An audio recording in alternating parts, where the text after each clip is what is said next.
numbers already enrolled with Zale. Mobile carrier fees may apply. Available to United States bank account holders only. Terms and conditions apply. The Zale service is property of Early Warning Services, LLC.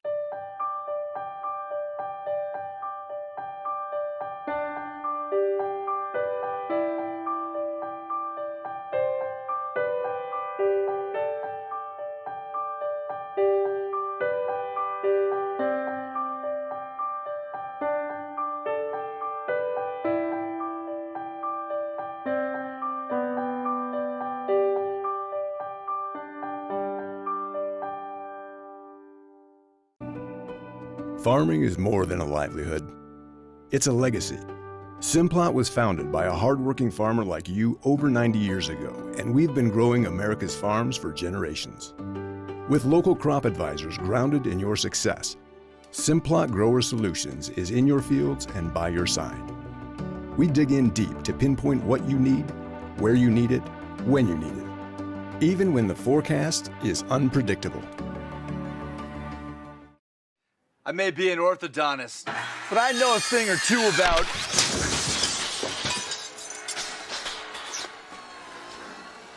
Perfect.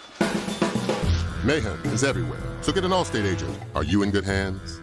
Ready to get your money moving? Zelle is fast, safe, and an easy way to send money in minutes to friends, family, and others you trust. And it's now available in the Guarantee Bank mobile app. Enroll today and get your money moving. Guarantee Bank together with Zelle. Guarantee Bank, member FDIC. Transactions typically occur in minutes when the recipient's email address or U.S. mobile number is already enrolled with Zale. Mobile carrier fees may apply. Available to United States bank account holders only. Terms and conditions apply. The Zale service is property of Early Warning Services, LLC.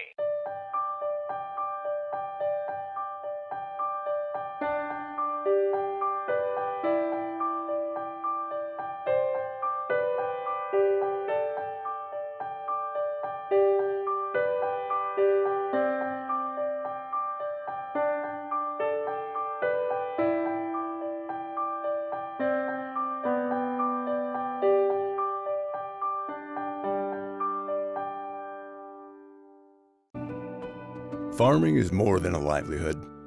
It's a legacy. Simplot was founded by a hardworking farmer like you over 90 years ago, and we've been growing America's farms for generations. With local crop advisors grounded in your success, Simplot Grower Solutions is in your fields and by your side. We dig in deep to pinpoint what you need, where you need it, when you need it, even when the forecast is unpredictable. I may be an orthodontist, but I know a thing or two about...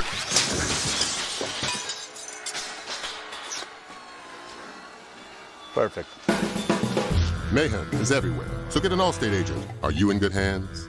Ready to get your money moving? Zelle is fast, safe, and an easy way to send money in minutes to friends, family, and others you trust. And it's now available in the Guarantee Bank mobile app. Enroll today and get your money moving. Guarantee Bank together with Zelle. Guarantee Bank, member FDIC. Transactions typically occur in minutes when the recipient's email address or U.S. mobile number is already enrolled with Zale. Mobile carrier fees may apply. Available to United States bank account holders only. Terms and conditions apply. The Zale service is property of Early Warning Services, LLC.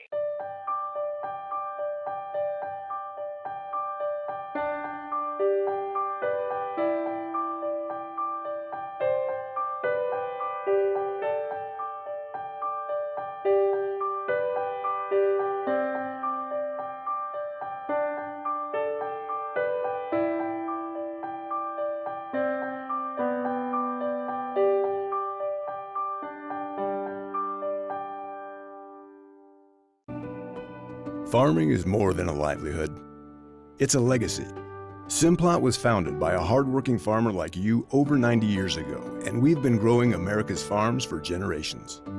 With local crop advisors grounded in your success, Simplot Grower Solutions is in your fields and by your side. We dig in deep to pinpoint what you need, where you need it, when you need it, even when the forecast is unpredictable. I may be an orthodontist, but I know a thing or two about...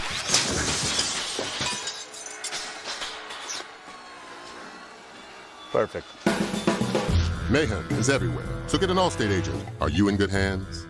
Ready to get your money moving? Zelle is fast, safe, and an easy way to send money in minutes to friends, family, and others you trust. And it's now available in the Guarantee Bank mobile app. Enroll today and get your money moving. Guarantee Bank, together with Zelle. Guarantee Bank, member FDIC. Transactions typically occur in minutes when the recipient's email address or U.S. mobile number is already enrolled with Zelle. Mobile carrier fees may apply. Available to United States bank account holders only. Terms and conditions apply. The Zelle service is property of Early Warning Services, LLC.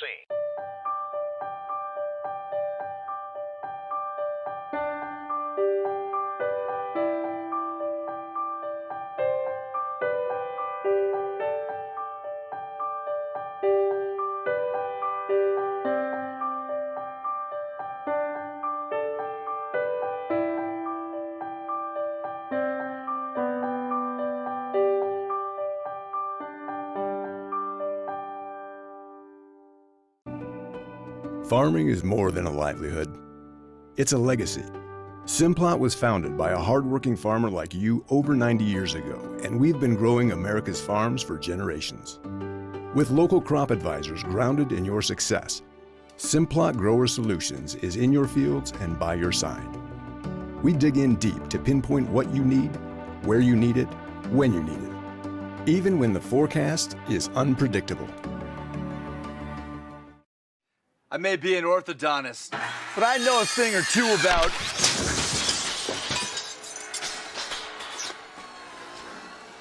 Perfect. Mayhem is everywhere, so get an Allstate agent. Are you in good hands? Ready to get your money moving? Zelle is fast, safe, and an easy way to send money in minutes to friends, family, and others you trust. And it's now available in the Guarantee Bank mobile app. Enroll today and get your money moving. Guarantee Bank, together with Zelle. Guarantee Bank, member FDIC. Transactions typically occur in minutes when the recipient's email address or U.S. mobile number is already enrolled with Zelle. Mobile carrier fees may apply. Available to United States bank account holders only. Terms and conditions apply. The Zelle service is property of Early Warning Services, LLC.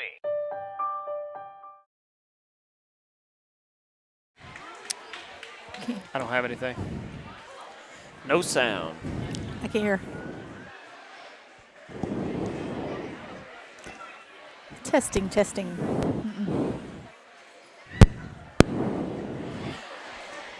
Testing, testing, testing, Check, testing, check. testing. Oh, there we go. And we're back. Yes, we are live and on the air from Doing it live. Bayou Academy, where the JV Lady Mustangs will take on the Bayou Academy Lady Colts in a always hotly contested conference game. Yes. This is the first time we will have faced Bayou this year. We're getting in right into the action. We got starting lineups being announced. The Lady Mustangs going with their standard five ninth graders. Sarah Michael does the Charleston dance with Jamie Lisa, she's announced. And I've got a roster up of the Lady Colts. This is going to be a good one. Hopefully it'll be a good one. Lady Colts are a really good team and have really put a hurting on teams that aren't prepared to play. Yes, that's exactly right. We're going to have to come out ready to compete and potentially compete from behind and stay with it and come out with a win. Yeah, so I mean, it's gonna be a tough unarguably, battle. I think this would say that these are the best two JV teams in our conference, and so. Without a doubt, I think that I heard that they beat Heritage the other night 44-11. Yeah. So they defensively, offensively, they are a complete team, well coached. Yeah. They played us well last year. They were young last year and gave us a good hard fight in the JV championship game. We came out ahead in that one, but certainly they are making progress with their girls basketball program for sure. Was hoping, last year we had Elena Hodo. I was hoping she'd come back and play this game. That would have helped. Yes. You think we could have Addison snuck her in Williams, there? Elena Yeah, Hodo, put them in. You put Elena in Mary Lane's jersey, they never. Surely they figure would it never out. notice. Right. But alas, we could not make that happen. And so here we are, about to tip it off. Stella Rose Cartwright, a key player for their team. For sure. Tipping it up against Jane Kimmel Buford in the bandbox that is the Bayou Academy gym. Can't see half the court because you can't see over the railing, but right. That's what we said. It's Colts control the tip. Slightly obstructed views everywhere, so bear with us. That's right. Pilla goes immediately into a 1-2-2 defense. No trap, just straight zone. And the Colts are really moving the ball well, but it looks like we get a hand on the ball. Macy, great job crashing down into the lane and getting the turnover. Back to Sarah Michael. She'll get us started in the offense. The Lady Colts are in a man-to-man, and the Mustangs are swinging around the perimeter. And Ann Rogers probing the defense, can't find anyone, and we got a turnover. Izzy Hodges goes down hard, and the first 2 points of the game will be the Lady Colts. And they immediately go into a full court press. Mustangs having a little bit of trouble here, but get it to Macy, to Izzy Hodges, to Ann Rogers, to Jane Kimmel for the basket. Nice. Here we go. Yeah. A little unsure at the beginning there of that press break, but got it together. And Jane Kimmel made the basket, and my voice cracked. So 1 or 2 ain't bad. I just started shaving last week. And we got a walk on the Colts. I tell you what, if they press the whole game, which is what I kind of figure they will do, we have to make them pay. Yes, that's right. We have to. We can't do this. Izzy tracks down the loose ball up to Sarah Michael, passes it to Jane Kimmel, thinks about the 3, but does not go. Macy with a wide open look and gets it tipped out. Good drive. Lady Colts were able to get a hand in there and tip it out of bounds, but we had a good opportunity there. Macy looking, finds Izzy Hodges, who dribbles left, finding space, and a lot of contact there, but no call. Izzy misses the layup. That was a tough layup. Thought there could have been a blocking foul. Stella Rose goes left, which is her preferred direction, and misses the layup. She loves driving left. Good defense there by Macy. Way to square her up. Gonna have to get a rebound here. And Izzy can't quite get the rebound. Stella Rose for 2. Long. Another rebound for the Colts. They are just beating us up on the boards right now. Stella Rose back up top, and the Lady Colts reset. Looking at the left baseline, out of view of the announcers. And it looks like we're going to get our first foul on the Mustangs. A little too much contact there. Jane Kimmel with a first foul. Yeah, we definitely want to try to stay out of foul trouble. It'll be a very physical game, I imagine. It always is, and definitely want to keep everybody out there. I'm sure that the Lady Colts team and coaches know this, but this is not a game where we can lose Jane Kimmel early. That's right. That's exactly right. She's very valuable to this team with her level of physicality. She's going to have to play good defense without fouling. Inbound to Izzy, to Sarah Michael. And we're in a little bit of trouble here. Looks like we're going to get a jump ball. As Coach Carpenter tries to give a little instruction to the team. If I were him, I would say, don't turn the ball over. Right. And if they would listen to me, that would be good. Yes. Izzy Hodges at the top of the key after a pass from Jane Kimmel. Drives left, good drive, and draws the fouls. Good job by Izzy kind of forcing the action. Right. We may have lost service here. Oh, it just disappeared, huh? Yeah. It's like it's not even there. So we're talking to ourselves now? Yeah. Okay. All right. Well, for historical significance here, we're going to keep going. This may be an artifact in the Smithsonian one day, so want to make sure they get every piece of this game. Everyone goes back to listen to this one day. We're back. We are back. We're back, I think. We just kept talking. If you missed us for a little bit, not much happened. The Mustangs knocked down a few free throws, and now the Lady Colts were able to get a layup, and now they're going to get 2 layups. Yeah, and the foul. throwing the ball over Stella Rose's head is not going to be a winning strategy. No. Just going to have to split the gaps, pump fake. That's right. Fake a pass, make a pass is what my coach always said. She's just too athletic, too long. She's a really great good player. Misses Great the athlete. first. 5-4, Lady Colts ahead. Stella's brother Jack and Drew always played baseball together growing up and all sports. I'm glad to see that he has graduated and he is no longer here. Yeah, 2 missed free throws.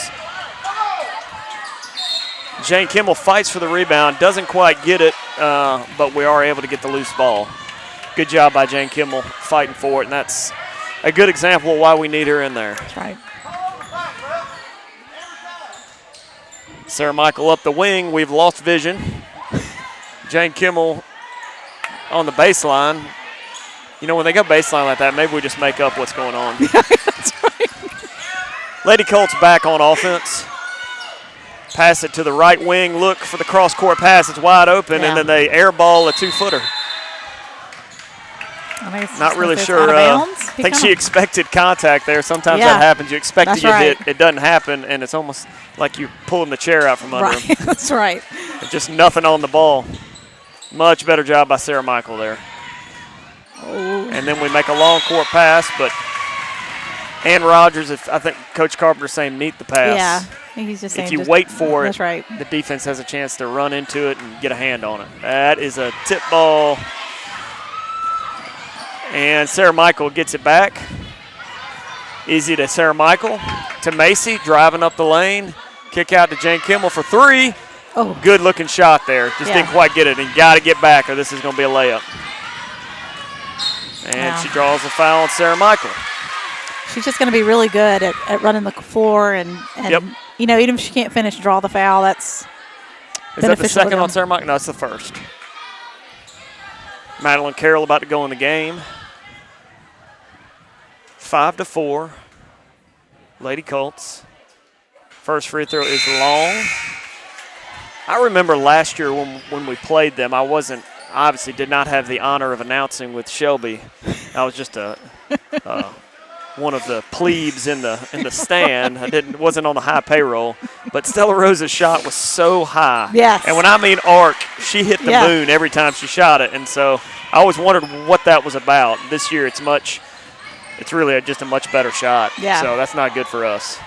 Izzy Hodges double dribbles. They don't see it. Macy shoots it, and it doesn't go anywhere close, but Missy cleans it up. It's a beautiful play, just like Coach Carpenter drew it up. That was a pass all along. That was definitely an assist, and we got a wide open Colt under the basket. That is not good. You know, we're not used to playing a zone. I mean, Coach Carpenter's going to play a man, trying to change it up today against Bayou, but that's just a kind of a missed pickup right there. Yep, we got another turnover there. Live ball. Colts coming the other way. Looks like good job by Sarah Michael there not picking up her second foul. Scrambling on defense, trying to find space, and we just leaving the backside wide open right now. Yeah, they're killing us on the backside.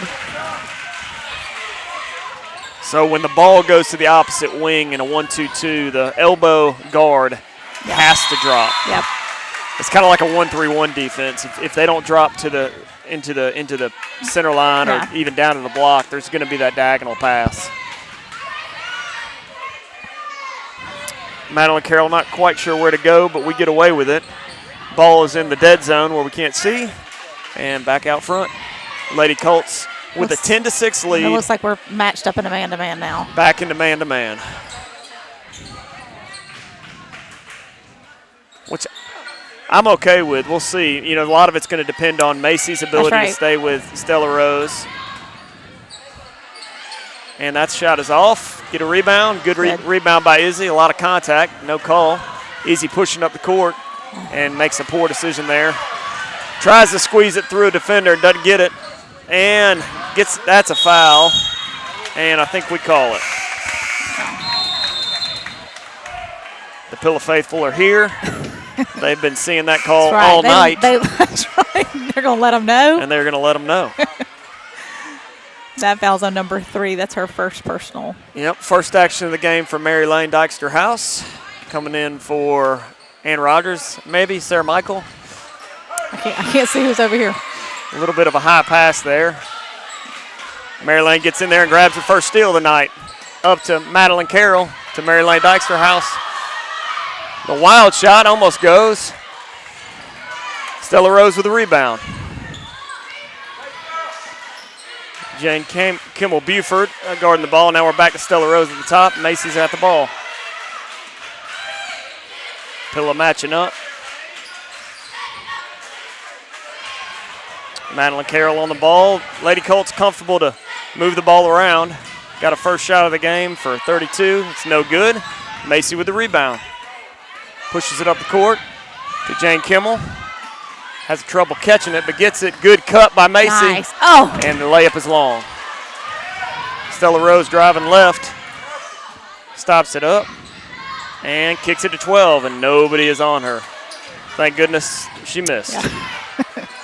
Madeline Carroll with a turnover. Little wild action right now. Yeah. And the Mustangs will get the ball. On both sides of the court, just a little haphazard there for a few minutes. 10-6. Quick first quarter, not It many was, fouls. for sure, yeah. Pilla with 3 team fouls and Bayou with just 2, so that is not typically No, what we and see. Yeah, we are so heavily dependent on really Jane Kimmel. We just really can't lose her. Sarah Michael's also another key one That's that right. you kind of got to get rest. She's a lot more effective at point guard than anybody. Yeah. All in all, not a terrible quarter. We had a couple minutes there of just frantic basketball where we just made some poor plays. But all in all, I think it's a quarter we can build on. I think we are in the game, that is for sure. Yes, most definitely. Macy just got a good look at the basket that she wasn't able to finish on, but I mean, a good. I feel like we're doing a pretty good job in transition. Once we get it across half court, we're getting some good looks. Having a little trouble on, Yep.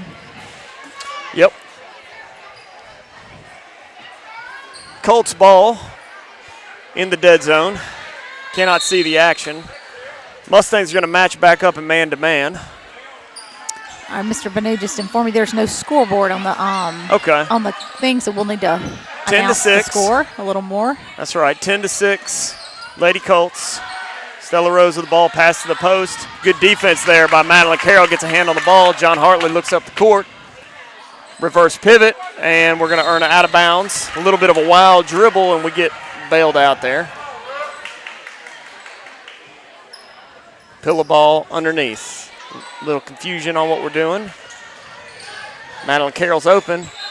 And we get the foul called, almost the 2-and-1. That would have been a nice play right there. That was a nice nice shot in some heavy traffic there. That looked like the Brittany Whiteside inbound, which is just one screen and bounce pass. Get it to her. And they seem to do that all night against this last did. game. Madeline Carroll misses the first free throw. We're going to need to make our free throws to win this one. It's going to take an A effort. A B+ isn't going to get it done. But she knocks down the second. 2 good-looking free throws. The first just happened to rim out. Ann Rogers on the ball. Number 5 dribbles it up. Looking to post Stella Rose on Mary Lane. That's probably a good move. Yeah. That's a good pass right there. That's a really good pass. That's, almost a 2-and-1. Yeah, thankfully hers doesn't fall on this end. Nice entry pass into the block. Good offense. Definitely a foul. Good call. Mm-hmm. That foul's on Madeline Carroll. That's her first. Our team 4th. 11-7. Lady Colts ahead. 6:16 left in the game. And we get another free throw. Second one is good. 12-7. 6:16 left in the half. Mustang ball. Madeline Carroll at point. Ann Rogers to Madeline Carroll to John Hartley, who drives, reverse pivot, and draws a foul. Forced the action there, got bailed out with really didn't need to foul there on defense. I'm not quite sure she did. That's number 12's second foul. She was the one who earned the foul the last trip down the court. Keep going at her. On her. John Hartley with a good-looking free throw. 12-8. Mustangs 4 points behind, but hanging in there. This is kind of a key stretch for us. We got Jane Kimmel and Izzy both on the bench, two of our main and Macy on the bench. So 3 of our starters and really important players on the bench. Snagging a few minutes. Mary Lane switches off, then back on Stella Rose. That was good defense right there. Her dad will be happy about that. John Hartley gets in the passing lane. And Mary Lane fouls, trying to help out and was kind of stuck between 2 people there. Yeah. Good drive by the Colts. And not a lot you can do there. She has to kind of step in to help and cut off the ball, and not much you can do. You get 5 fouls, you might as well use them. That's right. Make them count. Lady Colts at the line, 12-9, 5:44 left in the half. If you want us to say anything inappropriate on air, you're welcome to text me or Shelby, and we will do our best. I'll let Shelby discuss anything that would get us fired, and I'll say the kind words to any fans out there. But we're not foolish enough, I don't think, to give our cell phone out on air like other announcers. Yeah. I got too many people who don't like me. I don't need to give them access. Second free throw is no good. Jane Kimmel gets the rebound, passes it to Izzy, and we got our starters back in the lineup. Good stretch there by the bench, I thought. Yeah, for sure. Came in with, I think, a 4 or 5 point deficit, and it's a 4-point deficit now with the starters back in, able to get a little rest. You know, maybe we can wear them down a little bit. That's good right. pass. So Izzy wide open for 3. Knock this down. Does not, but it should be our ball. Oh, but it is not because the referees need to go to Coleman Eye Clinic. Yeah, this portion brought to you by Coleman Eye Clinic. Or the eye station. Sorry, Dr. Hall. Or anybody. Nobody's actually paid for that mention. So, you know, if you're an eye doctor, we support you. Stella Rose with a good pass, and they miss a wide open layup. Sarah Michael, a great job battling. Got fouled several times and just was strong with the ball. Another foul, 2 fouls. Oh, Macy. And Macy forces I don't know where she was going there. I'll tell you where she was going. She was going to airball that. She was like, that was a guaranteed airball. I'm just going right here. But what she did is she forced the referee to decide. Sometimes on the reach, they can avoid making the call. Oh, Macy just off on the first. I installed a new Amazon Alexa TV for my 96-year-old grandmother today that she's joining in, watching us. So that's awesome. Our fans in Glendora. I don't know if Willie is there with her or not, or Miss Deborah. We appreciate you joining us. Yeah, that's fantastic. And Rogers on the ball. Lady Colts bringing it up and running their offense. Stella Rose wide open for 3. Looks like that's, just off. Yeah. And that should be our ball, but it is not. Macy got very much caught up in a couple double screens there. That was a nice little double screen shoot they put for Stella Rose. I'm okay with Stella Rose shooting 3s personally. Yeah, that's right. I'm more scared of her driving in. Good job clamping down right there by the defense. They ran a little zipper screen up the middle. That's a good move by the Colts. Good defense, hands up. Got to get a rebound. Got to get a rebound. That's what's killing us right now. Yeah. 13-9 still. Colts with the lead. Stella Rose back with the ball. I need to get the roster out so I can say somebody else's name. Good drive there by that's number 10. Carolyn Towles. Yeah. And she knocks it down. They've had some really good looks. That's a good pass by Izzy. Oh. And the turnover. And Rogers scoops it up. Got to have this one. Misses the layup. Jane Kimmel with the rebound. Over to Sarah Michael. 3:49 left to go in the half. And the Mustangs set their offense back up. Pick and roll up top. Swing it to Izzy, or swing it to Ann Rogers, who's looking down low, doesn't see anything. Jane Kimmel drives, and it's a block. Call a charge. But I knew he was going to call that a charge. She slid over at the last second.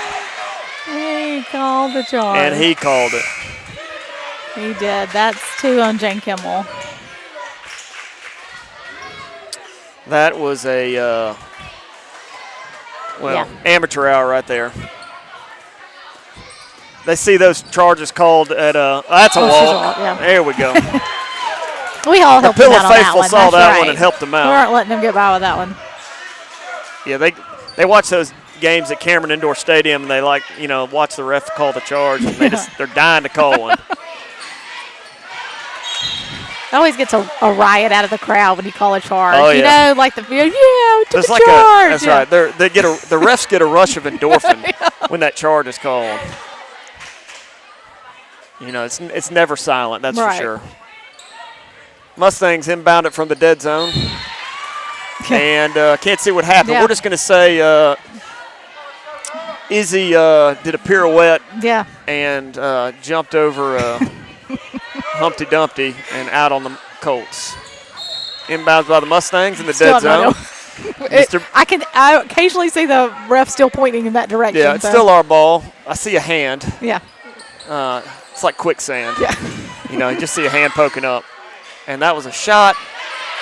John Hartley battling for the ball. Stella Rose looking up. Madeline Carroll tackles her, but the refs don't call it. And Colts got the ball. And John Hartley's getting boxed out, but she fights through it. Good job. And throws away the ball. Get on the floor. Get a jump. We got a jump ball. Mustang ball 15-9. We need to score right now. We need a basket. we need to score on this possession. It's been a minute.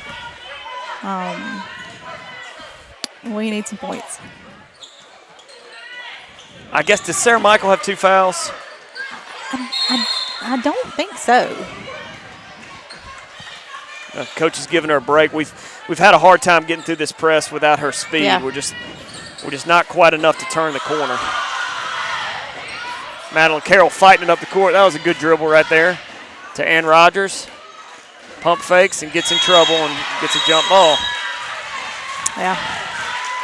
Going the other way. Good defense right there by Stella Rose. Unfortunately. Yes. Allie Kyle Cunningham with the ball. I'm just going to say Cunningham. It's like Mary Lane Dykstra House, too many syllables. Cartwright drives to the middle. Passes to Haley Robinson. Oh. And we got a push off right there. Oh, we got a 3-second call. On number 3, Charlie Woods. Yes. It was 3 seconds because she was wide open for 3 seconds under the basket. Madeline Carroll with a great split right there off the ball. Hacked by Cartwright, but they don't call it. And got a one-on-one on Izzy. Good defense by Izzy. Good strong rebound. Pass to John Hartley. We need to put this in. Good bounce pass. Yes. And AR finishes. Great pass by John Hartley. And Izzy gets annihilated. Taking a hard hit there. Yep. Coach Carpenter's going to call Coach Carpenter's going to take a quick timeout and give Izzy a chance to catch her breath. Yeah.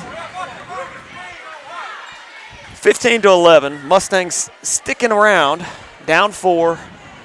Have not been able to pierce through the lead and kind of put some pressure, but definitely still very much in this basketball game. Yeah. Low scoring, 15-11 is definitely low scoring on both sides. A little bit frantic at times, some turnovers, and like you said, some live ball. Turnovers have kind of kept the pace fast and not a whole lot of stoppage at play. No. But then not a whole lot of points. I for our sake, I like the fast play. I like the not stoppage. We've gotten our starters some breaks here along the way. They should be a little bit fresher come the third and fourth quarter if we can kind of keep this pace up. I was trying to look earlier. I think Bayou looks like they've gone too deep on the bench. We've able to, go 3 and get those 3 a good bit of playing time. So hopefully that will pay off as we continue. Lady Colts coming back on offense. Cunningham with the ball. Passes to Cartwright. Basket cut. She's wide open. That's a good pass, and that's a walk. And the ref is aided once again by the Pillow Faithful. We are not going to let them get away with travel. We're on it.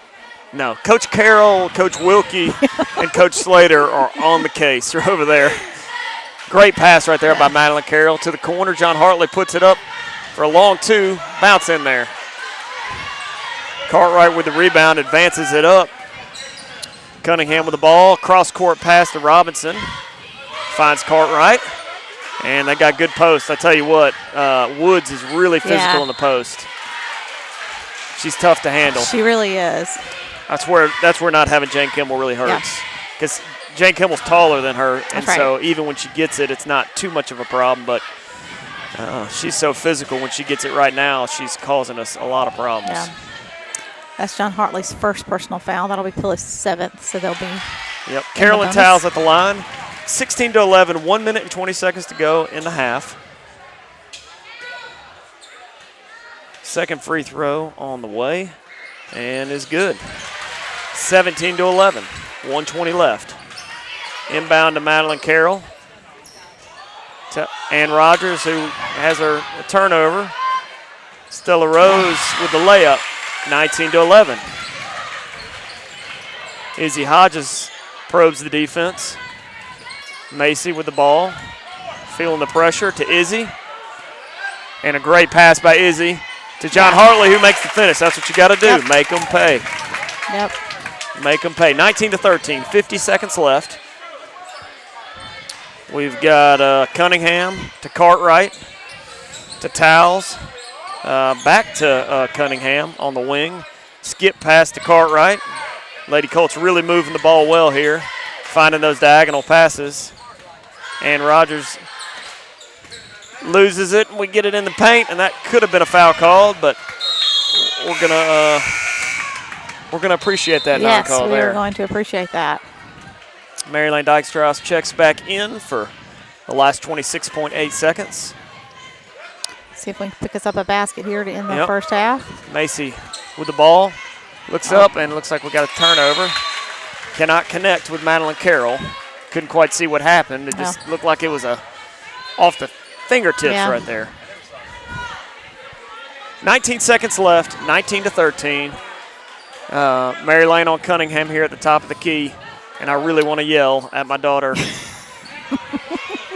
And now we want to get a stop and not let them get a basket here to end the first half. Cartwright with the drive. And we got a foul call with 0.2 seconds left. And that was That's a rough call on the drive there. Tough call right there. Foul on Mary Lane. I believe that's her second. 19-13. 0.2 seconds. Couldn't go another 0.2. I know. First free throw is up and no good.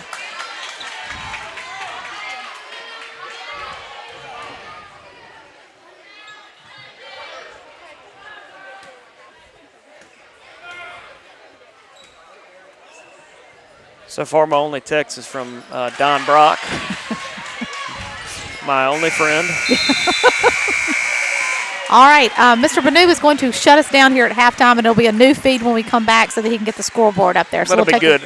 We'll take a great, good luck to your grandmother reconnecting. Okay, see you in a little bit.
Are we back? We are back for the second half of action here. New feed, new half, 20-13. That's right. Mustangs had kind of a rough last 2-3 minutes there. Couldn't quite put anything together, and went from a 4-point game to a 7-point game, which doesn't seem like a lot, but in a low-scoring junior high girls game, that can be tough. I'm getting all our teachers on screen as they walk in here. Miss Locke and Miss Gerard.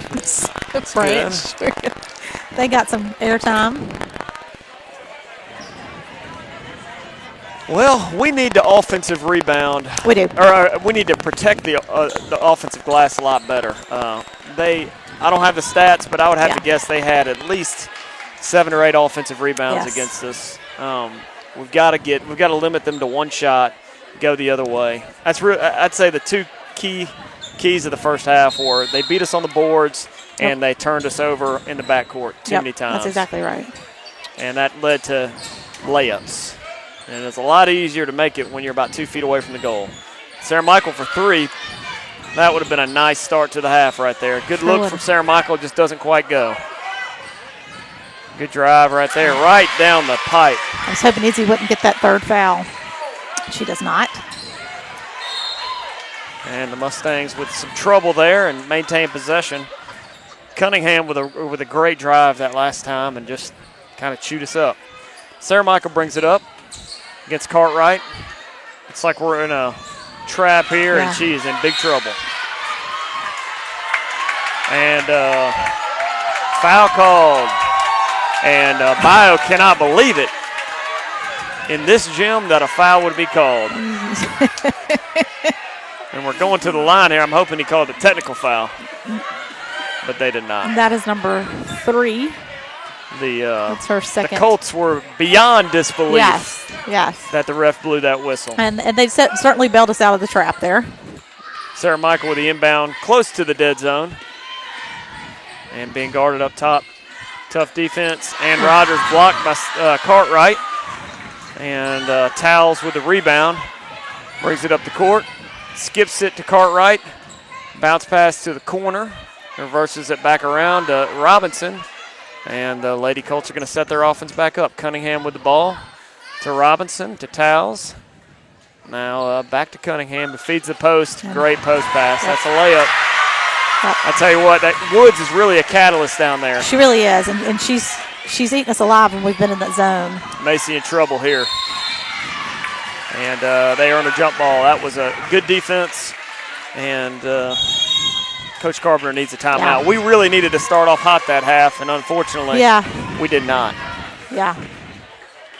A lot of coaches will talk about the I don't know, they call it different names, the Power Four, the Big Four, like 2 minutes before half, 2 minutes after half. And if you can win the last 2 minutes by a couple points and win the first 2 minutes by a couple points, it can really set the stage for lots some of momentum. That's right. That's what I was fixing to say. That's a big point of momentum shift.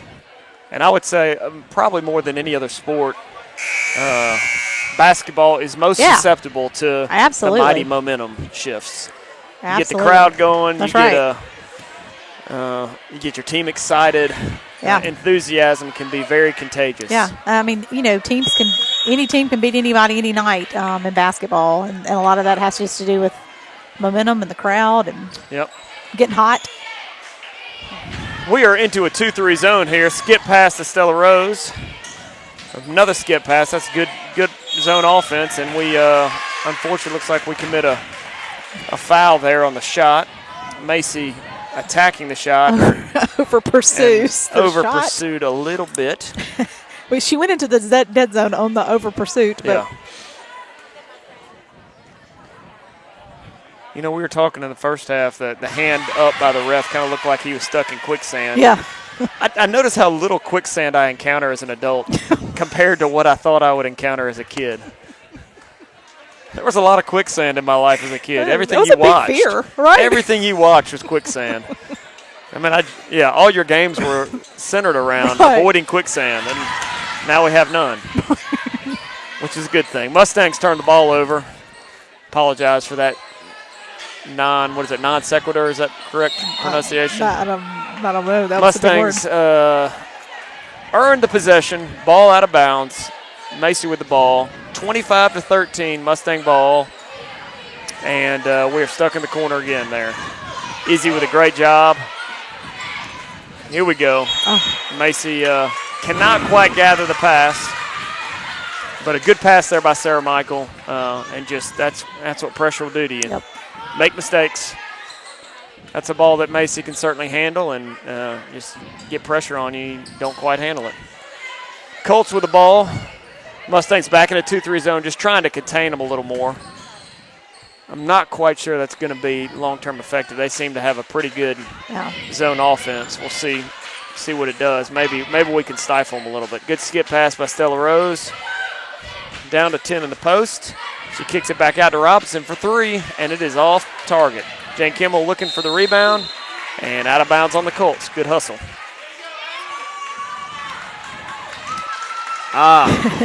We had a good point from the crowd. Another item in our life that's not as significant is banana peels. Definitely don't slip on many of those. Very true. Turnover by the Mustangs. Another errant pass. Turnover by the Colts. Yeah. Another errant pass. Thank you. We just got to clean this up. We have, I'm not sure we've actually taken a shot this half. Yeah, I don't know. Is that? I think you could be right. Statistician, wherever you are. Here's our first shot. Knock it down, and we do not. Layup by Jane Kimmel. Gets a second look, and that should be Mustang ball. And that was tough. We needed that one. 25-13. Inbounds. Nobody there. I need somebody to pop out. Jane Kimmel almost with a 2-and-1. Yeah. Good strong pass. Yeah. Good strong shot. She did well to get that ball anywhere near the goal with the amount of contact as she falls to the floor. 12-point game, 25-13, 4:08 left in the half. Jane Kimmel at the line, shooting 2. First one is good, beautiful shot. That foul was on number 10, Carolyn Towles, her first. 25-14. Halfway through the third quarter. And the refs blow the whistle. And we continue to get some lane free throw violation, lane violation on somebody. These refs are Johnny on the spot on these lane violations. I mean, we have gotten called for more lane violations. Yeah, I did not see that one. Sometimes I'll see it. Yeah. I did not see anything there. Colts with the ball against the 2-3. Skip pass. Over to Cunningham, back to the top, to Towles, back to Cunningham on the wing, and Skip back over. They just see the court really well. Yeah. Good block right there by Madeline Carroll. Robinson with a rebound. Back to Cartwright with a shot, no good. Another offensive rebound. Robinson with a shot, and out of bounds on the Mustangs. We just need somebody to get a rebound. That's 3 in a row. Colts with the inbounds, up to top to Robinson. She looks and gets it over to Cartwright into the dead zone. Something happens and the ball pops back out to Stella Rose. Shot by Robinson is short, but ends up rolling in. 3 bounces in. That was an amazing roll. Izzy with the ball, cannot get past Cartwright. Past Ann Rogers, who picks it up in the corner. And Izzy walks, but we don't call it. Jane Kimmel with a shot, knocks it down. Good shot by Jane Kimmel on baseline right 27-16. 11-point game. Need to crack this thing back to single digits. Robinson with another shot. And we get a foul on Cartwright. Yeah. Gotta be. Yeah. Gotta be. There we go. Yeah, she had a hand on her back and also reaching over. I mean, that's one thing to go straight out. That definitely was a foul.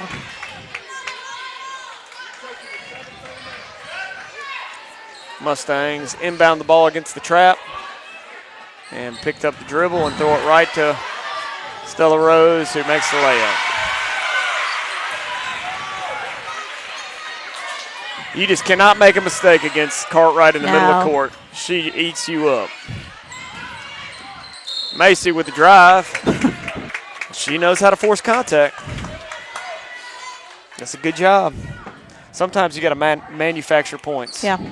And at 29-16, we got to figure a way to knock this thing maybe down to 9 points or 8 points by the quarter and give ourselves a chance to come back in the fourth. A lot of time left in the game. Anything can happen. Macy's first free throw is off. 2:25 left to go in the quarter. And Mary Lane Dykstra comes in for Ann Rogers. 29-16. Macy at the line for her second. That one looks good. Yep, it is good. I saw him call Diamond, so we're back into zone. Yeah. Shot is up. It's off. Can we get a rebound? Mary Lane with the box out.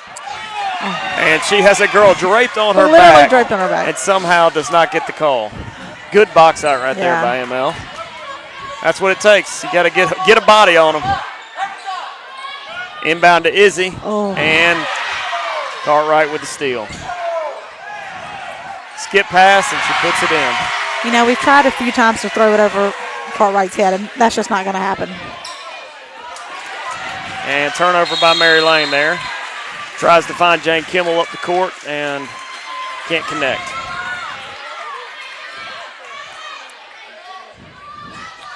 Colts ball. We're in the 1-2-2 3-quarter press. Mustangs with the steal. Jane Kimmel with the layup, knocks it down. 31-19, 12-point game. See if we can get some steals. It's a whole lot easier to score when you got nobody in front of you. They almost steal by the Mustangs. Colts get the ball in the middle. Another almost steal. Over to Robinson from the wing. And we got a foul call on somebody. We got to clear out on number 3. There we go. Call our fans have been looking for. We've been looking for it all night. All night. Looks like we got Annie Powers coming in the game. Sarah Michael getting a break here. 1:24 left, 31-19. Inbounds to Izzy. Back to Macy. Izzy with the drive right down the middle. Tries to make the pass. And can't quite make it. And the Colts get the ball back. We get a steal. Mary Lane and Annie combine for the steal. Annie's driving it. And dribbles it out of bounds, unfortunately. Yeah, she just couldn't quite pick it up, you know. Get your feet underneath you enough to grab it and shoot the layup. A little bit of an over pursuit there. Good steal. One of those you just need to maintain possession and give yourself a chance to score it. Mustangs in the 1-2-2. Pass over to Cartwright. Mary Lane and Annie with the trap. To the middle of the court. Pump fake, and we got a good trap in the corner if we can get the steal here. Oh, Colts get out of it. And we got a timeout on the Colts. Good defense there by the Mustangs, kind of scrambling. Hard to see what was going on, but sticking with it. 31-19, 12-point game. Yeah, I mean, still plenty of time. Obviously, we've got a. We could really use a stop and a score here. We could use a stop and a score. 10 points, stop and a 3, just something. Yep. A little bit of a swing. Yeah. It's going to be Bayou ball to start the next quarter. We got to play good defense here, especially on the inbounds. Yeah, don't want to give up an easy basket here on the inbounds play for sure.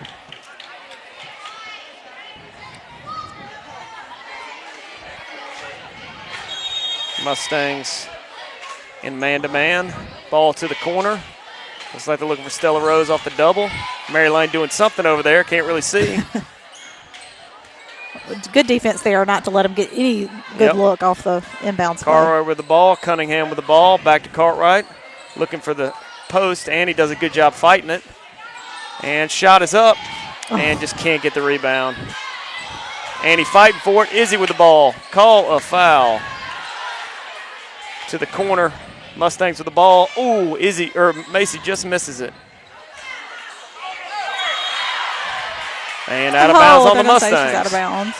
Just cannot get it out of there into the No, we can't. Same thing here, just 5.4 seconds. Don't let him And get we a get good a look. steal here.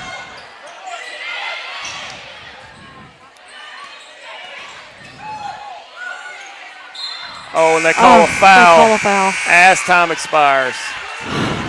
The second one of the night. Goodness. Yes, this is also how we ended with the first quarter with a Free throws. free throw. That's just Izzy's second personal. I thought she had two already, but that's just her second.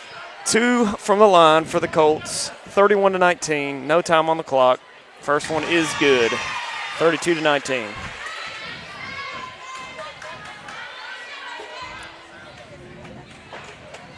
Looks like John Hartley will be checking in the game. Second free throw is good. That hurts. Yeah, she makes us pay. Looks like Sarah Michael and Ann Rogers going back in the game as well.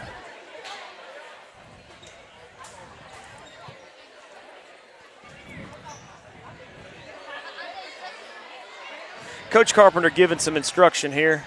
It's going to take a lot to get overcome a 14-point That's deficit. It's going to take great defense. It's going to take some turnovers by the Colts, and like you said, kind of the story, not letting them get those second chance shots. Offensive rebounds. Really they have kept it on. I mean, that's not typically something you say in a basketball game, but they have kept it on their end of the court. Yeah. A lot, and it's because time of possession has been heavily in their favor. Yeah. The thing about rebounding, you don't have to be big. You just got to gain position, and you got to hold it. If you try to jump with someone who's bigger and more physical than you, you will lose every time. But if you dig into their knees, they cannot jump. And so we've got to box out.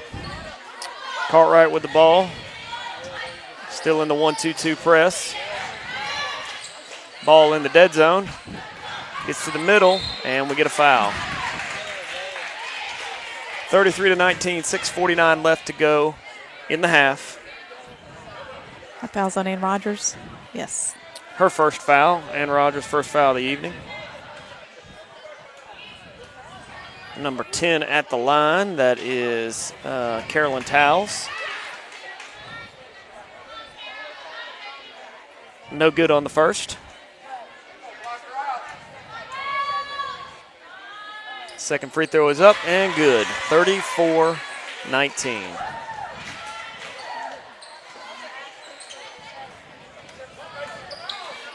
Mustangs advance the ball. Izzy to Macy, who forces the contact again. Goes to the line. Macy Lamb with 2 free throws, 34-19. That's 16 fouls on Bayou. That's a way we can possibly that's get exactly back in. right. That's the way we score some points without the clock running. Macy from the line. First free throw is good.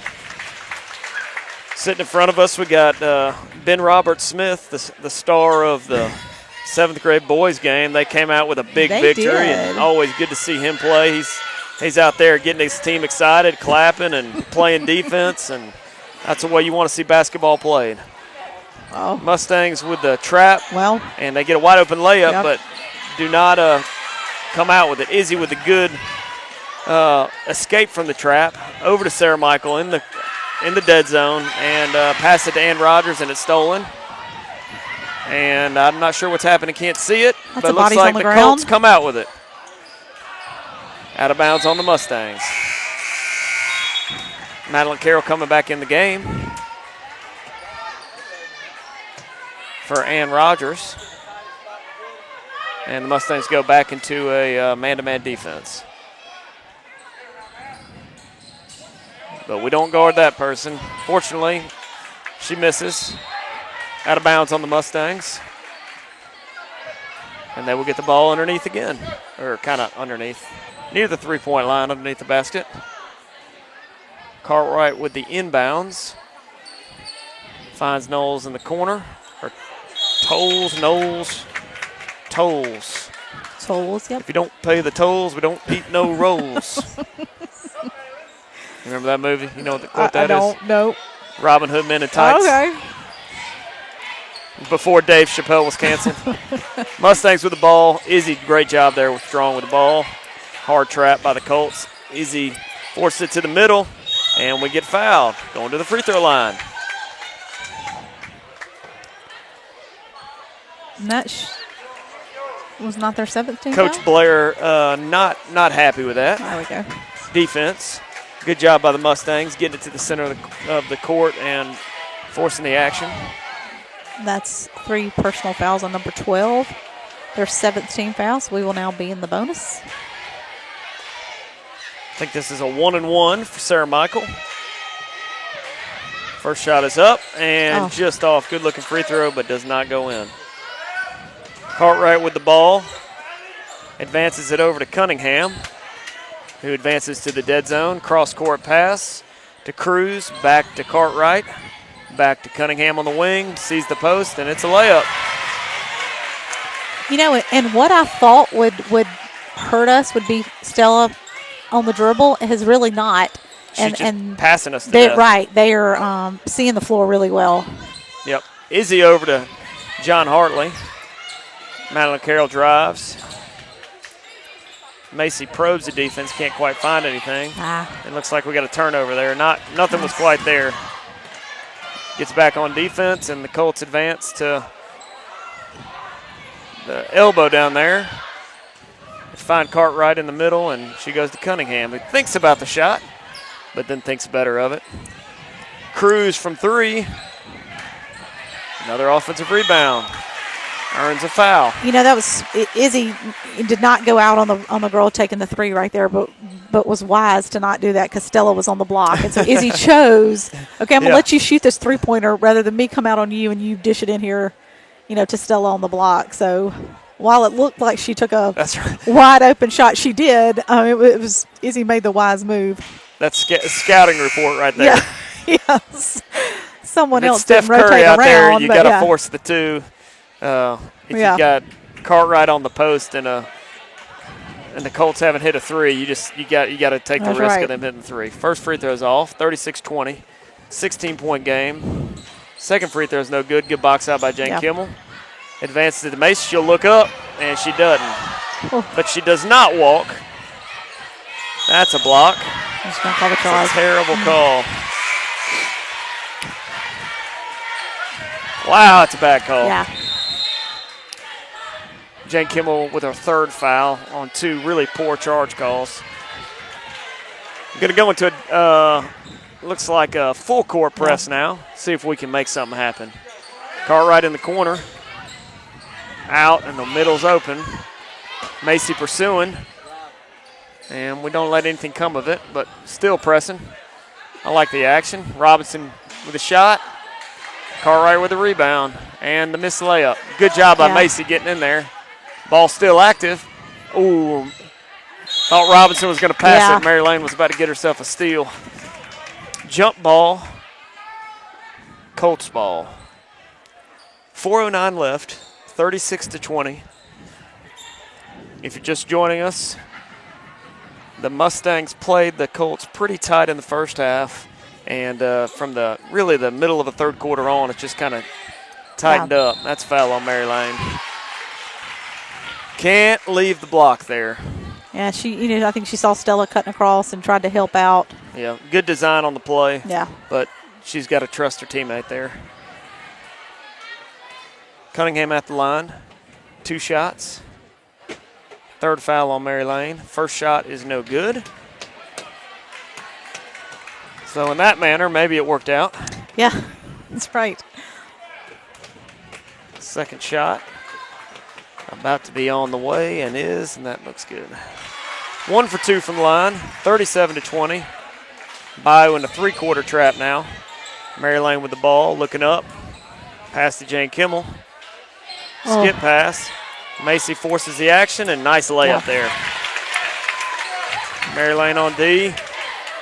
And got to cut her off. There we go. Yep. That's it. Oh, that's the one you got to get. Good job trapping. Got another trap here. Finds the middle. Good job by Izzy there, not letting her seal her. Ball in the dead zone. That's a great pass right there. And a foul. That was just really good basketball. You know, they do a good job of just reading the defense and they're constantly looking for the high post. Yep. The block is constantly sealing, Yep. and they know where they're going to go with it. There's no question. They're not going to try to beat you off the dribble. No, they're not. They move the ball very well. First free throw is not good. Well, 37-22. Texted Shelby earlier and considered bringing a copious amount of popsicles to the game for old time's sake. Decided against it. Glad I did. Izzy with the ball. Advances it and turnover. Maryland picks up the ball. Colts advance it. Jane Kimmel on the ball. And a lot of almost turnovers, but none quite turnover. Mustangs still pressing. And a good skip pass by the Colts. Another skip pass. Oh, we should have had that one. 2:59 left. 15-point game. It's going to be a tough comeback. Yes. Just got to play it out. Yep. Good job by Macy and Mary Lane there, cutting off the cutter. A few seconds tick off, and we're right back where we were.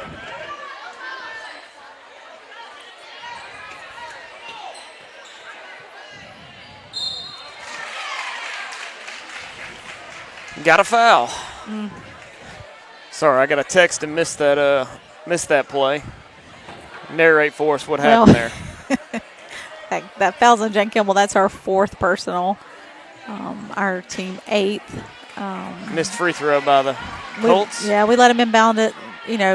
Almost had a 5-second call. Did a really good job, and then kind of gave up the block right there, and they were able to draw a foul. Second free throw is up. Good box out. Advance to Izzy. Pass to Mary Lane. And Mary Lane misses a wide open layup. Got to make that one.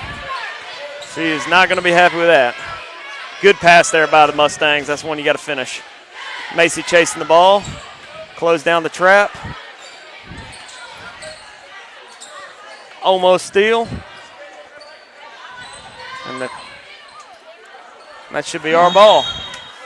Good job by Jane Kimmel. Good job. 37-22, 2:23 left. They're always looking to feed it in there to the block. Yep. Izzy with the ball at the top of the key. Mustangs in their normal offense. Mary Lane for 3. Off the back of the iron. Good look. Did not go in. Seems like a familiar tune for us. We just can't get one to go today. Robinson with a shot. She knocks one down. She's had a lot of looks today and hadn't been able to make one. That's right. That one went in for her. 1:55 left, 17-point game. Ball to Mary Lane. She takes it again. They're going to leave her open. Yeah, there we Knocks go. that one down. Good for her to keep shooting. Absolutely. That's sometimes it's the hardest shot to take. That's right. When you That's just exactly miss it right.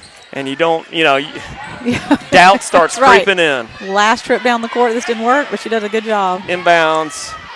Yeah. And that just was wide open. We didn't have a good press there. Inbound to Izzy. 1:29 left, 41-25. Colts with a 16-point lead. Let's see Maryland shoot it again. Pump fake. Shoots it, airballs it. Thought she was just going to shoot another 3. Yeah. They keep leaving her open. I'll take my chances. It's with funny her. that she would shoot it after the miss, but wouldn't shoot it after the make. Robinson with another shot. Yeah, she's kind of getting hot, heating up. Yep. Green ball. Izzy pass it to Mary Lane. Pass it to Madeline Carroll. Back to Mary Lane. Drives. Shot. No good. Out of bounds on the Colts. Looks like we're going to get some substitutions here for the Mustangs. 48 seconds to go. 43-25. And Mary Alston Wilkie, Jamie Lee Shake, and who else we got coming in? John Hartley. Yep, John Hartley, Slater. Green ball, Madeline Carroll with the inbounds. 18-point game. This one will not go the Mustangs' way. It will not. Inbound to Mary Lane. Pass it to Mary Alston. Pump fake drive. Back to Mary Alston. Drives baseline. Good pass. Good pass right there. Good fill by Jamie Lease and good pass by Mary Austin. Yeah. Mary Austin sees the floor so well.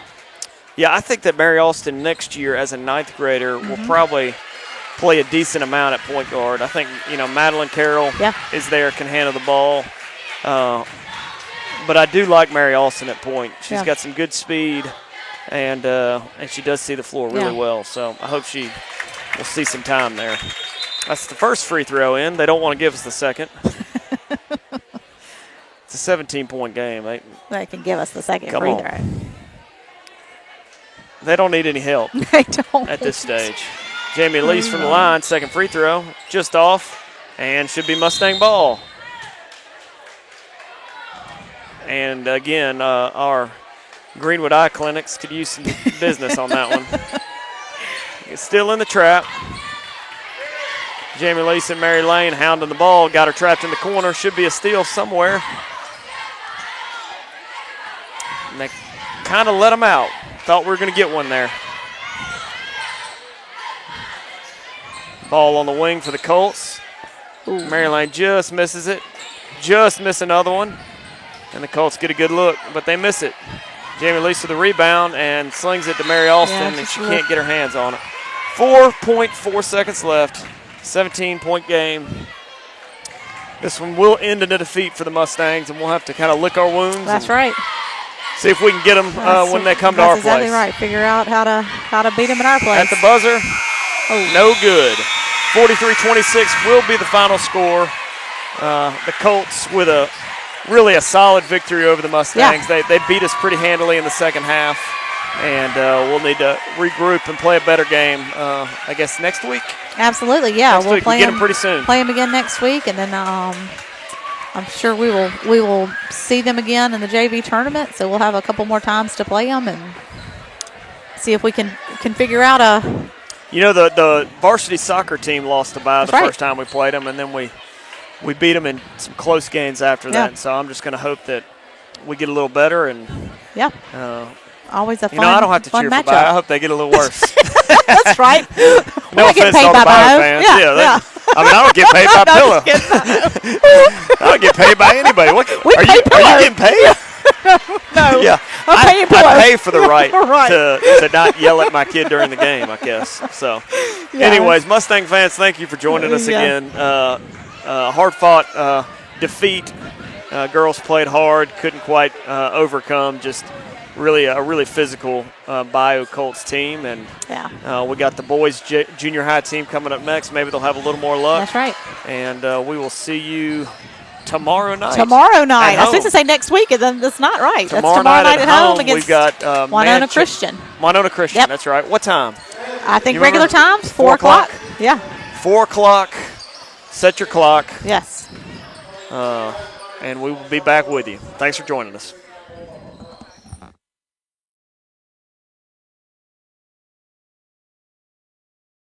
I may be an orthodontist, but I know a thing or two about...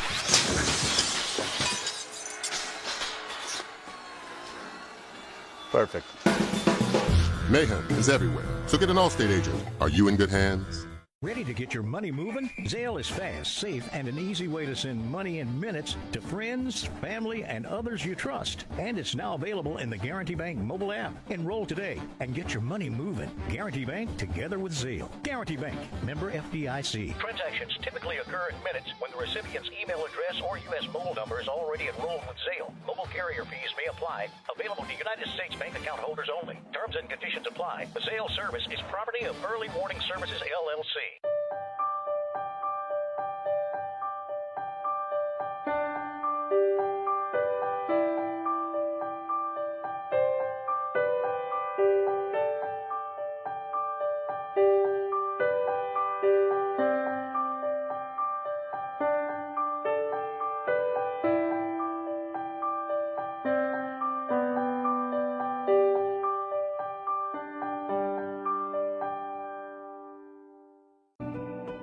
Farming is more than a livelihood. It's a legacy. Simplot was founded by a hardworking farmer like you over 90 years ago, and we've been growing America's farms for generations. With local crop advisors grounded in your success, Simplot Grower Solutions is in your fields and by your side. We dig in deep to pinpoint what you need, where you need it, when you need it, even when the forecast is unpredictable. I may be an orthodontist, but I know a thing or two about...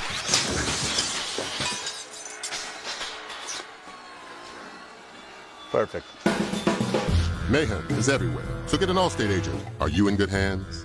Ready to get your money moving? Zelle is fast, safe, and an easy way to send money in minutes to friends, family, and others you trust. And it's now available in the Guarantee Bank mobile app. Enroll today and get your money moving. Guarantee Bank together with Zelle. Guarantee Bank, member FDIC. Transactions typically occur in minutes when the recipient's email address or U.S. mobile number is already enrolled with Zelle. Mobile carrier fees may apply. Available to United States bank account holders only. Terms and conditions apply. The Zelle service is property of Early Warning Services, LLC.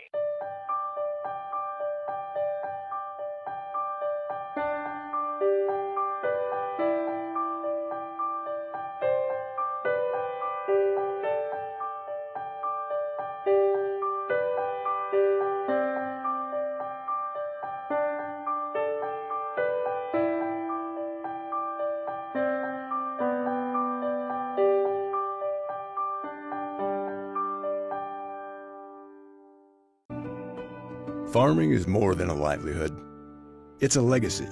Simplot was founded by a hardworking farmer like you over 90 years ago, and we've been growing America's farms for generations. With local crop advisors grounded in your success, Simplot Grower Solutions is in your fields and by your side. We dig in deep to pinpoint what you need, where you need it, when you need it, even when the forecast is unpredictable. I may be an orthodontist, but I know a thing or two about...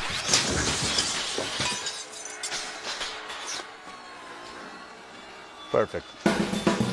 Mayhem is everywhere, so get an Allstate agent. Are you in good hands? Ready to get your money moving? Zelle is fast, safe, and an easy way to send money in minutes to friends, family, and others you trust. And it's now available in the Guarantee Bank mobile app. Enroll today and get your money moving. Guarantee Bank together with Zelle. Guarantee Bank, member FDIC. Transactions typically occur in minutes when the recipient's email address or U.S. mobile number is already enrolled with Zelle. Mobile carrier fees may apply. Available to United States bank account holders only. Terms and conditions apply. The Zelle service is property of Early Warning Services, LLC.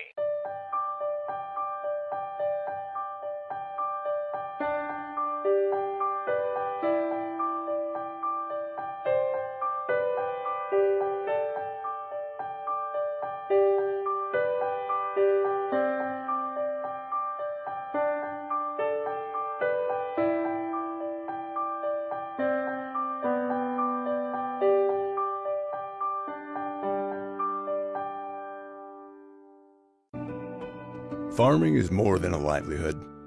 It's a legacy.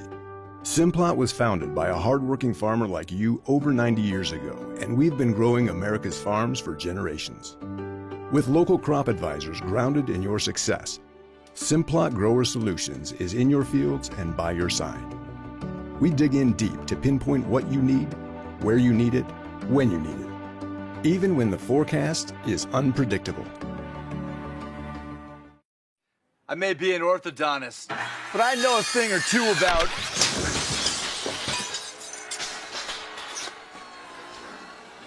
Perfect. Mayhem is everywhere, so get an Allstate agent. Are you in good hands? Ready to get your money moving? Zelle is fast, safe, and an easy way to send money in minutes to friends, family, and others you trust. And it's now available in the Guarantee Bank mobile app. Enroll today and get your money moving. Guarantee Bank together with Zelle. Guarantee Bank, member FDIC. Transactions typically occur in minutes when the recipient's email address or U.S. mobile number is already enrolled with Zelle. Mobile carrier fees may apply. Available to United States bank account holders only. Terms and conditions apply. The Zelle service is property of Early Warning Services, LLC.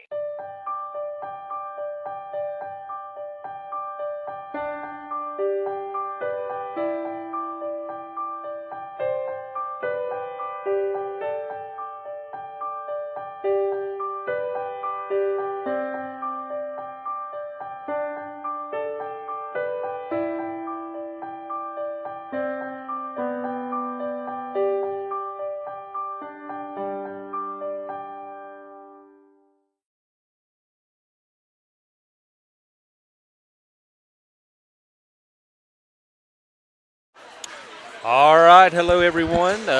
Taylor Calhoun here, along with Mr. B, John Benuzowitz. Hello. Getting ready for a little junior high boys basketball action as the Pill Academy Mustangs take on the Bayou. Where are they? The Colts still? Colts. Yep, still the Colts. Mr. B, how are you? Doing just fine. Excellent, my man. Just finished up the girls' game. They had a tough task and failed in that one. We'll see if the boys can fare a little bit better. 7th grade boys fared pretty well here Okay, I early missed on. that. Good deal. So they won? Won pretty big. Excellent. Always good start out a winner like that. Up here next to me, it's Shelby Lamb, who just finished calling that game. What kind of tea you got there, Shelby? I don't have a tea. Oh, that's water. She had water flavor. So, not one of her delicious teas tonight. Had me a black pearl this morning. You did? It's delicious. Man, that Greenwood Nutrition is right on time. Here comes the starting lineups for the Mustangs. We got Wynn Harden, Trace Harrell, Aiden Valente. Looks like we're going to have Luke Kelly and Charlie Powers. Shelby was good enough to get me a roster online for the Colts, so I'll try to do better than just calling out numbers this time.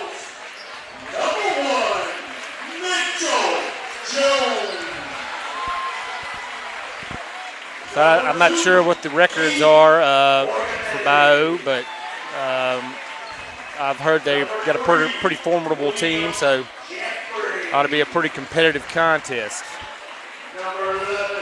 Our second game of 3 this week, so it's been a week full of basketball, Mr. B. That's right. We're home tomorrow, right? Home tomorrow against Winona Christian. All right, good deal. Come on out to our brand new gym if you would like tomorrow.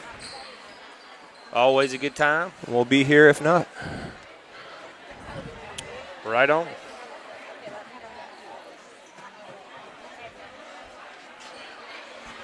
So the Mustangs have taken the court as Bayou breaks it down. Looks like Aiden's going to be doing our jumping. And we're about to get underway here. We've got a packed house, Mr. B. Sure do. Mustang faithful. Nobody worries about missing work, that's for sure. Not Nobody's a surprise. Happy to miss work, yeah. Good as excuse as any, I suppose. That's right. Children come first, right? This is an interesting gym up here in the rafters. It is interesting. It's kind of like we're bats up here or something, just hanging out. All right, Hayden tips it to Wynn. He dumps it back down to Aiden. He drives in for the layup, and no can do, but Mustangs are going to retain possession. Bill Long in the house. Throwing stuff at me. Charlie Powers inbounds it to Trace. Knocked out of bounds. It's going to stay with the Mustangs.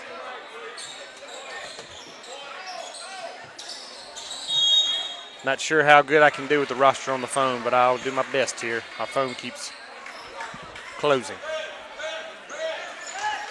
And the stands keep filling up, Mr. B. That they are, so much so that I missed what happened there. We turned the ball over in some form or fashion. Bayou drives it down, kicks into the corner. The ball is up for 3, no good. Wynn Harden misses the rebound there, but Trace Harrell dives on the floor and grabs it, and Aiden's coming back the other way. Passes it up to Luke Kelly, tries to get in on Charlie Powers. He's going to throw it away.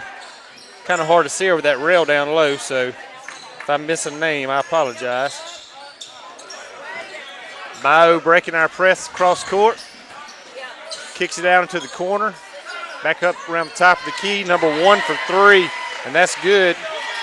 That's going to be Mitchell Jones for Bayou. The Mustangs getting pressed. Seems like we're always getting pressed, Mr. B. That's so right. We're going to break it right there. And I think they're going to call Wynn for a foul off the ball maybe.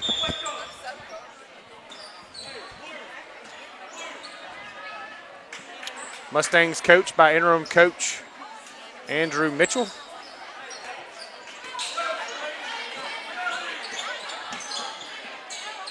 Bayou up 3-0, looking to extend that lead.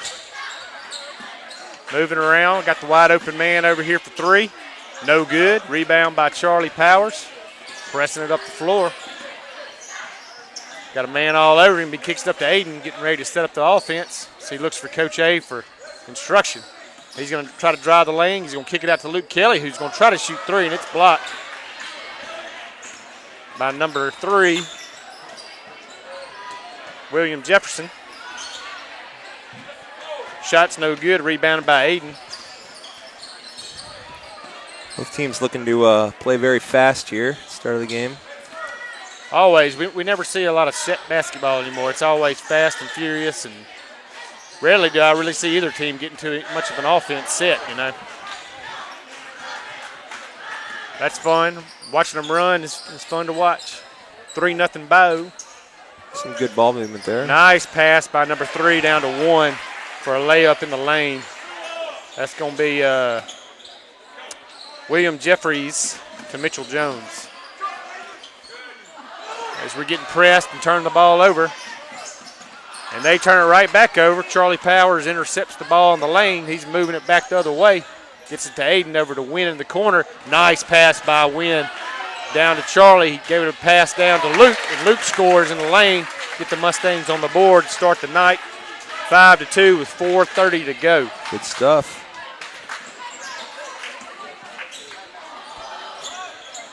Ball's moving around on the perimeter that I cannot see by the Colts. Shot it's up, it's no good. Rebound by Charlie Powers. Seems like that's about his 3rd or 4th. And he backs it back out to Aiden. Kicks it over to Trace. He's got a wide open look, and he takes it. Shots off, no good.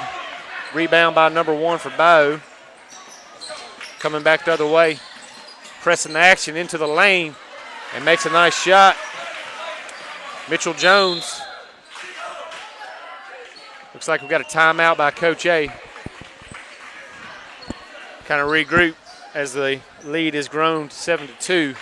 Colts, Mr. B, what do you think so far? I think, like I said, both teams definitely looking to run. I think Bayou doing a bit better job at executing on that, but the last few possessions, we've seen some pretty good ball movement, leading to some points. Yep. Got to just lock it down on the defensive end. We'll be in good shape. Yeah, if it's passed over here on our side of the floor, your guess is as good as mine as what happens around the rail there. I can't see. But otherwise, I do know that both teams are running.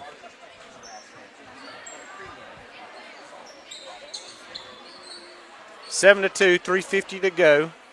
Looks like we've got Aiden, Charlie, Trace, Luke, and Charlie Dunn is checked into the game for the first time.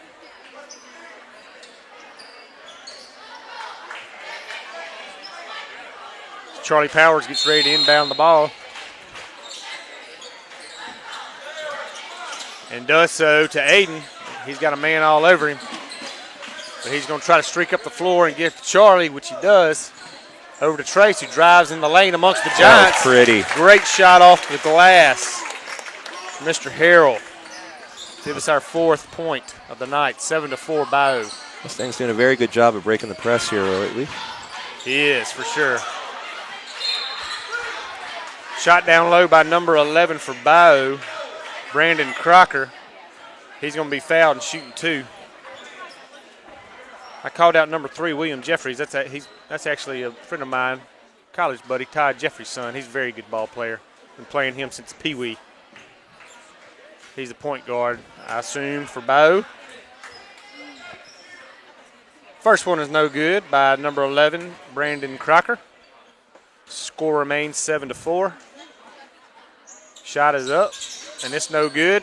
Rebound Trace Harrell, and he's looking to run the other way. He's got Charlie and Luke and Charlie, and now Aiden comes and takes it top of the court. Kicks it over to Luke, who's trying to get inside, and he does. Takes a shot. It's no good. Rebounded by Jeffries. He's bringing it back up the court. Aiden picks him up. Nice dish down to 11 Crocker, but he misses that shot. Charlie Dunn loses the handle. Bayou's coming back the other way.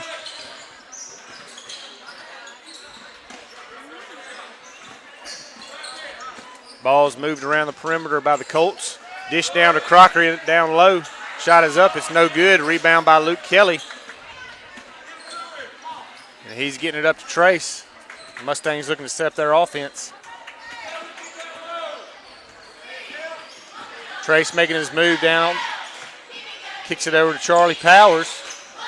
Swings it over to Aiden in the corner. Out to Trace for a wide open 3-ball on the way, and it's good. Trace Harrell, his 5th point of the night, pretty 3. If we can get Trace to have those shots fall, Mr. B, will be a good night for us. Absolutely, and great ball movement to get the wide open look there. It was. This thing's looking real sharp. 7-all. Charlie Powers picks 12's pocket, gets it up to Aiden, and the ball is knocked away by 1. Mitchell Jones, Mustang's going to retain possession. William Litton checks in for the first time for Luke Kelly, giving him a breather.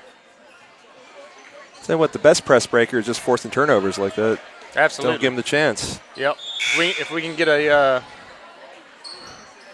that ball turned over right there, that is the best way. Everyone catching their breath. Refs are running up and down too. Yep. Trace Harrell looking to drive inside, kicks to William Litton for 3, and it's no good. Rebound by 10. Stafford Lott. The Colts coming back the other way. Kicks it out to Jeffries for 3. No good.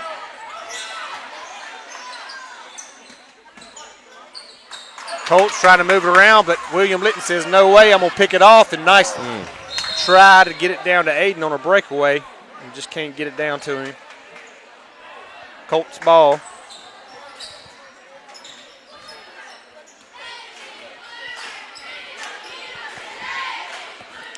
Jeffries walking it up for the Colts. Ball swung around. Number 2 drives in for Bayou. Shot rims out. Aiden Borganelli. And now Aiden Valente coming back the other way. Battle of the Aidens. Ball's dished down to Charlie Dunn. Shot's no good, but Charlie Powers rebounds it, puts it back up for a score. And Pill Academy Mustangs take their first lead of the night, 9-7. Good to see the second chance points falling. Absolutely. 3-ball is good by Aiden Borganelli, number 2. Ball is stolen by the Colts on the inbound play and scores, and they take the lead, 12-9. And now we're having a lot of trouble getting the ball inbounded. As one scores it, Mitchell Jones scores it, and Andrew Mitchell is calling a timeout as we turn the ball over twice trying to inbound it. And have fallen again by 5, 14-9. Well, up until then, things are looking great. I think I jinxed us probably. But, you know, certainly basketball is a game of ebb and flow. It's a game of momentum. Our inbounding plays, I believe we've probably been working on those, especially since our game against Mag Heights Tuesday. That's right. So if I had to guess, Coach A's probably reminding them of that.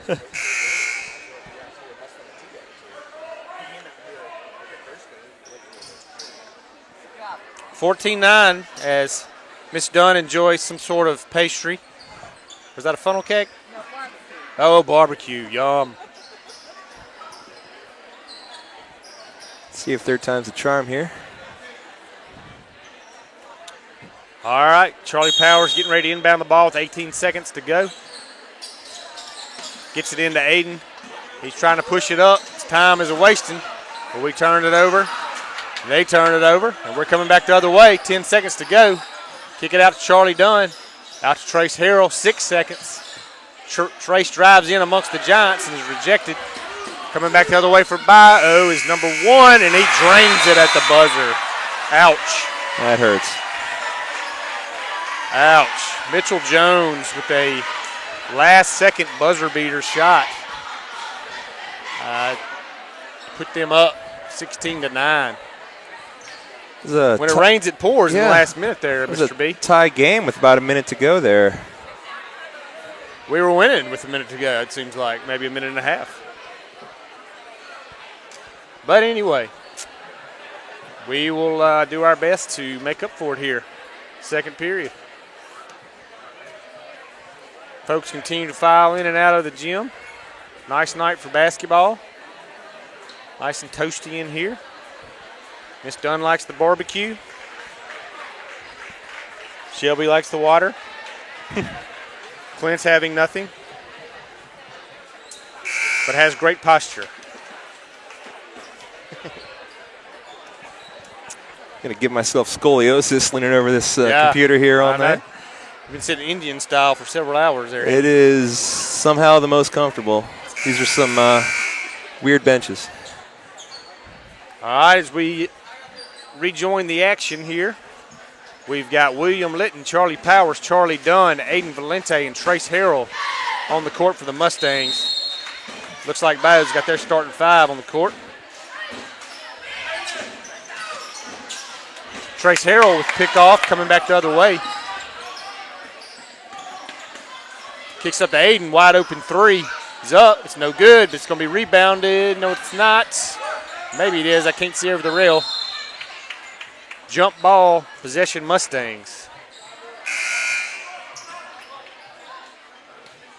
Have to take their word on everything that goes down in that corner. You're right. Mustangs look to inbound in the corner. Aiden grabs it, dumps it down to Charlie Dunn, makes a nice move inside, tries to take it up. Was or was not fouled. Not for me to decide. Doesn't matter. Bayou coming back the other way. Swinging it around. Jeffries with the ball. Down to 11. Down low. Nice ball movement by the Colts until they turn it over to Aiden Valente, who's out of the gate running. Dumps it down to Charlie Powers. Takes it up. No good. That looked like it was going to be pretty. Jeffries up, coming back the other way, but he's going to throw it away a little too hard.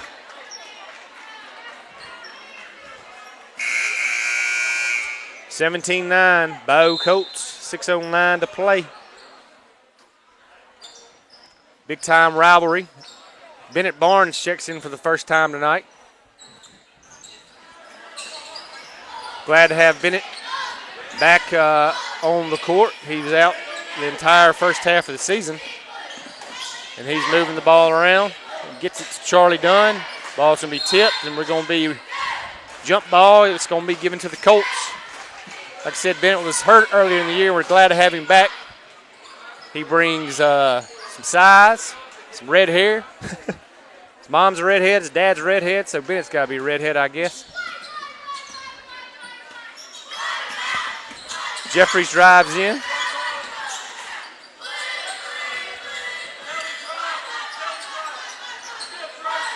Ball's moved around by the Colts very nicely, looking for an open shot.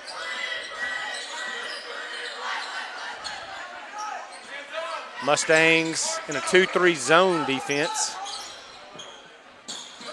Playing good defense. Ball is being moved around, and now it's going to be picked off. Aiden Valente tips it to Bennett, and Aiden's going to bring it back up the court. Good defensive series by the Mustangs. Let's see if we can't chip away here, Mr. B. Zone's been working well for him. Got to translate into points on the offensive end here. Luke Kelly drives in. He's going to shoot. He's going to barely miss that shot, but he's going to be fouled. He's going to shoot 2. It's well done. It'll be Bayou's first foul of the half. Yep. 1-2. Nice clean game so far. Yeah, they've been letting them play. I really haven't seen any fouls. Nothing egregious. No, I haven't. The refs are doing a good job. Clay Goss checks in for Trace. Clay, another one, 9th grader who we're glad to have back. He missed the first half of the season with the exact, I believe, same injury as Bennett had. So glad to have both these boys back. Second free throw by Luke is no good. The Colts will be coming back the other way with it. So we got Aiden, Clay, Bennett, Charlie, and Luke Kelly. 4 9th graders, 1 8th grader. Playing tenacious defense right now. Ball's kicked out the corner for 3. Rims in and out for Aiden Borganelli.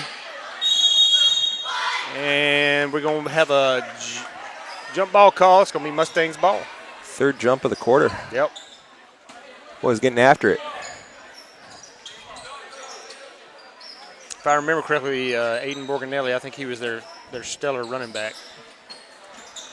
They had a very competitive football game this year. Clay Goss dumps it down to Charlie Dunn for a nice lay-in. The Mustangs back on the board, 17-11. Bayou. There's the first points of this quarter. It was.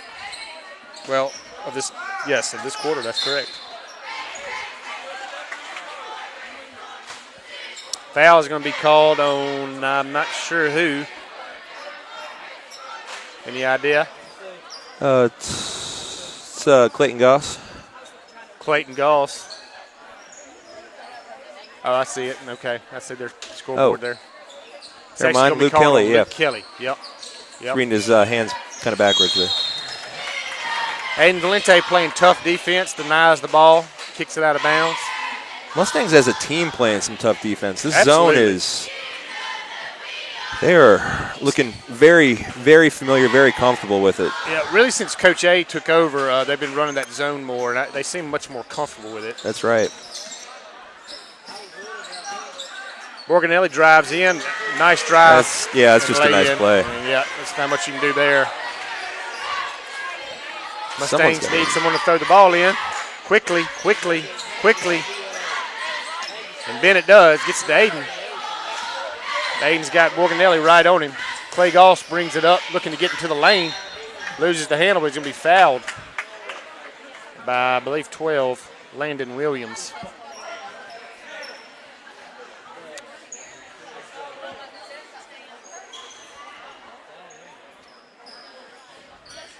So competitive game here, Mr. B. Not for that last minute before the half. I mean, it'd really be competitive, but Mustangs trying to claw their way back in. Charlie Dunn's going to be called for a double dribble. If you're just joining us, fast and furious running game here. The Mustangs are actually in the lead with about a minute and a half to go first half, and we had some trouble inbound the ball, and Colts have led ever since. Bennett Barnes turns it over. He's bringing it back the other way. Tries to kick it over to Charlie Dunn. A little too hard. Trace Harrell checks back in. This time for Clayton Goss. 3:21 to play. 19-11 Bayou Colts. Getting a little antsy. There is no 8-point shot. Just got to. It's true. This is not MTV Rock and Jock or Jock Jams, whatever it was. I loved that. 25-point basket would help.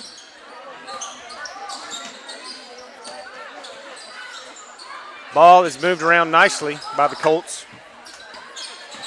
Morganelli looks to drive in, kicks out to Jeffries. He kicks it back out. The Colts run a nice motion offense. Really do a good job moving the ball around, being patient for an open shot. And there it is by Jeffries. It's no good. It's going to be rebounded by the Colts. And they're going to set it back up again. Moving the ball around. Mustangs in the patented 2-3 zone. Jeffries again for three. It's no good. Bennett Barnes with the rebound. He's bringing it back up, gets it to Trace. He gets it past the half-court line and gets it up to Aiden. Aiden's calling for the offense now. He's looking to drive into the lane. Bennett gets into the lane, takes a shot. Ooh. Rim's just out. Fouled. He's going to be shooting two. So Bennett makes something happen for us and gets to the line. You know, Mr. B, what I was always fascinated by Jock Jams, who was good, you know, you wouldn't expect, like Urkel, you know, he was good at basketball. Oh, yeah. First one by Bennett is good. And then people like Marky Mark, not so much. That's not how he'd tell it, I bet, though. Probably not. All right, we got Bennett Barnes shooting his second free throw. And it's up, and it's rims out. Bennett has a pretty stroke, he really does. Win Harden checked back in the ball game. Shot is up by Morganelli. It's no good. Powerful rebound by Charlie Dunn. Had great position inside. And Aiden's coming back the other way. Dumps it down to Win inside. He kicks it back out to Trace. Back up to Aiden, or tried to Good save. Yes, good save by Bennett and Aiden. And Bennett drives it in for a lay-in for his third part of the night. Kind of kickstart a little mini fast break there with that. Yep. Bennett coming in and giving us a little juice. Aiden coming back the other way. Love seeing Aiden get into the lane like that. That was a pretty move. Pretty little two-step there, and he cuts it to 3. Just like that? Just like that. 19-16. Bayou Colts lead.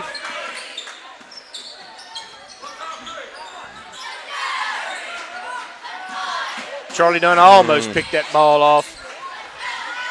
Aiden in the face of Jeffries, caused him to be no good. Trace rebounds it, and he's looking to push it. He wisely backs it out. Charlie down to Aiden. Ooh, in and out. Great setup, great shot. Just didn't fall for us. Less than a minute to play. Jeffries moving it around again. Out to Borganelli. Charlie Dunn almost picks it off yet again.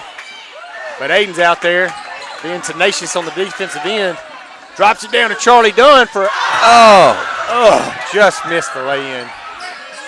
Would have cut it to 1. And the Colts back the other way, and they can't drop it in. So luckily, same bad luck befell them. That's right. Remains a 3-point game with 24.6 to play in the first half. Bennett Barnes trying to take the ball, but ref's not fooled. Worth a try. Yep, crafty like his old man. Shot is up, it's no good, but it's rebounded by the White. Down to Jeffries. He's going to make that every time. About a 12-foot open jumper. Time's a wasting, down to 10 seconds. Trace, you got to get it going. Trace coming back the other way. Gets it to Charlie Dunn, over to Charlie Powers. 3 seconds. Got to get it up. Out to Trace, long 3. It's up, and it's good. Boom. Trace Harrell with the Magic Man touch. Second 3 of the ball game, and boy, was it needed, Mr. B. Absolutely. I think the score is in pretty accurate reflection. It's been a really well-balanced game. A lot of fun. A lot of fun. Really looking forward to this second half. Me too. 21-19, Bayou leads. Trace puts Mr. Mo on our side, going to the locker room. Everybody's fired up. Everybody's going to the concession stand, getting a hot dog or water or barbecue. It's a great day to be in the gym, guys. Y'all come on back and watch the second half.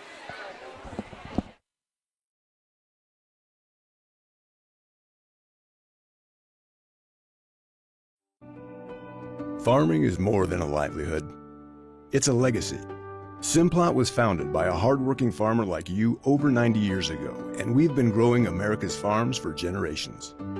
With local crop advisors grounded in your success, Simplot Grower Solutions is in your fields and by your side. We dig in deep to pinpoint what you need, where you need it, when you need it, even when the forecast is unpredictable. I may be an orthodontist, but I know a thing or two about...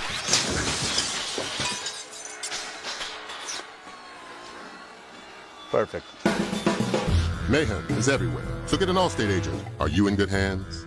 Ready to get your money moving? Zelle is fast, safe, and an easy way to send money in minutes to friends, family, and others you trust. And it's now available in the Guarantee Bank mobile app. Enroll today and get your money moving. Guarantee Bank, together with Zelle. Guarantee Bank, member FDIC. Transactions typically occur in minutes when the recipient's email address or U.S. mobile number is already enrolled with Zelle. Mobile carrier fees may apply. Available to United States bank account holders only. Terms and conditions apply. The Zelle service is property of Early Warning Services, LLC.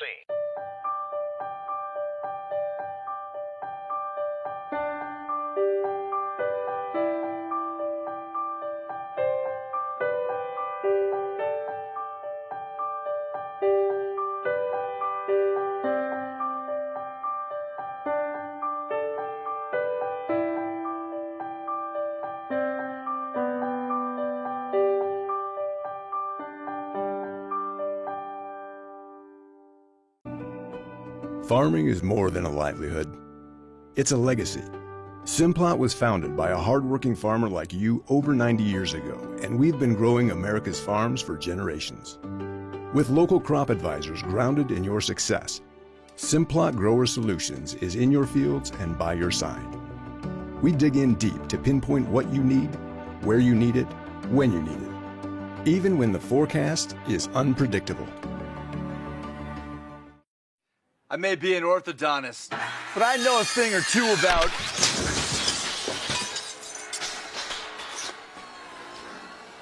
Perfect. Mayhem is everywhere, so get an Allstate agent. Are you in good hands? Ready to get your money moving? Zelle is fast, safe, and an easy way to send money in minutes to friends, family, and others you trust. And it's now available in the Guarantee Bank mobile app. Enroll today and get your money moving. Guarantee Bank together with Zelle. Guarantee Bank, member FDIC. Transactions typically occur in minutes when the recipient's email address or U.S. mobile number is already enrolled with Zelle. Mobile carrier fees may apply. Available to United States bank account holders only. Terms and conditions apply. The Zelle service is property of Early Warning Services, LLC.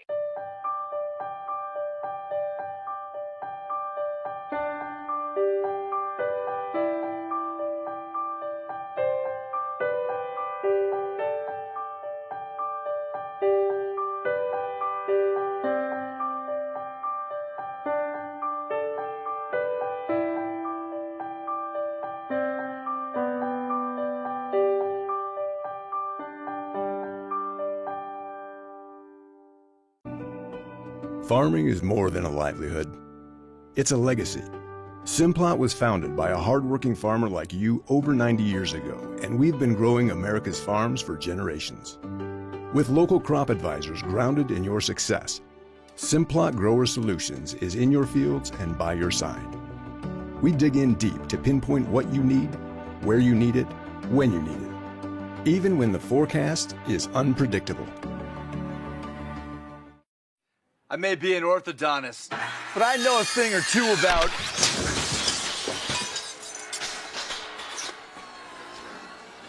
Perfect. Mayhem is everywhere, so get an Allstate agent. Are you in good hands?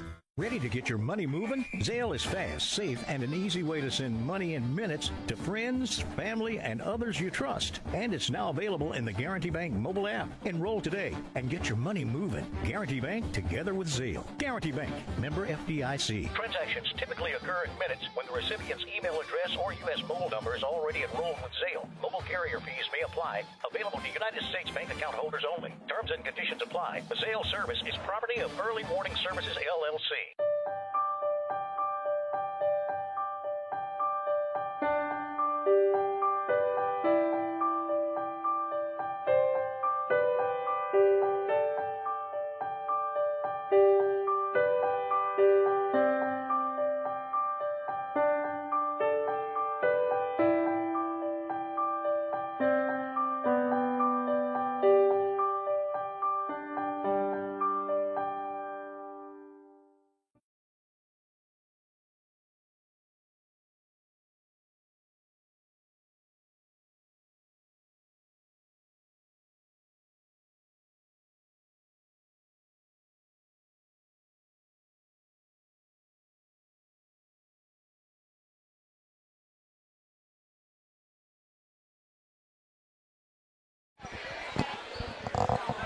All right, and we're back for the third quarter, second half of action. Taylor Calhoun and Mr. B, John Banuzowitz. We are here to the first half, Mr. B. What you think? I mean, super exciting. Very exciting. Really impressed with our defense throughout, except for that little deluge that came at the end of the first quarter there. That was an inbounding problem. That was an offensive problem. Right. But, other than that, we've looked great, I must say. And what I'm just always so proud of is they don't quit. They don't, even if they're down 10. I mean, they're not going to quit. They're going to come back. So tenacious D being played again. Aiden Valente and Trace Harrell out in front. Luke Kelly, Charlie Dunn, and Charlie Powers playing down low. And those boys are hustling. As we said before, Bayou does a good job of moving the ball around and keeping us on our toes. But on our toes we stay. We've stuck with them this whole time, forced a lot of turnovers, kept them out of that press. That's we're literally, as soon as they catch the ball, we got a Mustang in their face. So Defense is keeping us in this game for sure. Jeffries drives in for a lay-in. Makes it 23-19 Bayou. Mustangs running back the other way. Charlie Dunn takes it up. And he's going to be fouled and shooting 2. Press the issue. I like it. So Charlie, one of our resident energy bunnies, always giving it 100%. Quickly takes it down the floor and earns himself a trip to the line, shooting 2. 6:03 to play. That was never very good, so I was always told, hustle had nothing to do with ability. You can. That's true. Absolutely. You can make up for a lot. Yeah. Charlie's first free throw rims in and out.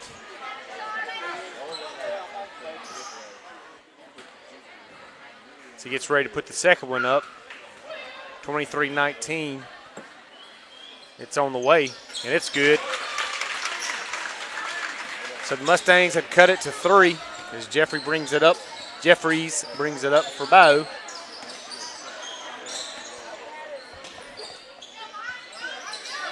Forgot I don't have a roster. It's on my phone. Borganelli's going to throw it away. Going to be coming back Green's way. And so the Mustangs will have a chance to cut it to 1 or tie. Ball's inbounded to Trace. So he's looking to tie. Absolutely. Trace is not scared to let the 3 fly. A nice buzzer beater to end the first half. That was exciting. Bayou had one at the end of the first quarter, and we had one at the end of the second. Dump down to Charlie Dunn. He makes a nice move on the inside, just can't get it to go. Colts rebounded, but they're going to be called for a travel. It's going to stay on the Mustang side of the court. As I pull up my trusty Bayou roster provided by Shelby Lamb, who is loving some nachos next to me. No jalapenos for some reason, but I won't hold that against her. As the Mustangs score and cut it to 1, 23-22 Bayou. Aiden Valente with that great defense at the outside on the perimeter.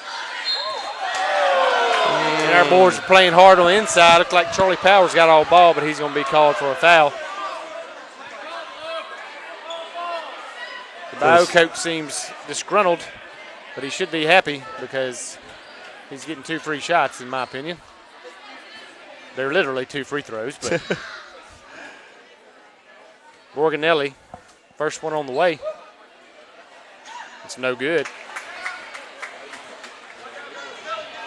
We've got Aiden, Charlie Dunn, Charlie Powers, Luke Kelly, and Trace Harrell on the court. Coach A seems to maybe cut the rotation down as who's been playing this game, and might have helped our rhythm with having the same guys in, for longer periods. Second one by Borganelli's good. Just a 2-point game, 24-22. Trace is going to draw a foul outside on the sideline. Might have been a makeup call. Regardless, we'll take it. 2 fouls on Bayou, 1 on Pillow. Each team only had 3 fouls in the first half. Charlie Powers inbounds to Aiden, who gives a nice dump down to Charlie Dunn, who makes another sweet move, just can't get it to fall. Charlie has some great moves down there in the post, just rimming off barely. Jeffries walks it up the court as the Mustangs wait in their vaunted 2-3 zone defense. Charlie Powers cuts him off along with Aiden Valente. Ball's tipped by Trace. Out of bounds, going to be Colts basketball still.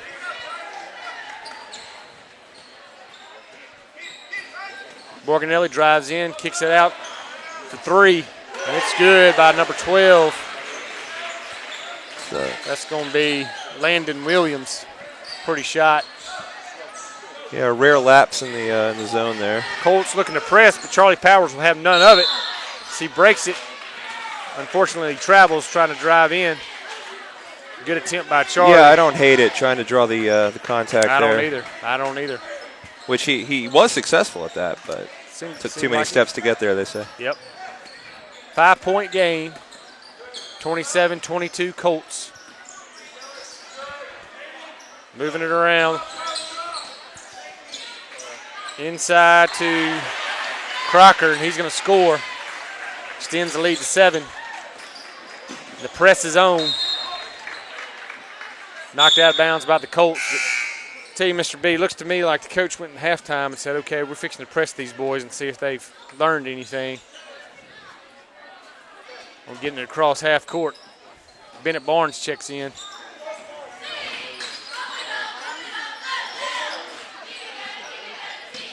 And Naden does get it across half court and gets us ready to go into our offense.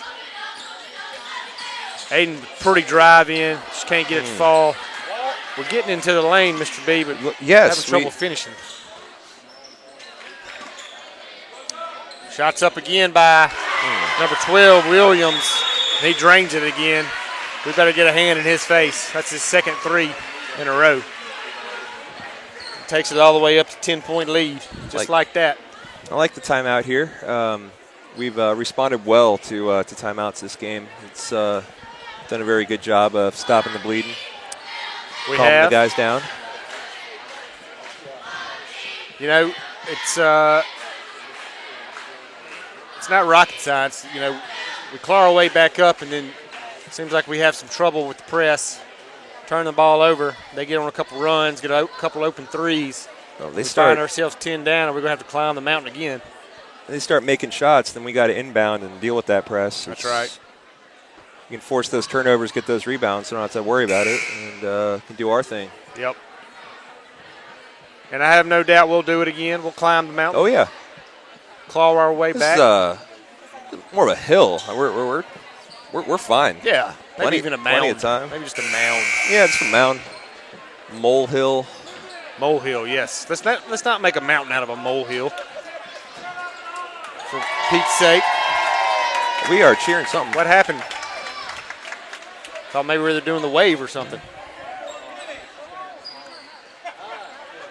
Somebody's birthday or something, I don't know. Raucous crowd of Mustangs. Bennett Barnes inbounds it to Aiden Valente. Looking for help, but then decides I'm just going to take it myself. And he gets it on past half court and gets us ready for our offense. He's going to try to get into the lane with another Aiden drive and finish. That's what we need, Mr. B. We need to see Aiden into the lane. That's right. Well, we've been seeing some really good penetration, just not falling until there. Yep. So 32-24 Colts.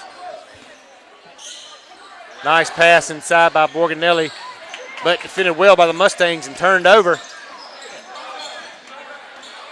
And Aiden's going to bring it up. Chance to cut this lead.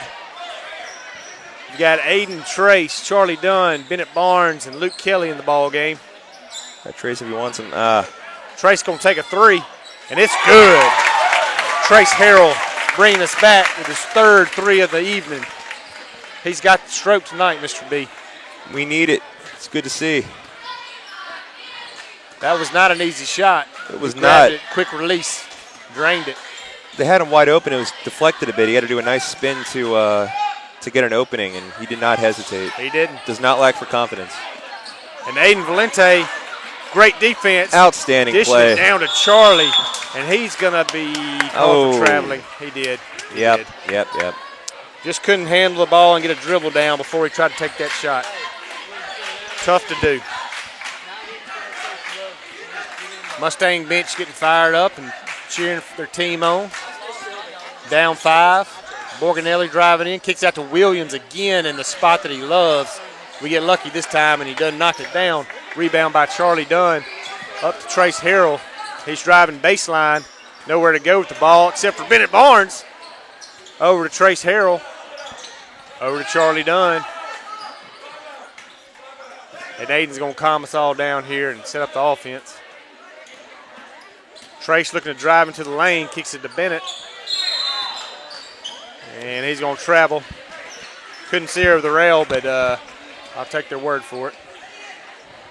Rail, sorry. Talking too fast. Well, a few dozen refs here on this side didn't seem to have a problem with it. So. Yeah. Mr. Jeffries brings it up with a beautiful pass down inside. Williams, he kicks it out. Back over to Borganelli. Three on the way, no good. Rebound by Charlie Dunn. We have had some good looks from three. We're just getting lucky now. Aiden driving in, leaves it for Luke Kelly. Takes an outside shot, it's no good. Would have liked to see Aiden maybe just try to take that on in. Jeffries for three, and it's good. Yep.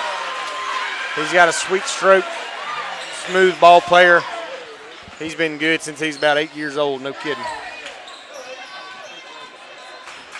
Aiden streaks up the court, gets it over to Luke Kelly, over to Trace, who takes one way downtown.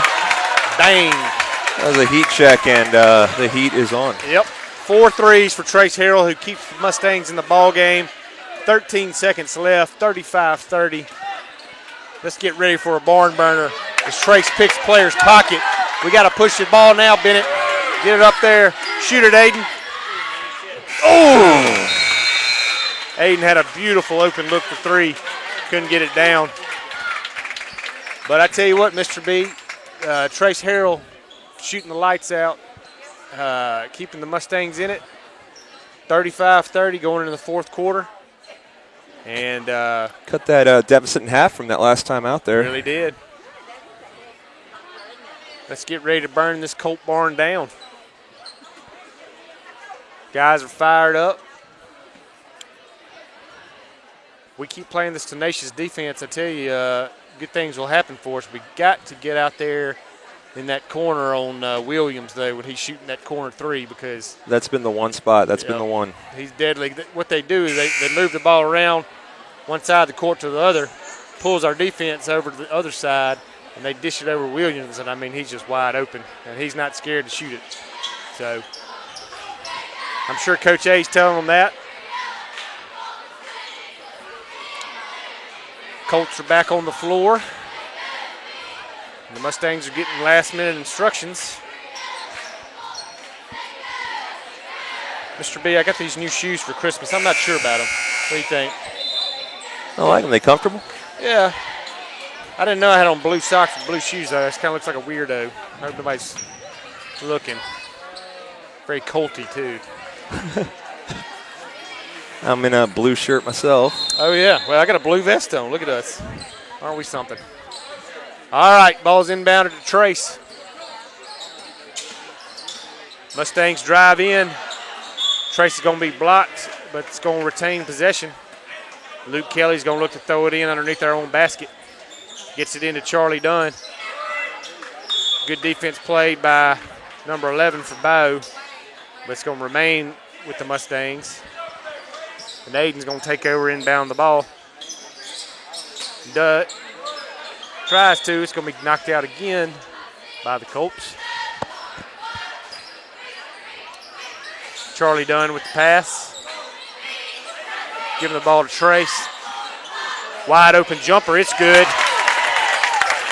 Trace Harrell having the night of his life, I'd say, Mr. B. Oh, he's feeling it. I want to say, just by my math in my head, he's got at least 15 or 16. I know he's got 4 threes. Jump ball, it's going to remain with the Colts. 32-35, Bayou. Oh. Jeffries looking to inbound it for the Colts. Gets it into Williams. He's going to be fouled by Luke Kelly, playing maybe a little too aggressive underneath the basket there. The ref sitting there looking right at him. Can't blame him for the tenacity. Neither team in foul trouble again. Very clean game. It's nice to have one of those for once. It is a breath of fresh air. Jeffries looking to inbound. Does so to Colton. Shot is up. No good. Mustang's going to get lucky as it bounces off a Colt's foot. And we're coming back the other way. Chance to tie. Chance to tie. Bennett Barnes inbounds it to Aiden Valente. And they got that full court press on, Mr. B, and we're having trouble with it again. Turn it over. Dumps it down to 1, and he scores. Extends the lead back to 5, and the press is back on. Aiden Valente with a baseball pass down to Luke Kelly. He's got it. Back out Luke to corral that. Sorry. Bennett Barnes with a nice drive. Tries to. Can't get it to roll, tries to get his own rebound, and we accidentally knock it out on our own player. Mr. B, I actually do love these shoes. My sweet mother-in-law gave them to me, so she's the best, Mama said, in the world. Jeffries coming back the other way. Guarded well with Aiden, forces a turnover. And we got a score right here, Mr. B. That's right. Defense is kind of holding up their end of the bargain here as we start the fourth. First, we got to break this press. It's giving me the well done. hives. Bennett Barnes does so. Dumps it down to Charlie Dunn. Beautiful pass by Bennett. Big man running the floor. Dumps it down to Charlie. He didn't miss that lay-in that time for sure. 37-34, Bayou Colts versus Pill Academy Mustangs. Rebound, Aiden Valente. Mustangs coming, turns it back over. Now we're going to get the ball again. We're running another way. Aiden pulls up for a jumper and hits it. Cuts the lead to 1. Aiden Valente rises and shines. 1 point game, 5 minutes to go. Aiden out here right in Jeffries' face, giving him no room to breathe. Jeffries gets it cross court, and now he's wide open for a 3. And that's, Mr. B, that's just what they do. They get us to move around. Overcommit, over-aggressive defense, which can't blame us. And if you leave Jeffries open like that, he's going to drill it every time. 4-point game. Trace looking to get it across court, and he does. Can't see over the railing, but it looks like a scrum. Going to be a jump ball. Mustang basketball. Over the rail and through the woods, I could not see, but regardless, it stays green.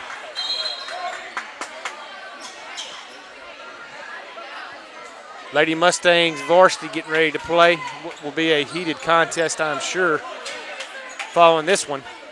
Always a great rivalry at every level with Bayou. Trace, beautiful spin move into the lane, kicks it back out to Bennett. Bennett looking to get it back out to Trace. Driving inside, looking for somewhere to go with the ball. Backs it out to Luke Kelly. Aiden Valente calms it down. Trace Harrell looking to get open again after it made 4 threes tonight. Luke Kelly going baseline, trying a circus shot that did not go. Bayou come back the other way. Pretty pass by Jeffries. Player cannot convert. The Mustangs coming back the other way. Charlie Dunn with the ball. Driving inside. Takes a shot. No good, but he's fouled. He's going to be shooting 2. Charlie, no stranger to getting to the line, does a good job of that every game. We've been so close to, I think, 3 different and ones there. Really this have. Game. Really have. 3:30 to go, 4-point game. You can cut the tension with a knife. Charlie's first shot is good. He's not scared. Charlie Powers checks in for Trace. I'm sure Coach A's going to give him a little breather, then get him right back in with his hot hand. That's right. Charlie Dunn with an all-important second free throw on the way. And it's good. Charlie, one of our better free throw shooters. And now the Mustangs are looking to press a little bit, and we're going to back off into our zone defense. Imagine Coach A stressing no more wide-open perimeter shots, especially to Jeffries or Williams there in the corner. Aiden Valente on the ball on Jeffries. Charlie Powers on Borganelli. He drives in, kicks it out to Jeffries. He's got one up, no good.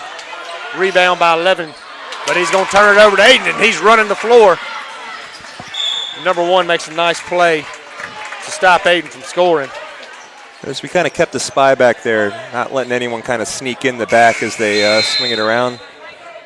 Keeping someone with an eye on the back door there, which is a nice adjustment by Coach A there. 2:55 to go, 2-point game. Bennett Barnes looks to inbound for the Mustangs and does. Aiden Valente catches it and gets it back to Bennett. Now back to Aiden, set up our offense. Charlie Powers driving into the lane, kicks to Bennett Barnes for 3. No good. Had a wide open look though. Don't blame Bennett for taking it, but kicks back to Aiden. Bennett's going to drive into the lane. Loses the handle on good defense by the Colts. And I think Charlie Dunn's going to be called for a foul maybe. Yep. Nope. Number 4. Who's 4? It's Bennett. And Bennett takes a seat as Trace checks back in. 40-38 Colts. Pickoff by Aiden Valente, driving in the lane. Take it up, Aiden. No contact called. No foul called after the contact by Borganelli on Aiden, but Jeffries coming the other way. Rebound Aiden. They've been letting them play. They are letting them play for sure, and that's fine. Charlie Powers for 3. No good. This place would have erupted. Would have erupted, at least this side of the place. And Jeffries walks up the court.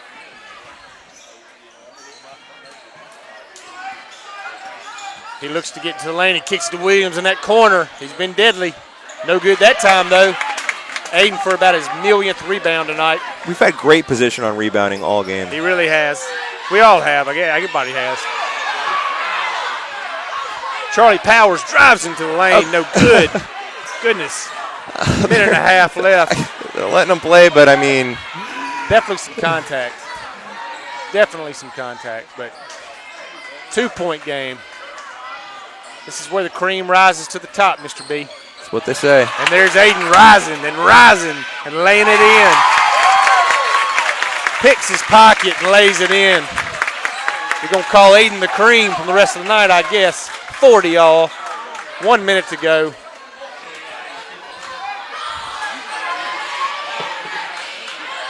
Jeffries for 3. No good, but it's going to be rebounded by the Colts, but it's going to be knocked to Aiden. And here comes Aiden. Let's just see if he takes over the game. And this is some game, y'all. Bench is fired up. Mustangs faithful fired up. I know. I'm getting a little too excited myself. Lots of people on their feet. My leg's asleep, otherwise I would be too. Yep. Hopefully I haven't spit on you or Shelby. Or Amy. Or Miss Dunn. Or Lindsay. A lot of Mustangs here, everyone. How much spit you doing? I think I'm okay on the spit, actually. Pretty wide radius there. I'm just talking maybe a little too fast. But it's exciting. It's an exciting game, that's right. Hope you're enjoying it on the live stream. We're glad to be able to bring it to you. 47.7 to go. 40-40. Let's see which horse. I guess a Colt and a Mustang. They're both horses, right? They are. I guess you would just call them which horse is going to win the game. I vote Mustang.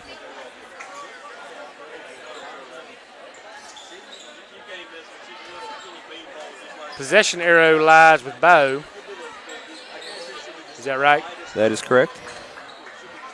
We've got Charlie, Trace, Aiden. Got a wet spot.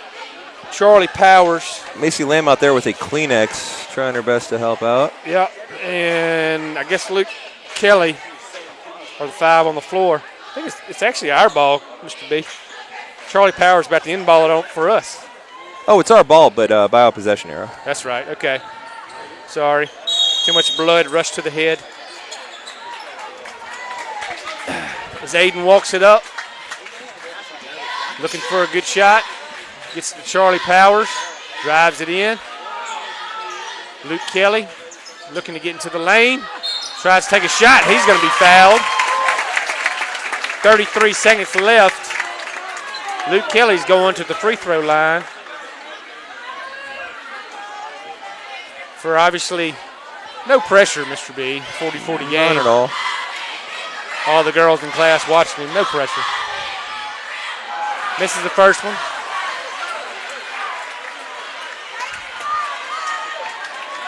He's going to make this one. He's got it. No problem. 40-40, 33 seconds to go. Luke takes a shot, but it's going to come off the rim long, and we rebound it. Aiden Valente doing everything he can underneath that goal. Could have been an over the back, no call. Colts coming back the other way. And Jeffries calms it down with 19 seconds left.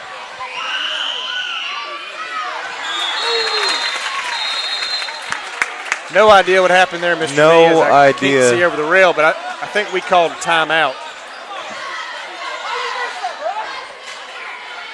12.4 seconds to go, 40-40.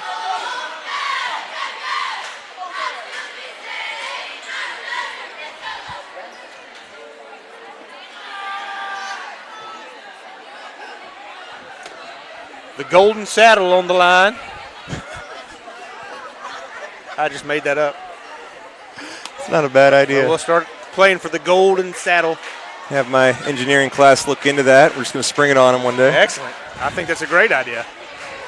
Palmer Brock could probably donate an old saddle. He's a horseman. Palmer, I'll be getting in touch with you in the next few days. Yep. Ignore the smell. A Palmer or the saddle? Both. Both. 40-40. Barn burner of the game. Lady Mustangs in the tunnel waiting to come out, cheering on the guys. Varsity Lady Colts looking to do the same over there with their guys. Colts basketball inbounding right here in front of us, and they get it to Jeffries. Aiden Valente right on him. And Jeffries going to be probably looking, and he just double dribbled for sure. Just traveled. Aiden calls him to pick up his dribble, and then he took another dribble. I think he maybe thought Aiden knocked the ball out or something. I'm not think sure. that's exactly what he thought. Jeffries, who is always cool as a cucumber, Aiden's defense is just too much right there. I mean, he's done it all tonight for sure. Oh. Well, except for Trace, of course, and defensively and rebounding, I mean, Aiden has been just tenacious. So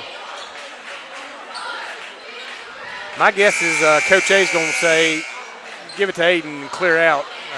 That's what I would do. Or maybe we're going to look to get Trace an open look. One of those two things I think we're about to see. 4.2 to go, 40-all. Battle for the golden saddle. Ball is inbound to Aiden Valente. Over to Trace Harrell, wide open shot.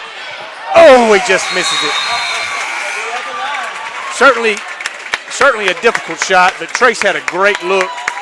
And the way he's shooting tonight, you can't blame him for taking Absolutely not. or setting it up that way. So, guess we're going to overtime, right, Mr. B? That is correct. We're all having fun. Let's keep it going. Free basketball, that's right. I'm so jittery. I feel like maybe I've had one of a double shot of one of Shelby's teas. They really do wake you up in the morning and make you feel good. Yeah. Uh-huh. I like the Black Pearl. Is that what you had? Yeah, I did. Had that this morning. A great tea and pirate ship. 3 minutes in overtime. And obviously things just ratchet up as far as the competitiveness and the tension. And this has been a fun one, Mr. B. This has been an absolute blast. So much fun to have a competitive game with two teams that are evenly matched and giving it their all. We've got Luke Kelly, Trace Harrell, Charlie Powers, Aiden Valente, and Charlie Dunn out on the court for the Mustangs. Aiden Valente getting ready to jump for the Mustangs.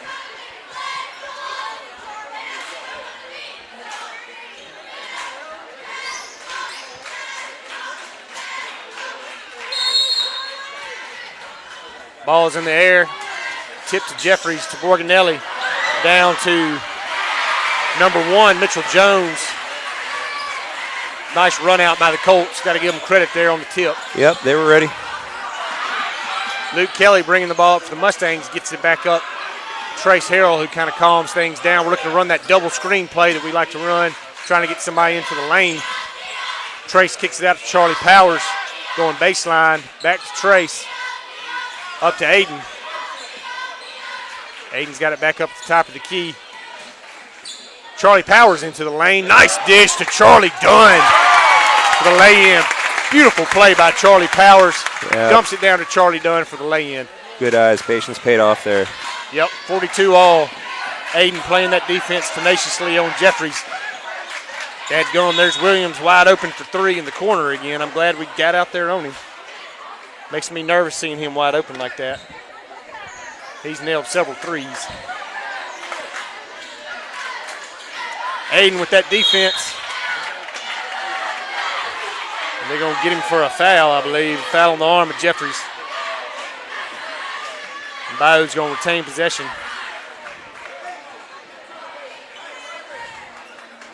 Five fouls on the Mustangs, 4 on the Colts. 42 all, 1:58 to go. Williams driving baseline, dumps it down to 10. He's going to take it up. Charlie Powers is going to be called for a foul. And he's going to be shooting 2. Let's see, I haven't called number 10's name tonight. His name is Stafford Light. Yes, I have. 2 shots from Mr. Light. No pressure. 1:53 to go.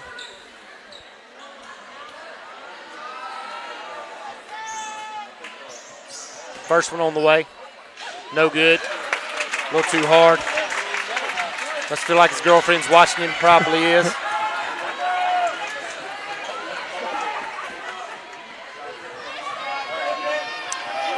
Stafford Light the line. Second free throw. See if he can break this tie. He cannot. Referee's going to call what I would say is a ticky-tack off-ball foul. Yeah, especially. What is he calling? Some sort of violation? Some sort of violation, yeah. So he's going to get another shot, and now that's 6 fouls on the Mustangs. And that really puts us in a predicament. Nevertheless, and that free throw is good. 43-42 Colts. We're going to be called for 5 seconds trying to get the ball in and not being able to. That's a pretty quick count. I feel like I'm being negative now, so I'm going to stop Mr. B.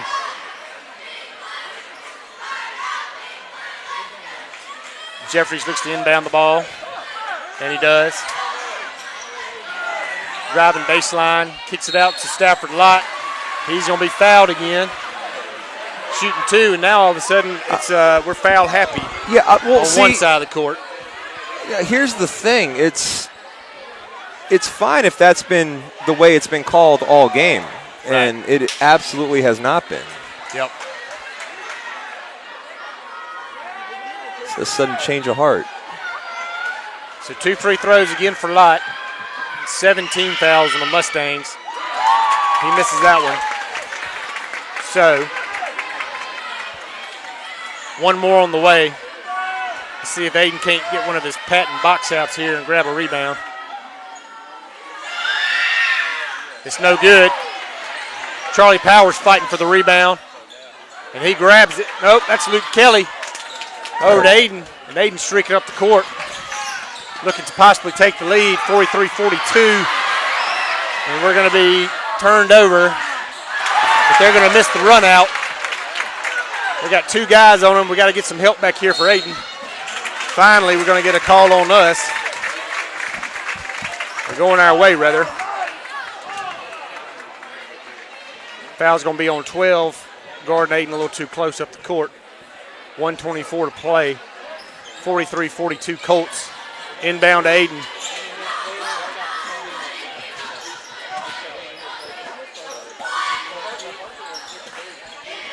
Working the ball around the perimeter to Luke Kelly. Over to Charlie Powers.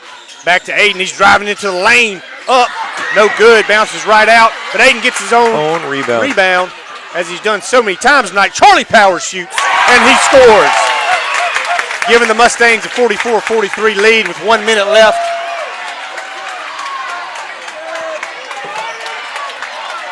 Mustang faithful on their feet. Timeout, Colts. 47.7 to play.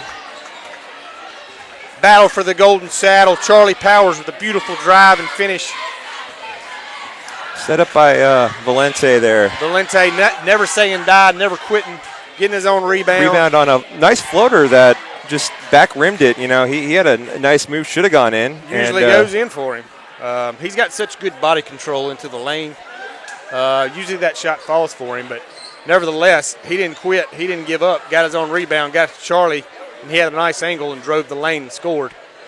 So No one on this floor has shown any bit of let up or anything from the get-go. They haven't. And, credit to the Colts, too. They've played a heck of a ball No, game. that's what I mean. They're yeah, I mean, both sides. Both sides. Hats off. This has been one heck of a game. Yep. By far, my favorite of the year that I've watched. Oh, so easy. And just the rivalry of the two. Sure. Raises the stakes. Just could see better. Yep. The vision thing is a little difficult, but nevertheless, Colts are looking to inbound. We got Charlie Dunn, Aiden, Trace, Charlie Powers, and Luke Kelly. Ball is inbounded into the backcourt to Jeffries. Aiden Valenti right on him as he's been all night. Jeffries has really had to work. Lights in for a drive-in layup, and he makes it left-handed. Nice play. Luke Kelly bringing the ball up, gets it to Aiden. He kicks it back out on the perimeter. Looking to set up an offense. One thing's for sure, Aiden's not going to be fazed by the pressure. Luke Kelly takes it into the lane, takes a shot. No good. He was out. Thought the Bayou player might have been out when he touched the basketball. I don't know about that. And now they're going to give the ball to Bayou. They're going to talk it over. The referee on the baseline is going to tell the other ref that it was Mustang ball, or the guy was out of bounds. I think is what he's going to tell him.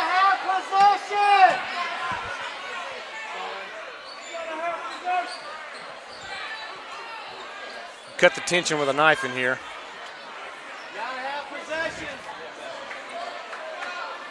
Mustang faithful trying to explain the rules to the refs.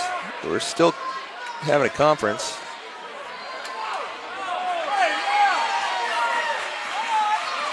Bayou is awarded the full timeout, which both teams are taking anyway. As they're So is it our ball or their ball? Their ball. 12.3 to go, 45-44. Our strategy is probably going to be to foul. We'll see. They're inbounding the ball underneath our basket. Charlie Dunn is on the ball for this inbounds. We got Aiden down here. They get it into Jeffries. Playing keep away with 7 seconds left, and they're going to turn the ball over. Wow. Great pressure defense by the Mustangs. Coach A is looking for a timeout. Let's see what we draw up with 5.8 here. Ooh. Down 1 point in a great game in overtime.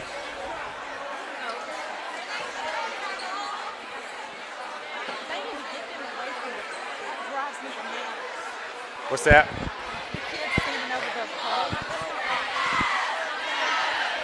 Yeah, interesting. Well, I'll just shut my mouth. Some home cooking type things going on, but whatever. Everyone in here really into this game. Yeah. Yes. No one just kind of watching something on an iPad or something. Everyone here. Yeah. And like I said, credit to Bayou. Just a great game by both sides, and whoever wins here, shake hands. And here we go. Aiden brings it up, 5 seconds, dumps it down to Charlie Dunn, puts it up, and literally rolls around the back of the rim and falls out.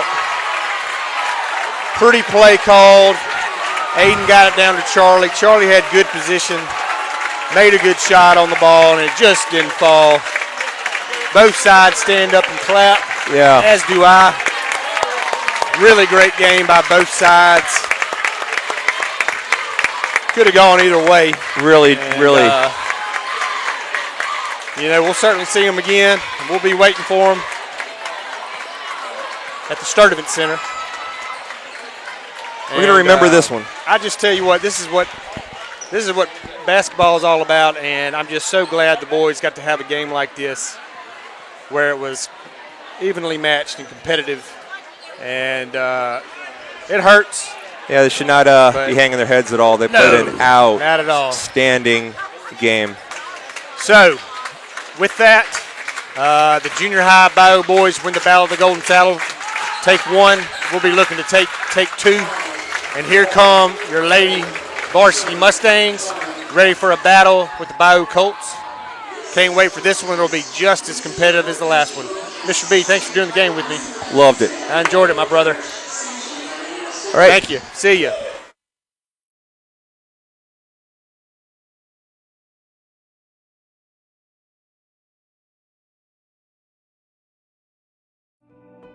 Farming is more than a livelihood. It's a legacy. Simplot was founded by a hardworking farmer like you over 90 years ago, and we've been growing America's farms for generations. With local crop advisors grounded in your success, Simplot Grower Solutions is in your fields and by your side. We dig in deep to pinpoint what you need, where you need it, when you need it, even when the forecast is unpredictable.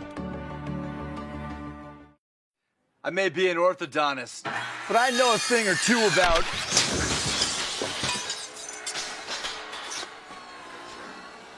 Perfect. Mayhem is everywhere, so get an Allstate agent. Are you in good hands?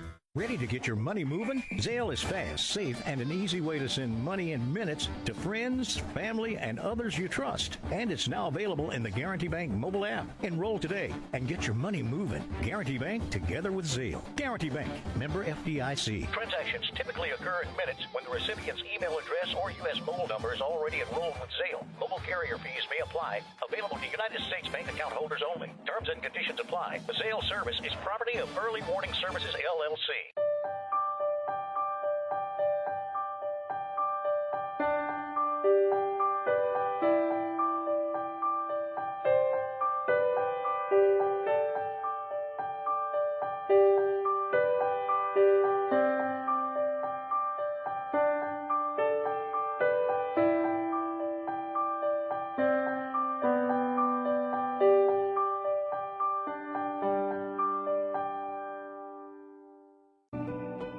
Farming is more than a livelihood. It's a legacy.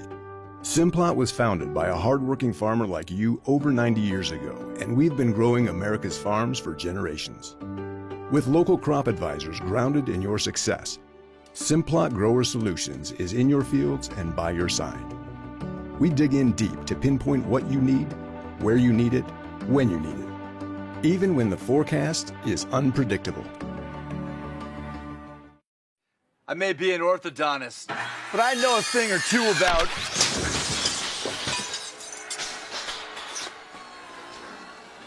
Perfect. Mayhem is everywhere, so get an Allstate agent. Are you in good hands?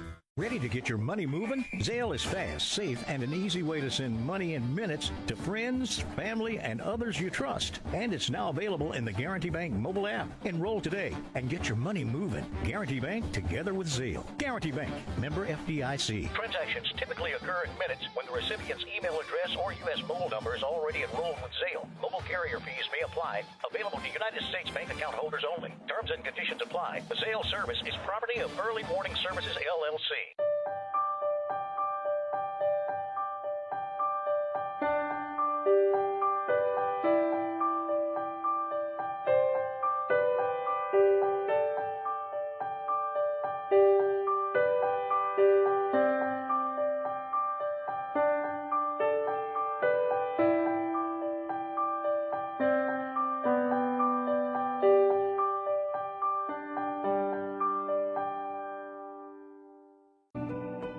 Farming is more than a livelihood. It's a legacy. Simplot was founded by a hardworking farmer like you over 90 years ago, and we've been growing America's farms for generations. With local crop advisors grounded in your success, Simplot Grower Solutions is in your fields and by your side. We dig in deep to pinpoint what you need, where you need it, when you need it, even when the forecast is unpredictable. I may be an orthodontist, but I know a thing or two about...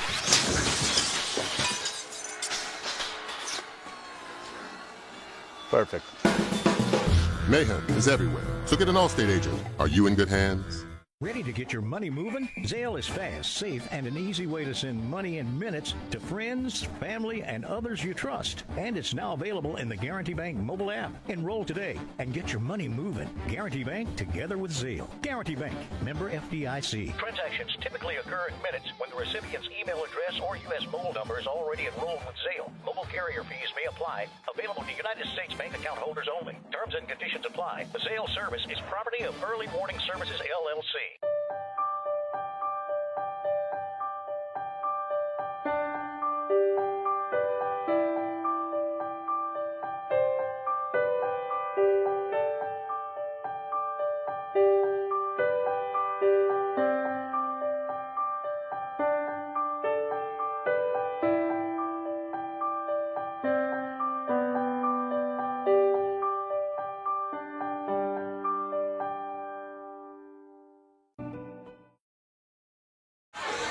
All right, we're back live. Bill Long, Shrest Challa here from Bayou Academy at Cleveland, Mississippi. I know some of you had probably tuned in earlier to catch the girls' game. Just saw the end of an exciting junior high game. Shrest, glad to have you back. Missed you the other night. I had to be suspended for one game. Apparently, Benuzowicz had me suspended for one game. I don't know what it was about. We'll have to talk afterwards. If he can do that, I'll see if he can get you about 4 or 5 on the next trip. Anyway, we come in. Bayou is 7-10 on the year's what Max Prep showed them at. I know there's a game or two missing, but the games that we've matched up with them with, they beat Jackson Prep 44-41. We beat Jackson Prep 48-11. They beat that the first game of the year, and I think Jackson Prep had another girl playing at that time. They lost to Leak 60-35. We lost to Leak 44-61. Beat Leak 64-35. They lost to Leak again 60-19, and we did 50-51. Other common opponent, Jackson Academy, they lost 34-32. We won 46-30. East Rankin, they lost 47-39. We won 70-47. Starkville, they won 55-38. We won 53-46. So those are our common opponents. Lady Mustangs are coming off a victory Tuesday night at Magnolia Heights up on the campus there in Senatobia. Lady Mustangs won it 65-29. Boy, you did your homework, man. I just showed up with a legal pad with nothing on it. You got some good numbers there. So I'd assume that, Max Prep sometimes is off some on it, but that's what they showed on there with it. They had a game Tuesday night at Heritage, I think it was. I have no scores on it at all. We're going to have our prayer and national anthem.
All right, we're going to get our starting lineups here.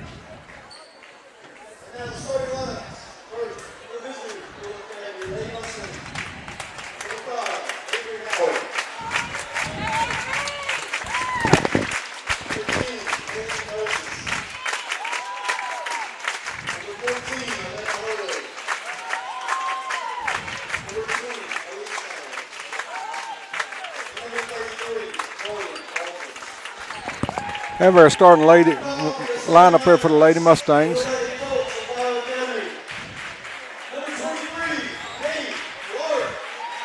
Katie Clark there, Trish. The eraser. Kate Cressman, number 22. Taylor McCain, number 10, 11th grader. Susie Page Vaughn, 13, 11th grader. And they're going to go with Sydney McIntyre, number 11, a 10th grader. So they're going to start one senior, 3 juniors, and 1 10th grader.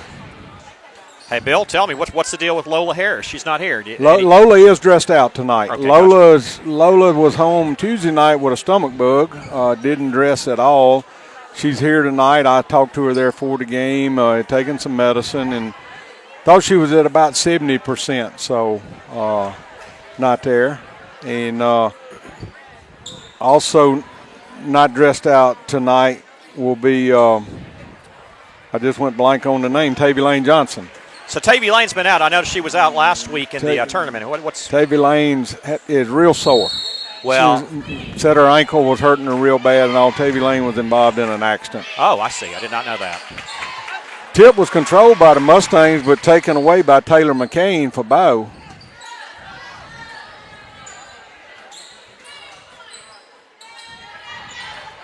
Lady Mustangs open up in a man-to-man defense. Kick it down in the corner.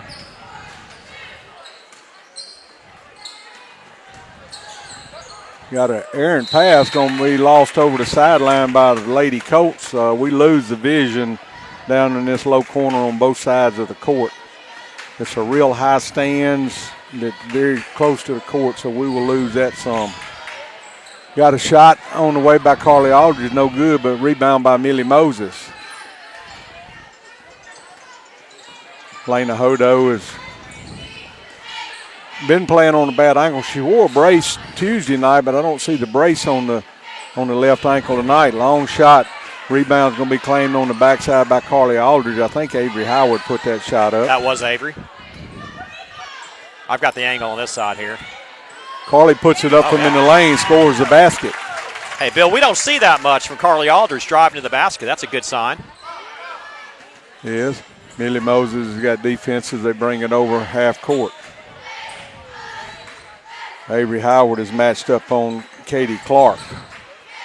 Shot down in the low blocks by Sydney McIntyre. Good for the Lady Colts. Tied the game 2-2 with 6:20 to play in the first period. Carly fakes a 3, drives, stops. Wanted to put it up, didn't, gets it to Avery Howard. Avery shuffles it down to Elena Hodo on the backside. She's going to be fouled, I believe, by Kate Cressman. First foul of the game goes against the Lady Colts, Kate Cressman.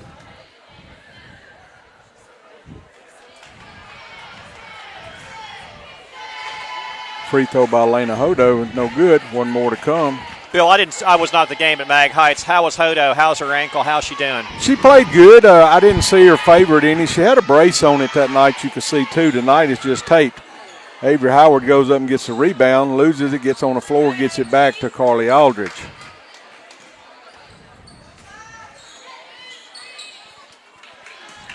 Lady Mustangs moving around. Avery puts up a long 3 from outside. Rebounds claimed by Carly Aldridge, was tapped by Millie Moses to Carly.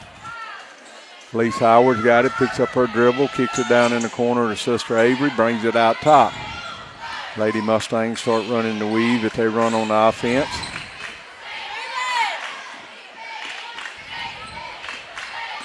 Lisa's working around top of the key. That was Aldridge with the 3. Didn't make it. Lena Hodo gets a rebound, puts it back up. Her shot's blocked. Carly goes back and gets it. Goes up, puts up a shot, nothing done. Millie Moses gets the rebound on the backside, and she's fouled on the way up. You know, a good sign early on, Bill, is that Carly Aldridge has already taken 4 shots. She's been kind of gun shy in taking those shots, and 2.5 minutes in, she's already taken 4 shots, 1 of 4 from the field with 3 rebounds.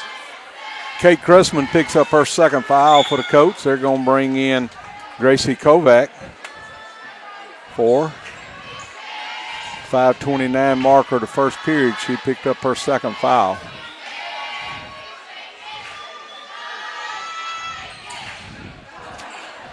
Free throw goes in and out.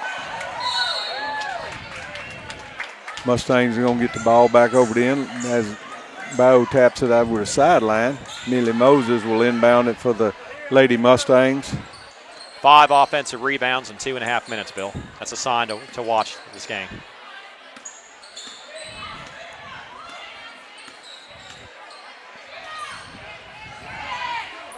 Ball was thrown in to Lena Hodo, taken away, tapped away by Katie Clark. Got a long three-pointer on the way from Bayou. I think it was 20, no, it wasn't 23. Neither down in this low to Taylor McCain. I'm an Avery, I believe. Avery, I believe. Kate Chrisman driving. Be Avery's first foul of the Mustangs. Hey, Bill, a key component of this contest is going to be that matchup of Katie Clark versus Avery Howard. If either one of them gets in foul trouble, it'll be much, much, much to the detriment of their respective squads. These teams revolve around these two dominant centers, and we'll have to keep an eye on that. Avery's first foul. Free throw's good there. Score tied now. Avery's going to take a three. Bayou back down quickly. Katie Clark driving with it. Avery gets a block on her shot. Carly Aldridge. Avery's pass goes over. Bayou's operating in a man-to-man. And it scores, taking it down the right side and laying it up. Beautiful shot by Elise. Give the Mustangs a 9-4 lead. Ball's tapped by Millie Moses. Pretty quick then.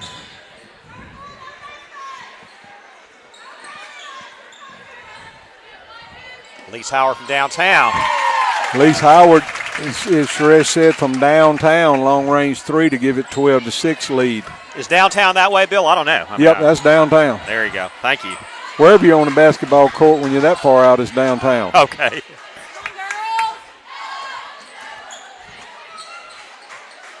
Bayou swings it all the way around. Girl carries it underneath the goal, puts it out. Long three-pointer on the front, off the backboard by Susie Bone.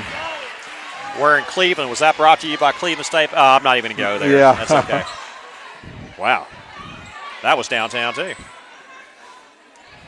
They are 3 of 4 from the field. Very limited shots. Going to have a foul there. I believe that's going to be on 13. Susie Vaughn would have bodied up on them. You know, we put up 12. Girls are hustling, going after them. Lola Harris puts up a three from outside. Katie Clark bodies out. Carly Aldridge gets the rebound. Good block out there by Katie Clark to claim that.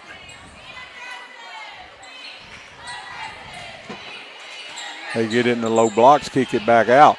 A three-pointer on the way from Gracie Kovac. No good. Rebound Avery Howard out running with it. Don't take it all the way down the lane, put it up and score it. Defenders kind of just fell back. So Avery said, I'll take it all the way to the goal.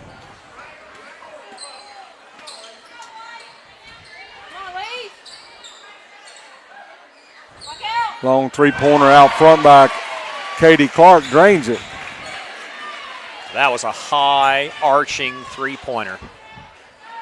Had some little pressure in her face, Avery did, but she put it up and made it from right at the top of the key. Don't call a moving screen, I think. Millie Moses. No, it's Lola. I'm sorry, Lola with her picking up her first foul, third team foul. Second team foul, I'm sorry. Second team foul, yes. That's why you do play-by-play, and I'm the quiet color commentary guy. Lady Mustangs picking up full court, man-to-man. Entering the game for the Mustangs is Addison Weems. Elise has taken a seat on the bench for a rest. Bayou gets on the go. Katie Clark going to put up another three from out front. No good. Carly Aldridge does a good job of screening out her girl and being able to let Addison Weems go get it. Millie Moses puts up a two-pointer from the left side. It's good. We look good offensively, Bill. Well, we really executed well and distributed scoring. It looks good.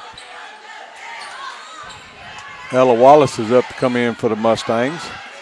Bayou has only made one substitution. Coach Carpenter is making several here with the Mustangs, or to keep us fresher if they can go with that. drives it down the lane is Taylor McCain and scores it to make it 16-14 with 25 seconds to play in this first period. Very quick first period here.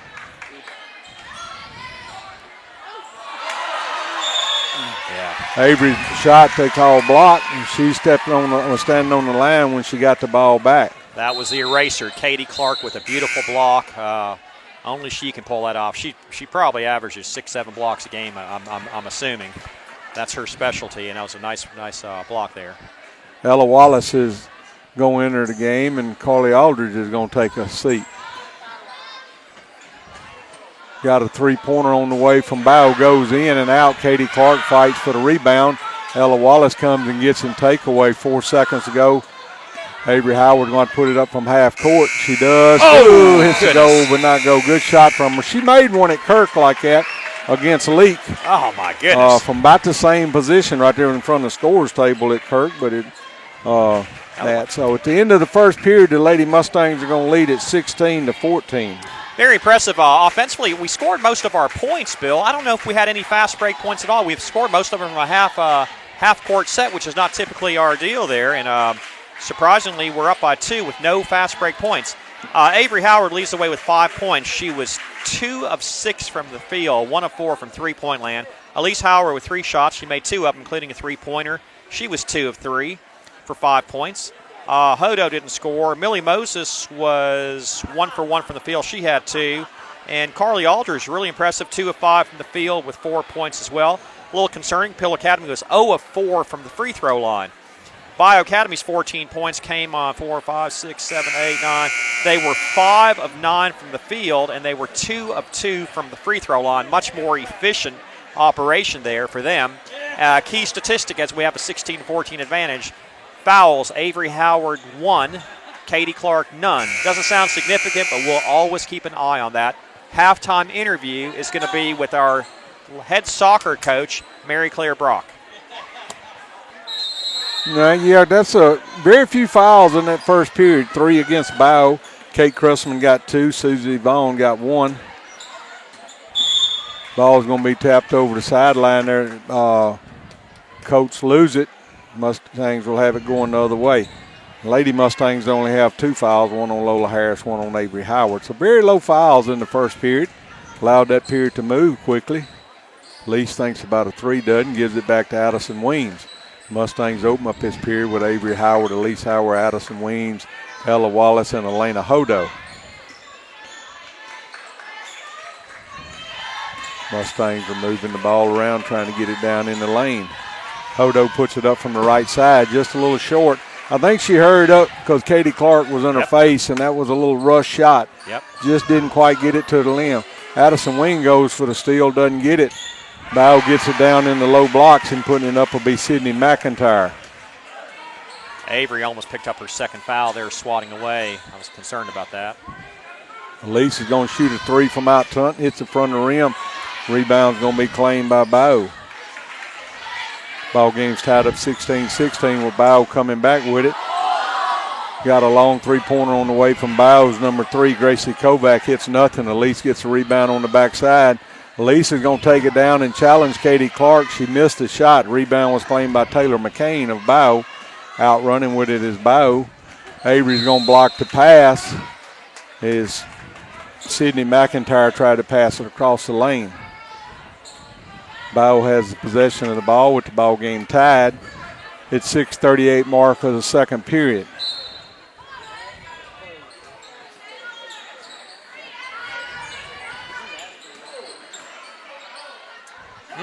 Oh, boy. Don't be nothing called. Bodies hit the floor several times there.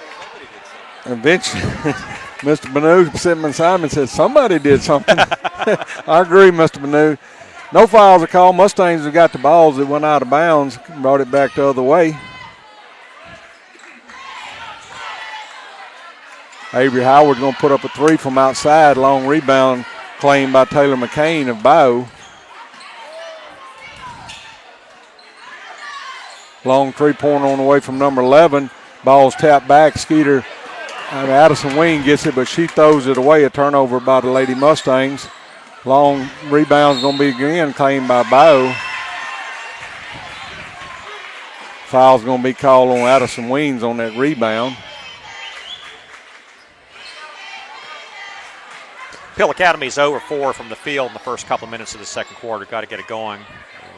Been outscored 2-0 the first couple of minutes.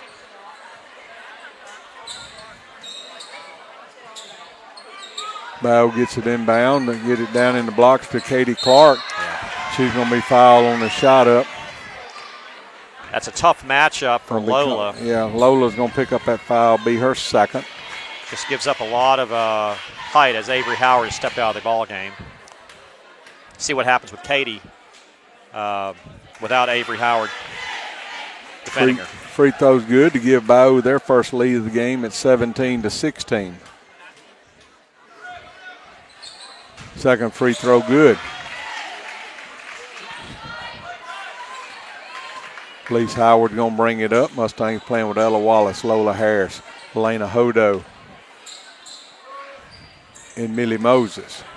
Down in the corner, couldn't see her. Ella puts up a shot. It's going to be fouled. Go to the line for two. Hey, Bill, I've noticed Ella's been able to drive to the basket a lot and get to the free throw line. I noticed that over at East Webster. I don't know if she did it much at Mag Heights. She had 9 points. Did she do that a little bit there? Or? Not as much up there.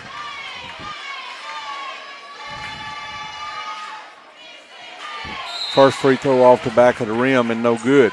Well, we're 0 of 5 from the free throw line. We got to get on that. I got to figure that one out. That's not a good sign. Susie Vaughn's going to come back in and replace Taylor McCain for Bayou. Second free throw no good. Lena Hodo goes across the lane to get it. Katie Clark was trying to block her out from getting to the goal on her side, but Elena went to the crossed over, and that's where the ball went, so she was able to get it. Elise got it driving down. Oh. Katie Clark's going to block it out. Yeah. Been watching that for 3 years. The eraser down low has been blocking some of our best. Lola Harris will inbound it for the Lady Mustangs. Trish saw the referee make Lola step over out from behind the goal. Up at Senatobia the other night, they set them up right behind the goal time after time. It made the inbounds hard. Good pass by Elise down to Ella Wallace, misses a shot, but Lena Hodo gets a rebound on the backside and puts it back to tie the game back up at 18-18. So the refs had no idea what they were doing. I couldn't believe it kept letting them do it in both games. It went. Kate Cressman goes in, misses a shot. Rebound's going to be tapped over the sideline by Sydney McIntyre. Each team has 4 fouls.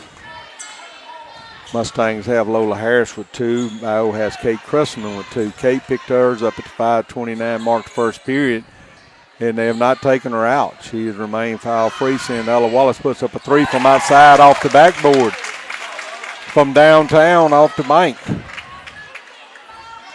wish I knew a bank downtown so I could go ahead and say, oh, great pass, by the way. Got it down low. Ball was tapped back out, claimed by Mag Heights. Lena Hodo tries to steal a pass, but going to lose it over the sideline. Be the Lady Colts ball right in front of us here on the sideline. Lady Mustangs have a 21-18 lead.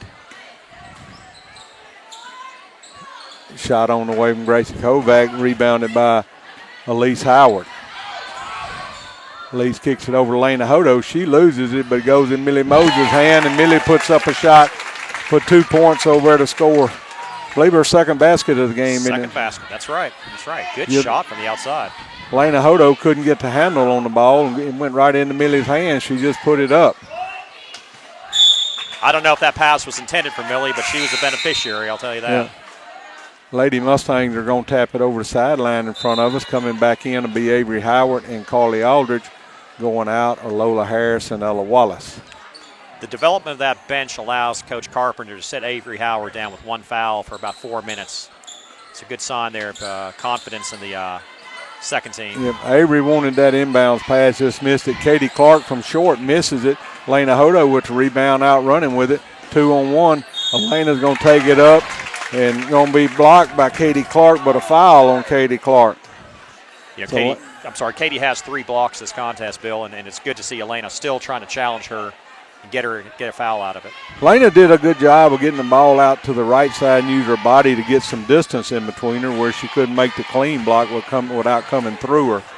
And drew the foul on it, but missed the first end of the two free throws. 0 of 7 from the free throw line. I just jinxed the drought. We're going to hit this one. There you go. Lena makes free, though, giving the Mustangs a 6-point lead at 24-18. This ties the biggest lead of the contest. Katie Clark's pass. They're going to call Elise Howard with a foul of grabbing the arm, and she went by to get the ball.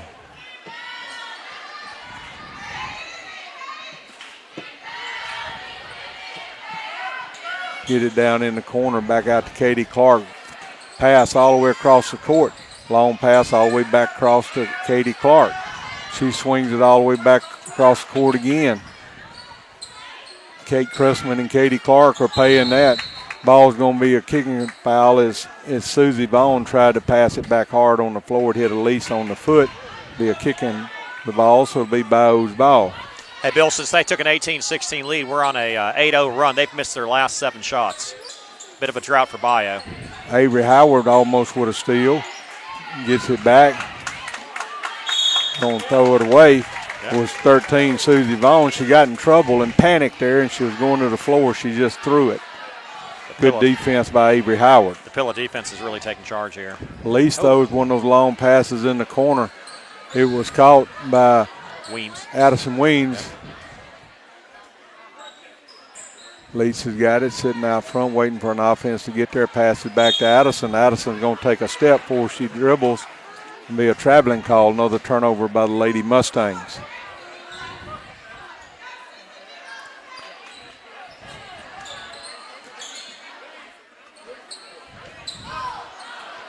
Steal by Aldridge. Susie Vaughn just threw it to her. Addison's going to lose it on the other end. She had lost her dribble and couldn't get it back. Be another turnover on the Lady Mustangs.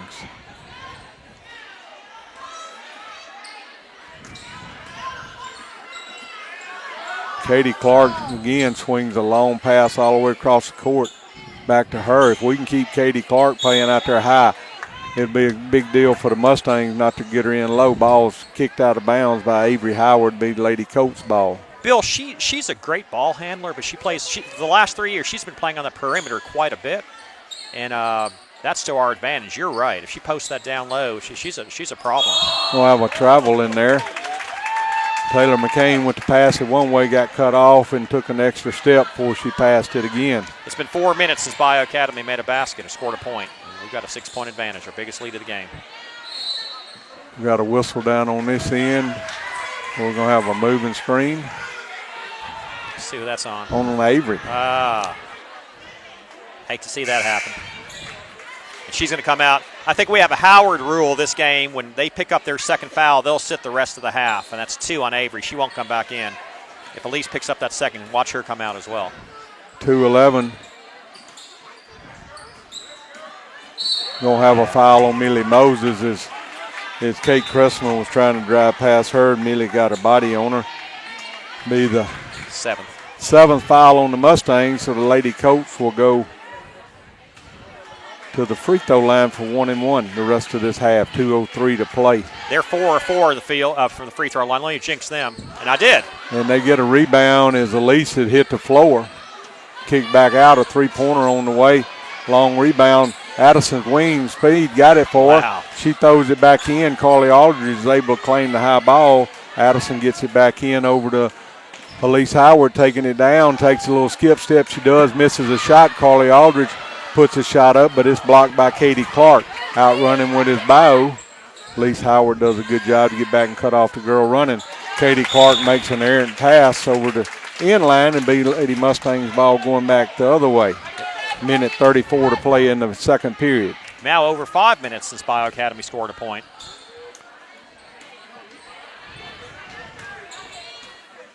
Elise Howard going to drive, kick it back out.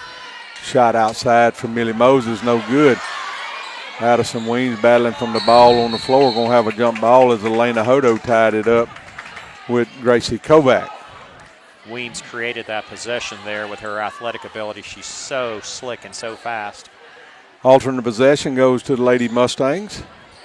1:18 to play. Get it into Lena Hodo. Free throw line, puts up a shot, no good. Millie Moses gets a rebound, puts it back up, scores a basket. Give the Lady Mustangs an 8-point lead with 1:05 to play in the second period. Elise Howard gets a steal down in the low block. She's going to be fouled by number 13, Susie Vaughn. Be her second foul. Bill, Millie Moses now with 6 points, and she's really coming into her own. She's getting a lot of rebounds and putback baskets. Reminds me a lot of Madeline Kelly from a couple of years ago. She'd get those points down low, and she's really coming on strong this year. Mustangs moving it around. Lena Hodo got it at top of the key. Addison Weems is going to take a drive and be fouled by Susie Vaughn. That'll be her third foul. Picks up 2 quick fouls there. Quickly up to come in for her be Sydney McIntyre. That'll be the 7th foul. Will she 1 and 1 or are they giving her 2 because they're not letting the sub come in? 1 and 1. I don't know why they didn't let the sub come in at 1 and 1 then. Free throw is no good. Call a push off on Elena Hodo. Is that her first? Yes, her first. That's her first. But that's going to put him at the free throw line. It is. Hill Academy now 1 of 9 from the free throw line, I believe. It's not a good sign there. Yeah, 1 of 9. Katie Clark will go to the line. Free throw no good. Lena Hodo gets the rebound. 35 seconds to play in the second period. Mustangs trying to stretch this lead out to a 10-point game before the end of the half. They're steady moving the ball, trying to get a cutter down the lane. Very active. They have not been able to get it deep in there yet, but they're active. Are running the Bayou defenders around and around. Some girls may get loose here in a minute. 10 seconds to go. Elise Howard got it out top, wanting to drive. Keeps getting cut off by Tracy Kovac. Gives it to Millie Moses. Lena Hodo puts up a shot and is blocked by Katie Clark. Unable to stretch that lead, but the Lady Mustangs are going to lead it 26-18. Mustangs scored 10 points in that period. Bayou scores 4.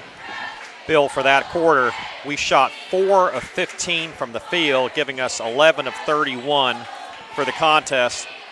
Concerning sign was we were actually 1 of 6 from the free throw line in the second quarter, and that puts us at 1 of 10 from the free throw line for the contest. Avery Howard with 5 points, Elise Howard with 5 points. Neither Howard scored in that quarter, which is not a good sign there.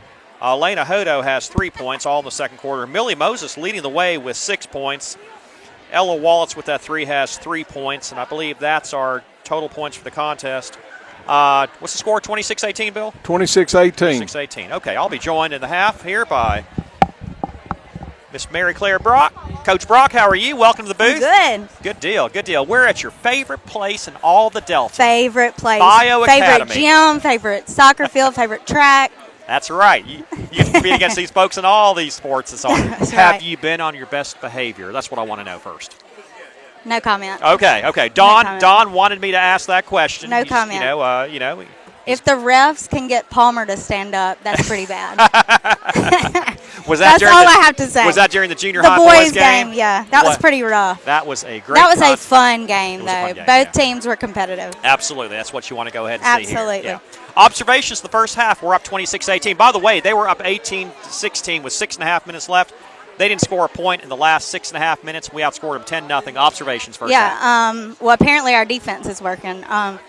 I think just at the beginning of the game, all their shots were going in. We couldn't make anything fall. I don't think we were doing anything out of the ordinary. I think we were being super patient tonight. We looked so much better on the offensive side. Just our shots aren't going in, so that's the only thing that's going wrong. But overall, I think we're doing great tonight. Like some of these girls that haven't stepped it up all season or have stepped it up, they just had, some of the girls have had better games. But like Carly Aldridge has come out, Millie Moses. Yeah. That's right. Some of them, Ella Wallace. That's right, yeah. Carly, I'll tell you what, she had 4 shots in the first 2 minutes. I know, was she was our first 4 points of the game. It's so great to see it. I didn't mention her when I gave the halftime summary there. Good observations. Yeah. You mentioned Millie Moses leads the way with 6 points. Carly Aldridge with 4. We've got a bunch of people have 4, 5, 6 points and 3 points. It's best when you spread the points out. Absolutely, so, absolutely. So good observations there. Do you have your championship ring? I on? do. Well, one of them. Can you show it to them real quickly? Is it in there? It's there. Yeah. Okay. Do it once again here. That's one of 2 rings you have. You don't wear both rings at the same time. I mean, Sometimes. Okay. So where are you going to put the ring next year that you win after you win the state championship? Actually, I think we're getting a necklace. You're getting a necklace next year. Yes. For the second year state championship. Yes. Now, you've won one as assistant coach. You won one as a coach. No, I was talking about after you win the state championship next year. Next year? Yeah. Is there, We might change the ring color up. Okay. We have a couple greens. Let's talk about that for a second here because you've got a loaded team. You're the 2-time defending champions, state champions in Division II soccer, and you have just about everybody coming back. You had to replace everybody except for the Howard girls and Hodo last year, and you had a bunch of 7th, 8th, and 9th graders. You win a state championship, and they're all coming back for the next couple of years. How excited are you about the next year's squad? I'm so excited. This year, like we talked about, it was going to be a rough year. I thought, all right, we're going to regroup. We're going to, all these younger girls are going to get some playing time, but mental toughness this year won. It didn't start off that way. No, we started off with a loss. We lost our right first here. game was a loss. Yeah, Dawn and I received many texts that night, most of them after midnight. You have no idea my text. Okay, we won't go there. But and it was going to be a challenge. It was going to be a rebuilding year, we thought. And Absolutely. Suddenly it just all seemed to come together. But Bayou Academy was literally a minute away from sweeping us in the regular season and winning the division, which we've won the last, 10 years or so. Yeah. And they were a minute away. Let's talk about that. It all changed. It all changed with about 4 minutes left in that game. For those of y'all that don't know, we were playing Bayou. The winner of that contest was going to go ahead and be the home team for the first 2 rounds of the playoffs. They had us beat with about 4 minutes left. They were up 1-0. They get a breakaway. Macy Lamb makes an incredible play. Wow. Incredible play, defensive play to stop a breakaway. Mm-hmm. And then with 1 minute left, you change your offense up, and what happens? Well, I pulled, which we know who the biggest leader, the biggest talker, I don't even know what to say about Avery sometimes. I thought if we had any shot changed up a little bit, it was a mismatch on the left side. So if I put her on the left side and we could get the ball shifted to her side, I knew that she wasn't going to miss. And that's exactly what happened. It was less than a minute left in the game. She scores a spectacular goal to tie the game up. Yeah, and you always want to put your best players up top at the end. If this is a tight game and it comes to the end, is who do I think that can fight through the biggest part of your game? Yeah. And it's Avery. You have an incredible overtime battle with them. And, again, so much is on the line the last regular season game. And then you have the PK shootout. I'm thinking, okay, you're going to put your longtime starters in and all that. And I look up, and you got a 7th grader and an 8th grader out there in the PK shootout. Let's talk about it. What were you thinking? It worked. It was either let me go for the next year or really, really think about it. And we practice it at the end of every practice because it is a big thing once you get to the end. And since I've been coaching for the past 9 years, we have literally gone in PKs every either semifinal game or championship game, and it's very important to practice it, and because it's so much pressure. Yeah, and we learned after 2016 you got to practice in the dark because Lamar doesn't have lights. We won't go there. Either somebody put their headlights on, something. Yeah, exactly. Right. But that PK shootout was huge. Dykstra House, and who else was it that was out there that scored? Riley Coleman. Riley Coleman, unbelievable. Yeah. And we win that PK shootout. And after that, it was a piece of cake. Hey, that championship game was a blowout, right? Right. That was an incredible contest versus Lamar for the state championship. They're and all that. a great team. So you got a bunch of girls come back. I'm so excited. I'm gonna. If Pilla asks me, I'm gonna broadcast again next year because I enjoyed it tremendously and all that. Please do. Basketball this year. Olivia Gale. You're out here with Paul. I know. Olivia Gale, OG3. Is she the best Brock basketball player among Adair, Caroline, and Olivia Gale? Can we say that? Not right now. Hey, not right now. But yes, she has the potential to be really good, and she really has a lot of drive. she never quits. And this has been her biggest thing. She loves basketball. Yeah. Now she's a good volleyball player. She is. She's built for both. So Yeah. all she's got to do is just get a little stronger, a little quicker, and she's going to be fine. It was the first or second game this year. She came in the fourth quarter. She had a three-pointer, and three. She had three three-pointers in one quarter. How many Brock girls have had three-pointers in one quarter? None. Just Olivia Gale Brock. None. That's right. None. She got that straight from Palmer. Yeah, absolutely. We need to put that on TikTok and show Adair what a real TikTok video is. Absolutely. Thank you. But anyways, well, 26-18 is the score as we get ready to start the second half. Any predictions on this contest? I think we'll beat them by 30. By 30. Wow. Goodness. Running clock, folks. See ya. You're going to get fired.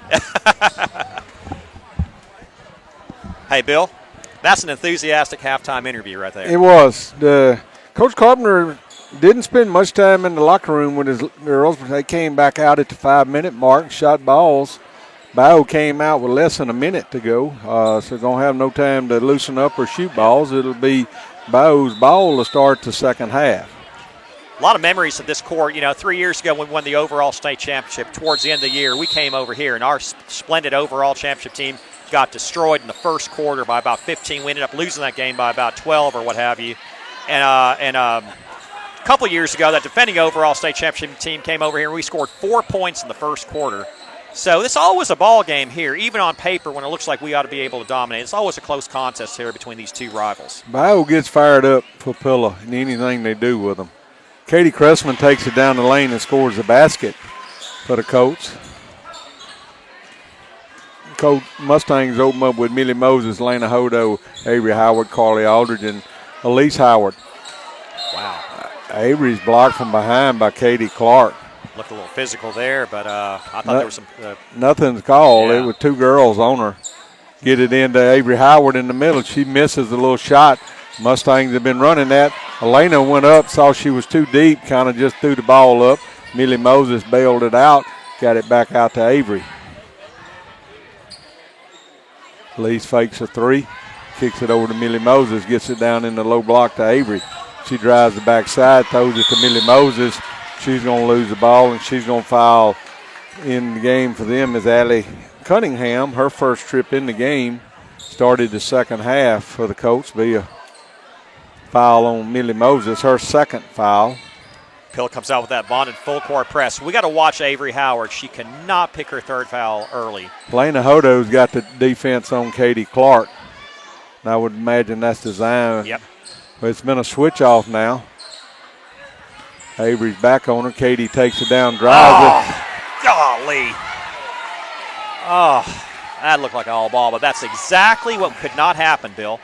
Avery picks up her third foul. 6:44 left in the third. We're up by 6. Let's see the impact there. Coach Carpenter is not happy with the call. Is he taking her out? No, he's not taking her out, but he was very unhappy. Katie Clark's going to go to the lane. He is going to take her out. Going to send in Larkin Camp. Didn't get her up in time to get her in. Coach Carpenter was upset at that call with very little contact as much as it was on the other end. Makes both of them. So the Colts have come out and scored the first 4 points of this half. Avery Howard goes out with a 26-20 advantage. Let's see how it changes after that. Hopefully not. Larkin Camp's out top over to Carly Aldridge. Elise thinks about a three. Lena Hodo's got it, trying to drive on Katie Clark, puts it up. Going to get the foul in the basket.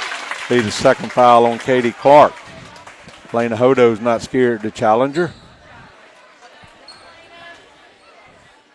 Hey, if you're enjoying this broadcast, by the way, please let me know. Please text me at 662-392-5150. Lena Hodo's free throw goes off the front rim, bounces right. Carly Aldridge goes, gets it. It's Katie Clark had tried to go underneath. Carly Aldridge puts up a shot over Katie Clark, scores the basket to make it 30-22. 4 quick points scored by the Mustangs there. All 4 points came over Katie Clark. Yeah. Katie's picked up her second foul. That's a key. Let's see if we can get her to get her third foul, Bill. Girl from Bayou falls. Millie Moses gets the ball out to Lena Hodo. She's going to be fouled by Katie Clark, who got the third foul that you were looking. Am I just jinxing everybody by saying what I'm saying here? That's a huge development right there as Katie picks up her third. That's going to change it for Bayou Academy. They can't survive without her out there. so dominant ball handling wise and rebounding wise and shot blocking wise. I don't think they're going to sub. Coach Carpenter was laughing with one referee because the referee right under the goal on it didn't call it, but the one from the side did. No substitution with 5:55 left. She's picked up 2 quick fouls, and that changes it for them. She didn't substitute early for Katie Crustman and got 2 fouls quick. Lana Hodo makes both free throws to make it 32-22 to get that 10-point lead that we were looking for right for halftime. So the Mustangs have scored 6 quick points since they had given up 4.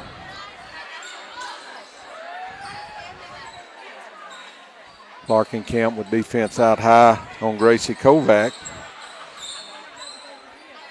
Lena Hodo has got the defensive coverage on Katie Clark. Picks her up high. Katie's trying to drive on her. Lena Hodo cuts it off. They get it to Katie Clark going down the lane, puts up a shot, gets the roll, and scores it. Got a timeout. Not sure what happened there. Got a warning on White of tapping the ball after it goes through the goal. Delay a game warning there. Lease brings it up, gets it over to Larkin Kemp. Back out to Carly Aldridge. Lease fakes a 3, drives it in the lane, stops, kicks it to Larkin. Back to Elise. Gets it down to Carly Aldridge. Shoots a set 3 from outside, drains it. That's the shot you talked about for the game of Carly's specialty usually. Yep. To give the Lady Mustangs 11-point lead at the 4:50 mark. Carly with 5 quick points when Avery came out. Carly's got to step it up, and she's stepping it up. Millie Moses got defense high on the part on Kate Cressman.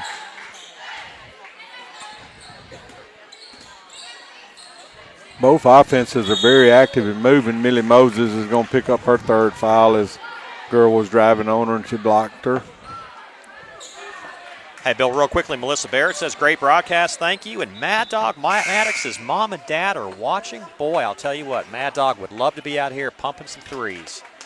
Lola Harris is going to come in the game and replace Millie Moses as picking up her 3rd foul. Yeah, Mad Dog always competed. Larkin Kemp's going to get a foul there as she fought through a screen. It was a pleasure to watch Mad Dog and Sarah Presley and Georgia Caroline, our 3 senior starters from last year. What an honor and privilege it was to watch them over the years. Integral parts of our 2020 overall state championship team. Ooh, Bayou inbounded it off a girl's head. They threw it in to Gracie Kovac. She wasn't looking for it. It hit her upside the head. The Mustangs control it, bring it back up to court. Larkin Camp brought it up the court. That was interesting to watch. Get it into Lena Hodo, and the lane's going to be fouled from behind by number 10, Taylor McCain, and be her first foul of the game. Bill looks good offensively. Hodo with 4 points in this 3rd quarter. Carly Aldridge 2 of 2 with 5 points. Carly gets it in the corner to Elise, kicks it out. Carly comes and shoots a set 3 from the corner, no good. Long rebound's going to be claimed or lost over the sideline or tapped out by Bayou, I believe, because it's going to be Mustang's ball.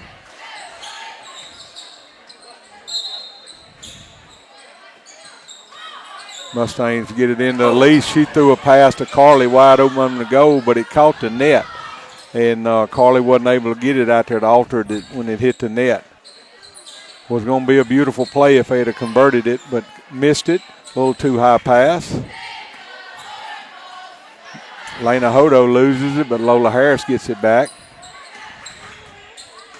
Lena Hodo's out top driving. Ball's tapped away from her. It's on the floor. Lola Harris throws it back to Larkin Camp. It's going to be stolen by 15, Allie Cunningham. Driving down the lane is Katie Clark. She's going to be fouled by Larkin Camp, who will pick up her 2nd foul.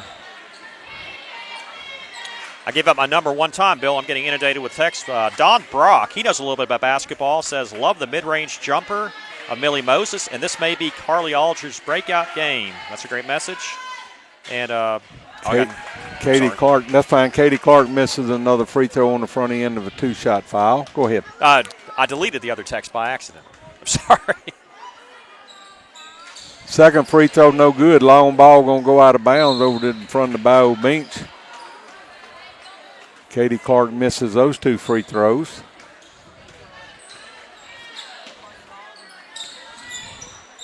Lady Mustangs get it back down to offense. Kick it out to Lola Harris. She loses the handle, gets it back. Lee's fake driving, takes it left, kicks it back to Lena Hodo, takes it down the lane, puts up a short jumper, no good. Rebound comes over Carly Aldridge's hand, claimed by Bayou. Got a long court pass over to Cressman. Ball's going to be tapped over the inline by Lola Harris, and it's going to touch Bayou's number 10, Taylor McCain, last and go out of bounds. I think that was a missed call by the ref, actually. I think it was off Pill Academy. But Taylor stuck her hand out there at the last. I don't know whether it got it or not. Coach from Bayou was upset. The ref told her sit back down. He saw it.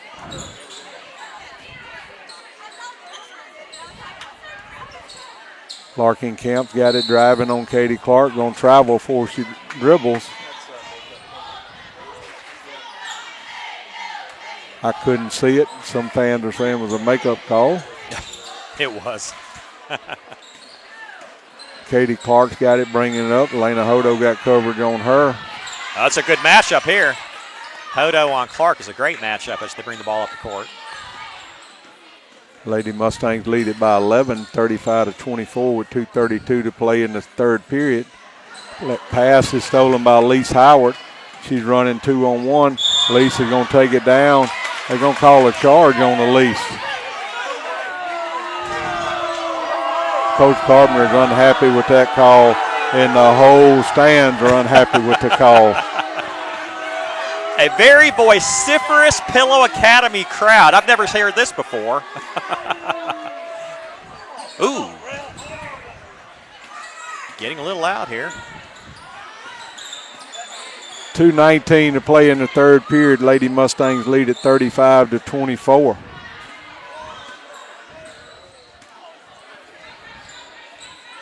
Ball's trapped down in the corner. Lise Howard had it trapped. They get it back out top to Gracie Kovic. Get it down to Katie Clark. She kicks it back out to 10. Taylor McCain misses a shot. Long rebound. Eventually corralled by Lena Hodo.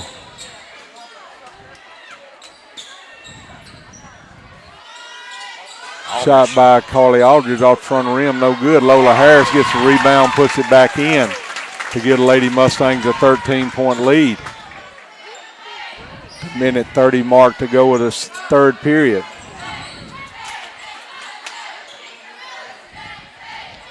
Kate Cressman driving on Lola Harris. They're going to call a foul on the body on Lola as she goes up. That'll be Lola Harris's third foul. So the Lady Mustangs have Avery Howard, Millie Moses, and Lola Harris with 3 fouls. The Colts have Susie Vaughn and Katie Clark with 3 fouls. Hey, Bill, Avery and Elise haven't scored since the first quarter. We got 1:25 left in the third quarter, yet we're up by 13 points against a really good Bayou team. This is quite a shock. Coming in will be Abby Alderman, Addison Weens, and Ella Wallace. The youth movement. Going out will be Carly Aldridge, Larkin Kemp, and Lola Harris. Lola's given us some good minutes after coming off a night of being sick, missed Tuesday night. Told me before the game that she wasn't full speed, but ball's tapped away from Elise quickly by Addison Weens. She gets it, it's tapped away from her. Lena Hodo's going to put up a 3 from outside. Ball's on the floor, fighting for it. Abby Alderman gets it and gets it back to Elise. One thing, when you get Abby Alderman in the game, you're going to get some scrapping. Addison Weens takes a 3. Bayou girl should have let it go out of bounds, doesn't. Kicks it back. Abby puts up a shot and misses. Lena Hodo puts up a shot and missed. It's claimed by Taylor McCain. Lady Mustangs had a lot of opportunities there, couldn't get it. Gracie Kovac kicks it in. The shot is going to be missed by Allie Cunningham. She's going to tap it out of bounds after the shot. Allie Cunningham is a 9th grader that's been inserted in this game in the second half. She came play with 2 quarters, I think, after playing junior high, so she didn't play any in the first half, started in the second half for Bayou. Clark exits out with 45 seconds left in the third quarter with 3 fouls. She and Avery Howard with 3 fouls each.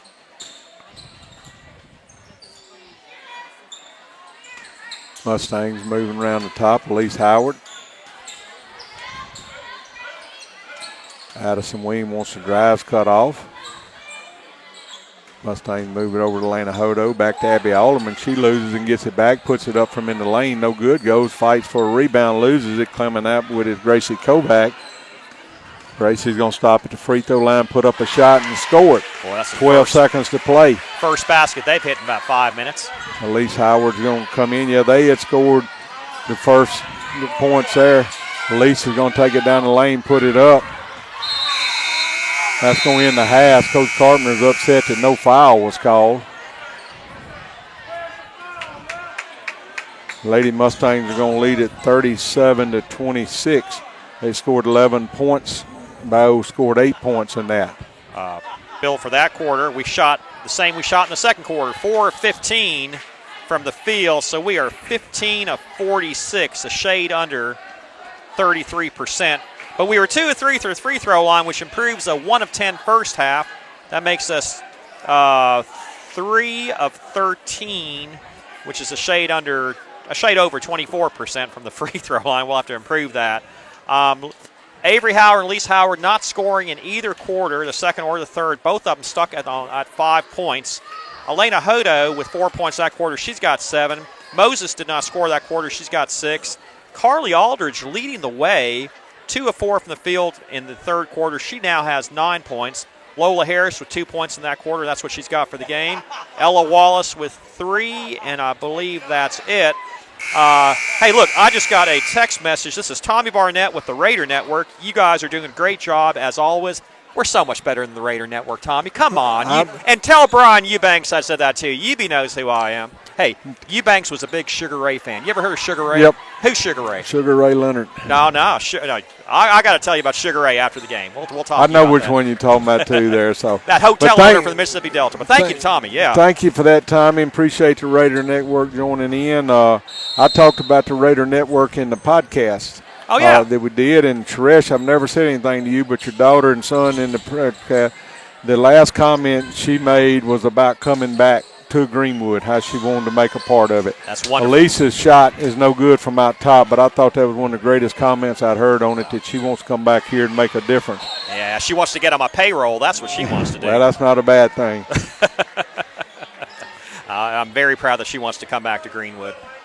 So if you hadn't listened to any of the podcasts, go to the Stang Report, and there was a bunch of podcasts in the first. What did you say, Mr. Manu? Stang Station, excuse me. Mr. Manu, keep me straight on that. But we're in a hiatus. We'll be coming back.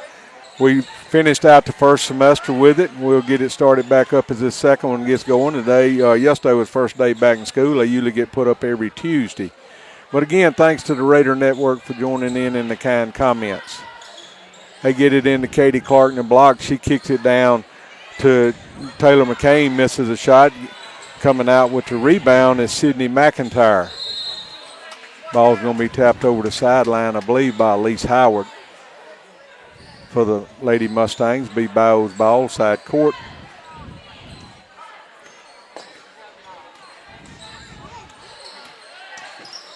Avery goes for a steal out stop on Katie Clark. They're going to call a foul on her. Avery's going to pick up her 4th foul.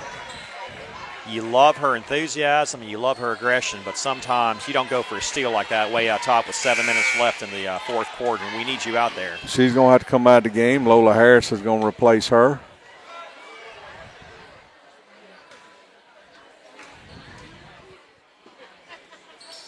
Katie Clark's free throw is good. One more to come. The ball game, Lady Mustangs lead at 37-27.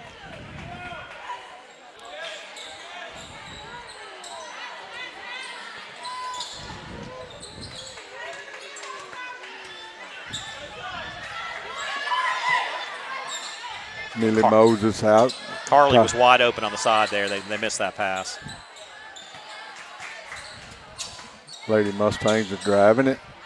Lola Harris going to put up a 3 from outside. Long rebound's going to be fought for. Claimed by Lola Harris. Take it back. Puts up a short jumper. Goes short. Lena Hodo's going to touch it, but it goes over the inline.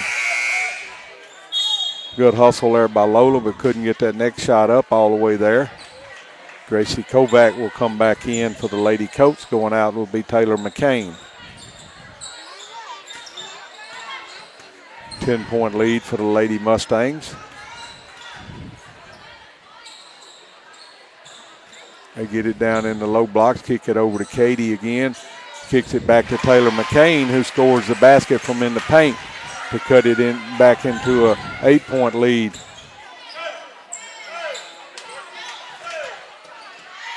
Lady Mustangs have not had much offense toward the end of the third period, having a little trouble starting the second period of getting it going. Bayou's turned up the intensity on their defense.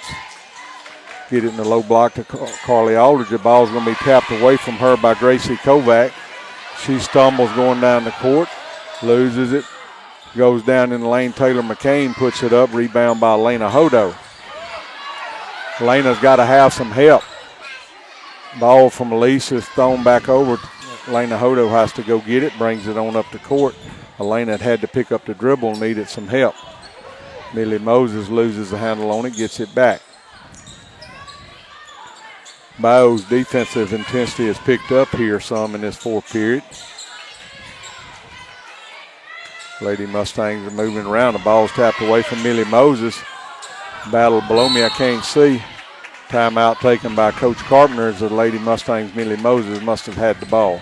It's still a competitive game. It's an 8-point contest. I thought we were kind of running away with it in the third quarter, but obviously key development was Avery Howard picking up her fourth foul, and we have yet to score almost 3 minutes into the fourth quarter, and offensively, these are the moments when Avery Howard gets in foul trouble. I really expect Elise Howard to really step it up, and she hasn't taken a shot in the second half, and she's got a beautiful three-point shot, but she can turn it on at any moment.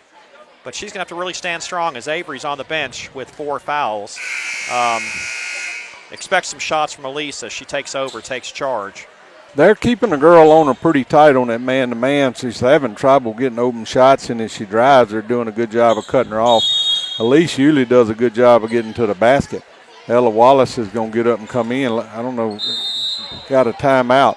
I think, looked like Lola was limping or something, and he popped Ella up. Yeah, they're talking to Lola right now. She was out, missed the game Tuesday night, was sick. So she's sitting on the bench. Coaches are over there talking to her, and she's got some water. We'll be back on the air tomorrow night. Is that right? Tomorrow night, Winona Christian comes in to our campus. The girls' team, I don't know the record. It's not outstanding from what I hear. The boys' team is 18-0 going into Greenville St. Joe tonight. Really? Greenville St. Joe will be their biggest competition. It won that level in the state last year, so they have to go over there tonight. We're going in there, boys. We're going in at 18-0. Wow. Hey, if you're enjoying the broadcast, please text me at 662-392-5150. That's 662-392-5150. Leave your name. Mustangs get it down to Carly Aldridge underneath. She's cut off quick. Bayou gets a steal from Millie Moses. Pass, the ball's on the floor, fighting for it. Slide over the end line is number 10, Taylor McCain. So the Lady Mustangs are going to get that ball back after a steal by the Lady Colts. I was told by somebody from just coming to the Winona game tomorrow night, said they couldn't wait to come to the new Madison Square Garden of high school basketball. That's awesome. So Mustangs' new gym. Been talked about. I got here tonight at Bayou Academy, and some of their fans talked to me about it. Couldn't wait till they come to play there and see it. Yep. Well, they'll be seeing it if they make it to the state tournament, because it'll be at Pill Academy. Mustangs, again, are having trouble getting any offense. Addison Weems gets a shot, puts it up, misses it, gets it back, and she's going to be fouled by Susie Page Vaughn. I believe it'll be her 4th foul. I missed one game, and Skeeter puts up 20 points. You got to tell me after the game how that happened. Hustle. Bayou will come to our place January the 23rd. First free throw by Addison Weems off the front of it and back. Bayou comes there, but we'll be home tomorrow night against Winona. On the road next Tuesday night at Starkville. At home next Thursday night against Heritage, and at home Friday night against East Rankin the following week. Free throw up by Addison Good. First points of the fourth quarter. Make it a 9-point lead. Bayou has scored 3 points. Katie Clark's got it on the drive. She dishes it off, but standing out of bounds when she got the ball was Gracie Kovac. Be a turnover on the Lady Colts. Clark had height there. She could have driven that ball to the basket. She's played unselfish with his Bow's gone in the full court trap here. And Ella Wallace is just going to bring it all the way across. Nobody's going to get to her. She's going to take to the goal and be fouled by Gracie Kovac. That was an impressive play by the 10th grader. You know, certain players have basketball acumen. Ella Wallace just has that drive. She looks like a basketball player out there, you know? Really does. Mustangs have 11-point lead with a free throw on the way and missed it. Rebound's going to be claimed by Ella Wallace. Two other Mustangs that had it on it. Elise Howard splits the girls, defends it, and Lisa's standing out of bounds. When she touches the balls that's coming toward her, it'll be Bayou's ball.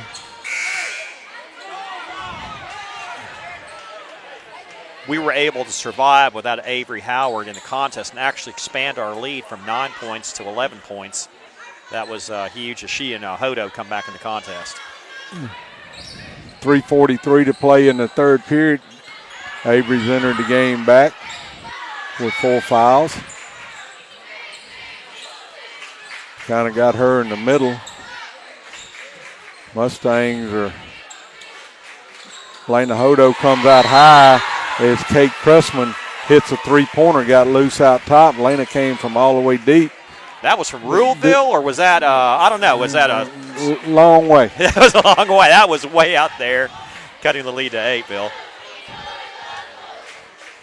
They did. Lady Mustangs defense looks mixed up then. It had a zone look to them, but then they would go back and match up, but Avery was hanging in the middle. And Lena Hodo had to come out high to get it. Bill, a unique feature, I've watched this team up and close for the last 6-7 years, but I've been helping out with the broadcast for the last 4 years or so. In a competitive game like this, we're going 11 deep. And I've never seen us go 11 deep before. Significant action for a lot of players, a lot of these sophomores coming in and all that. A good sign for the future of Pearl Academy basketball. Ella Wallace's grandparents said, enjoying the broadcast, was not able to make it to Cleveland tonight. Well, Ella's having a good game without you over here, but you make sure you come up to Winona Christian's game tomorrow at Pearl Academy. Elise Howard brings it all the way down, gets it to her sister Avery, open under the blocks to open it back up to a 10-point lead at the 3:10 mark. The Howard drought is over. Good job by Elise battling through pressure all the way up. Katie Clark's driving on Avery. Avery's going to have to play soft there. Bayou is going to lose it over the sideline. I believe that was lost over the sideline by Gracie Kovic. Mustangs struggling to get it in. The ball is going to be tapped over the end line by Allie Cunningham. Bill, with 3 minutes left, we've got 8 team fouls. So if Bayou has a chance to come back, we start committing some silly fouls, it'll give them a chance to cut this deficit. They've only committed 5 fouls. Elise again drives it down, kicks it over to Lena Hodo underneath. She makes a move on Katie Clark. Beautiful move by Lena Hodo. Fake left. Katie went that way. She spun back right and put it up to give the Lady Mustangs a 12-point lead. Elena has not been scared to be challenging the racer. A three-pointer on the outside again by Kate Cressman. She's hit 2 3-pointers for Bayou lately. Yeah. That's Rosedale right there, by the way. Rosedale is this way. That's from Rosedale. Rubel would be the other way, but Rosedale is that way. That's right. So I got to figure it out. I didn't want to offend you with your direction again. Hey, I was going to say New Delhi because actually New Delhi's in that direction too, but that would confuse a lot of fans, with the exception of my wife. She would agree. That is New Delhi that way. So it's a 9-point lead for the Lady Mustangs at 2:34 to go. Timeout taken by Bayou after that 3-point play. 8 fouls against the Lady Mustangs, 5 fouls against the Colts. The Colts have Susie Page Bone with 4, Katie Clark with 3. Lady Mustangs have Avery Howard with 4, Millie Moses with 3, Lola Harris with 3. Elise Howard has 2, Lena Hodo 1, Addison Weems 1, and Larkin Kemp 2.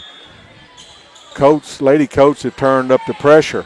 Mustangs get it into Lena Hodo. Katie Clark had her and trying to bring it up. Lady Mustangs are going to lose the ball coming down. Coming back in for the Colts will be Allie Cunningham. Going out will be Susie Vaughn. Comfortable 9-point lead with those 18 fouls and then in the bonus. Anything can happen with 2:27 left. Their defensive pressure is definitely turned up full court.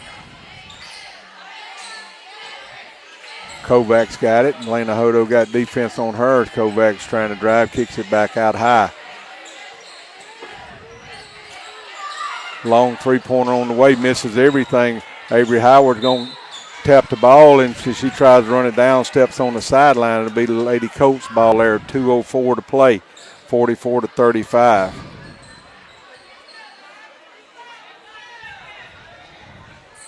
Long rebound was tapped by Avery there, couldn't control it. Bayou gets it back. Kovac's driving down, kicks it back out to the side. Carly Aldridge quickly to close the defense out there on Taylor McCain. Kate Cressman puts up a shot, partially blocked by Millie Moses. Long pass down to Lena Hodo. The ball's tapped over the inline by 3. Kate Cressman's down. I think she got stepped on when she was battling for the ball. It'll be the Mustangs' ball under the other end. Coach Molly Blair is upset that nothing was called in there.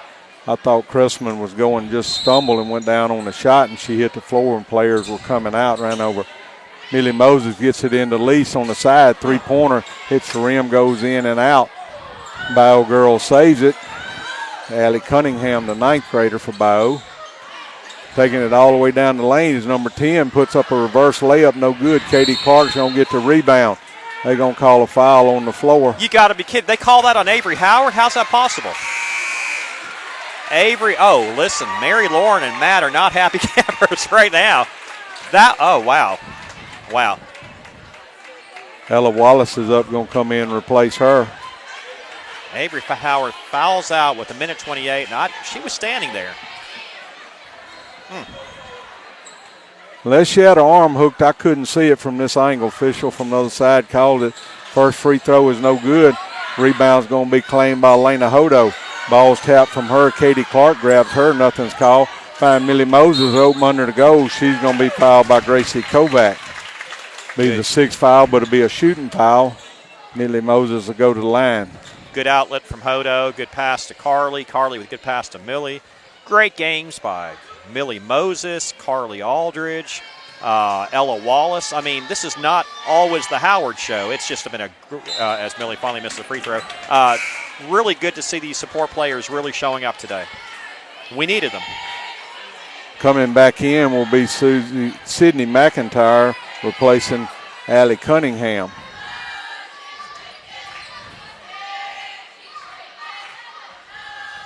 Free throw no good. Rebound claimed by Katie Clark. They're going to call a traveling call on Katie Clark as she took an extra step. Lady Mustangs will get the ball back. Coming back in will be Susie Vaughn. Going back out will be Sydney McIntyre for the Lady Coats. Inbounded and underneath the goal will be Ella Wallace. Ella gets it to Elise underneath the basket. They went with everybody else. Elise puts it up and scores the basket to give the Mustangs an 11-point lead with 1:11.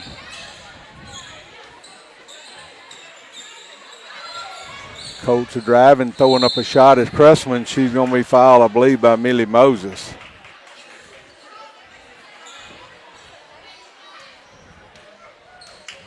Be the 4th foul on Millie Moses. And they'll be in the double bonus the rest of the way. Of course, we've only got 1:04 left. But first free throw by Kate Cressman, good.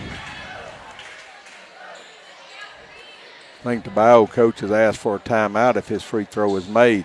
Free throw not made. Elena Hodo goes up and gets a rebound. Kicks it out to Elise Howard. Elise driving with it. It's going to be fouled.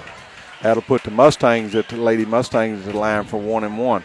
Foul's going to be on Kate Cressman. Her 3rd. She picked up her 2nd foul with 5:29 to go in the first period and made it to 59.8 seconds in the 4th period before she picked up her next foul.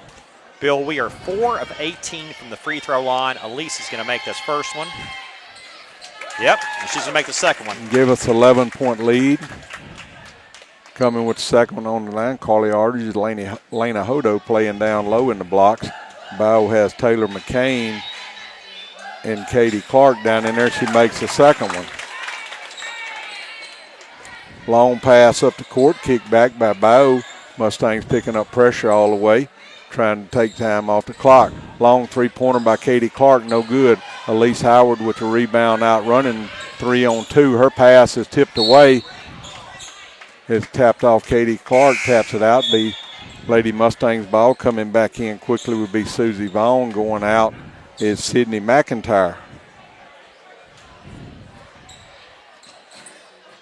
Ella gets it in to Lease, puts up a shot, draws a foul, and going to make the basket. Lease did a good job of splitting two defenders there. That's big. Foul will be on Taylor McLean. Going back out is Susie Vaughn. Entering back in the game is Sydney McIntyre. Elise is at the free throw line. 14-point lead for the Lady Mustangs. Free throw good to make it 15. I believe that's our largest lead of the game. 30-second timeout taken by Coach Carpenter. Elise Howard really showing up in the fourth quarter with Avery fouling out. Elise had scored 5 points in the first quarter, nothing in the second, nothing in the third. She's 2 of 4 from the field and 3 of 3 from the free throw line in the fourth quarter. She's got 7 points to get into double digits with 12 to lead the way for the Lady Mustangs. Concerns, Lady Mustangs, 18 of 55 from the field, which is about a 32% shooting percentage, but they're 7 of 21 from the free throw line. A little work needed there, about 33% from the free throw line there, but comfortable 15-point lead with 43.9 seconds left. I wait until double-digit leads under a minute before I start making predictions because I don't want to tick people off. I've gotten in trouble in the past, Bill. We got a message in from B.J. Fennell that Tommy Barnett is a nephew. He's married to her brother's daughter, Suzanne Smith, which is a PA graduate. J.P. Walker called. Let me tell you something. Caitlin Walker performed at Webster's last week. She sang, and I just want to say hi to J.P., and I know how proud he is. He and Shelly are of Caitlin and her performance the other day. Driving down the lane as Kate Cressman kicks the ball back out in the corner. A three-pointer on the way from Taylor McCain. Scores it to make it a 51-39 game. High-scoring fourth quarter after a high-scoring first quarter. I believe we've outscored them 14-13 after a 16-14 advantage in the first quarter. The second quarter and third quarter were slim pickings as far as scoring goes. But it's good to see the Lady Mustangs hit that 50-point mark. That's a key indicator. We'll be back in action tomorrow night, Bill? Tomorrow night at home on the campus of Pillow Academy in our new gym. Yep. Got a beautiful gym. So some of the Bayou fans were talking about the gym, huh? Well, yeah, I had several when I came in. I went to the other side and visited with some of them, and several of them were talking about it and couldn't wait to come see it. Again, I visited with some fans that are Winonas that are coming tomorrow. And, hey, you remember last year when they came in the division tournament and they started complaining about not having enough seating? We got enough seating now, I'll tell you that. It's a beautiful gym and a beautiful cafeteria. We don't talk about how nice that cafeteria is as well. It's a gorgeous complex. Mustangs get it into Elise Howard, back to Millie Moses. Going to have a push foul. Foul's going to be on Kate Cressman as she just ran and pushed a girl. Some of the Mustangs fans were wanting an intentional foul. It'll be 1-1, 1-and-1 foul. Millie's 0 of 4 from the free throw line. She's usually a decent free throw shooter. She's got 6 points for the contest. Let's see if she can get it going. Again, going out will be Susie Vaughn. Coming back in is Sydney McIntyre. First free throw is good by Millie Moses to stretch this back to a 13-point lead. 29.3 seconds to go. Next foul would put the Mustangs in a double bonus if Bayou commits another one. Second free throw by Millie Moses up and good. Make it a 14-point lead at 53-39. Long pass down in the corner to Sydney McIntyre. Missed the shot. Rebound claimed by Lena Hodo. Out running with it, Elise Howard. Elise pulls it back out with 15 seconds to go. I think Elise is going to stand out here and hold the ball. We're at 8 seconds. Lady Mustangs are going to win this 53-39. Mustangs did a good job of battling back. Not battling back, but had a little scoring drought there in the third quarter, but comes on and turns it in the fourth quarter to score 16 points. Bayou scored 13. We outscored Bayou in each period all the way to wind them stretch it out to that 14-point lead. A very impressive performance. I'm going to give you some shooting stats here. We shot 18 of 55 for the contest from the field. Ended up 9 of 23 from the free throw line. Coach Carpenter's not going to be happy with that. Leading the way, Elise Howard with 7 in the fourth quarter. She leads the way with 12 points. Elena Hodo scores 9 points. And Carly Aldridge really stepping up this contest with 9 points as well. Millie Moses looking great out there with 8 points. Ella Wallace with 5. Lola had 2. And Addison Skeeter-Weems had 19 less than she had Tuesday night with 1 point as the Lady Mustangs win the contest 53-39. Bill, as always, a pleasure. I'm going to stick around and help you out with the boys' game here. I just want to say thank you for what you do. All these contests. You show up to every game. I don't. And I really appreciate what you do for Pill Academy. And you know how I feel about Pill Academy the same way you feel about Pill Academy. Thank you, Suresh. Happy to be here and do them. Great to see these young folks compete and battle. Getting ready to see the boys play in a minute. Bayou boys are going to come in at 11-9. So we're going to take a little break and be back with the boys' game. Scott Kirk will be here, and Suresh will be here to help us with stats. Thank you. Farming is more than a livelihood. It's a legacy. Simplot was founded by a hardworking farmer like you over 90 years ago, and we've been growing America's farms for generations. With local crop advisors grounded in your success, Simplot Grower Solutions is in your fields and by your side. We dig in deep to pinpoint what you need, where you need it, when you need it, even when the forecast is unpredictable. I may be an orthodontist, but I know a thing or two about...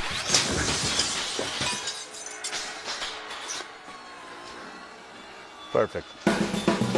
Mayhem is everywhere, so get an Allstate agent. Are you in good hands? Ready to get your money moving? Zelle is fast, safe, and an easy way to send money in minutes to friends, family, and others you trust. And it's now available in the Guarantee Bank mobile app. Enroll today and get your money moving. Guarantee Bank together with Zelle. Guarantee Bank, member FDIC. Transactions typically occur in minutes when the recipient's email address or U.S. mobile number is already enrolled with Zelle. Mobile carrier fees may apply. Available to United States bank account holders only. Terms and conditions apply. The Zelle service is property of Early Warning Services, LLC.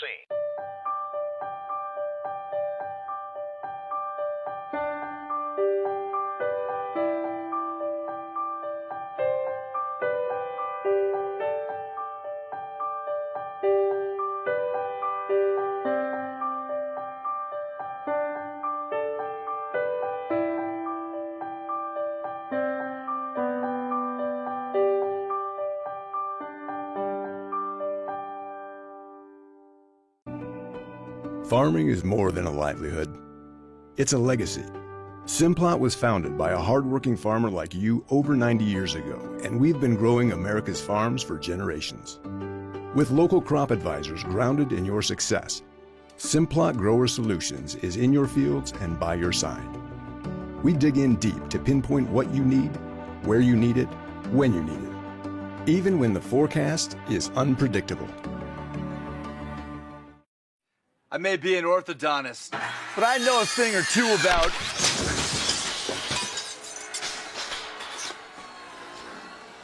Perfect.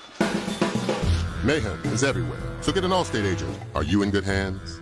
Ready to get your money moving? Zelle is fast, safe, and an easy way to send money in minutes to friends, family, and others you trust. And it's now available in the Guarantee Bank mobile app. Enroll today and get your money moving. Guarantee Bank together with Zelle. Guarantee Bank, member FDIC. Transactions typically occur in minutes when the recipient's email address or U.S. mobile number is already enrolled with Zelle. Mobile carrier fees may apply. Available to United States bank account holders only. Terms and conditions apply. The Zelle service is property of Early Warning Services, LLC.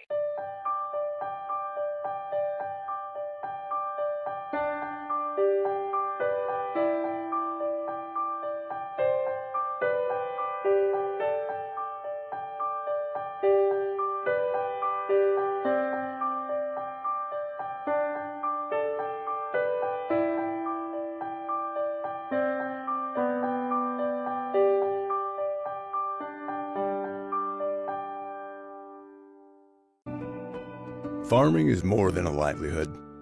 It's a legacy. Simplot was founded by a hardworking farmer like you over 90 years ago, and we've been growing America's farms for generations. With local crop advisors grounded in your success, Simplot Grower Solutions is in your fields and by your side. We dig in deep to pinpoint what you need, where you need it, when you need it, even when the forecast is unpredictable. I may be an orthodontist, but I know a thing or two about...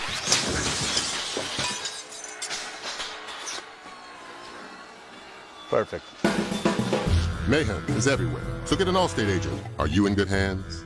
Ready to get your money moving? Zelle is fast, safe, and an easy way to send money in minutes to friends, family, and others you trust. And it's now available in the Guarantee Bank mobile app. Enroll today and get your money moving. Guarantee Bank together with Zelle. Guarantee Bank, member FDIC. Transactions typically occur in minutes when the recipient's email address or U.S. mobile number is already enrolled with Zelle. Mobile carrier fees may apply. Available to United States bank account holders only. Terms and conditions apply. The Zelle service is property of Early Warning Services, LLC.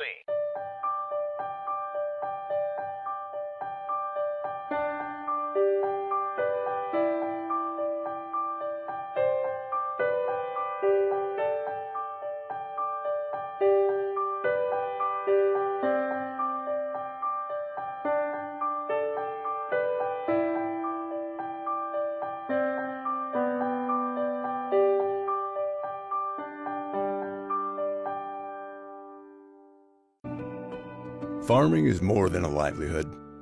It's a legacy. Simplot was founded by a hardworking farmer like you over 90 years ago, and we've been growing America's farms for generations. With local crop advisors grounded in your success, Simplot Grower Solutions is in your fields and by your side. We dig in deep to pinpoint what you need, where you need it, when you need it, even when the forecast is unpredictable. All right, we're getting ready to go for this boys game here tonight. Mustangs are coming in the game. Going to challenge Bayou Academy here on their campus. From what I can find on Bayou, they're 11-9, 3-2 in the district is what Max Prep shows them. And common opponents, we had East Rankin. They beat East Rankin 58-19. We beat them 44-39. Mag Heights, they won 62-51. We lost 34-60 there Tuesday night. Washington, they won 53-36. We won 43-39. Both teams lost to Starkville. They lost 46-40. We lost 41-57. And then Heritage Academy, they lost 58-25. We lost 37-29, the common opponents. Yeah, kind of on paper sounds like they've got the advantage. You know, it's going to be a lot of Thomas Kraft tonight, the big 11th grader. About 6'7". They're going to be looking to get it down low to him, but he also can shoot the ball from the outside as well. So based on what you just said, the Mustangs are going to be in a hostile environment against a tough opponent tonight. Well, our Kraft early on in the year had a lot of foot trouble. I know he had some last year, and I heard he was struggling with some foot issues there. So the Mustangs are now in the starting lineup.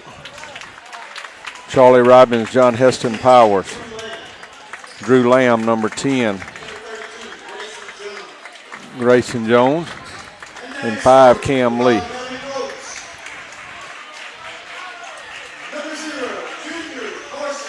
Carson Jenkins, a junior, 0. Thomas Kraft, a junior.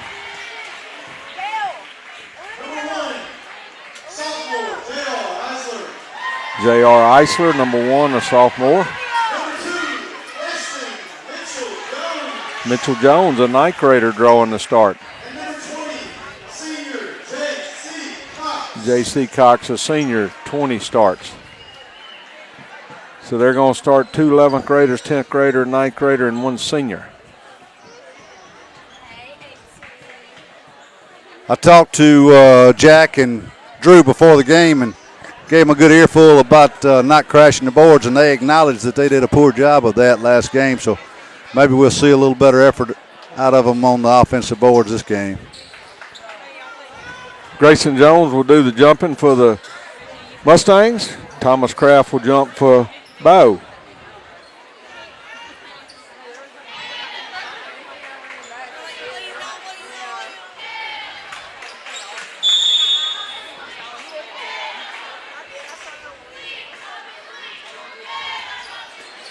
Tap's going to be controlled by the Mustangs. I think he's going to call it. Grayson touched it first. Yeah, that's what's going to happen. Yep, Grayson tapped it back, and Charlie was going to get it, and Grayson tapped it even back farther, and he tapped it before any other player had control, so it'll be a Basically a turnover for the Mustangs to start the deal. You got enough room there? Yeah, I don't think I'll chalk that up as a turnover, but I guess that's kind of what it is. Mustangs open up man-to-man as they play most of the time, do play some 1-3-1 zone occasionally. Like Grayson drew the task of guarding Kraft. Eisler drives it down the lane, puts it up, no good. Rebounds claimed by Charlie Robbins.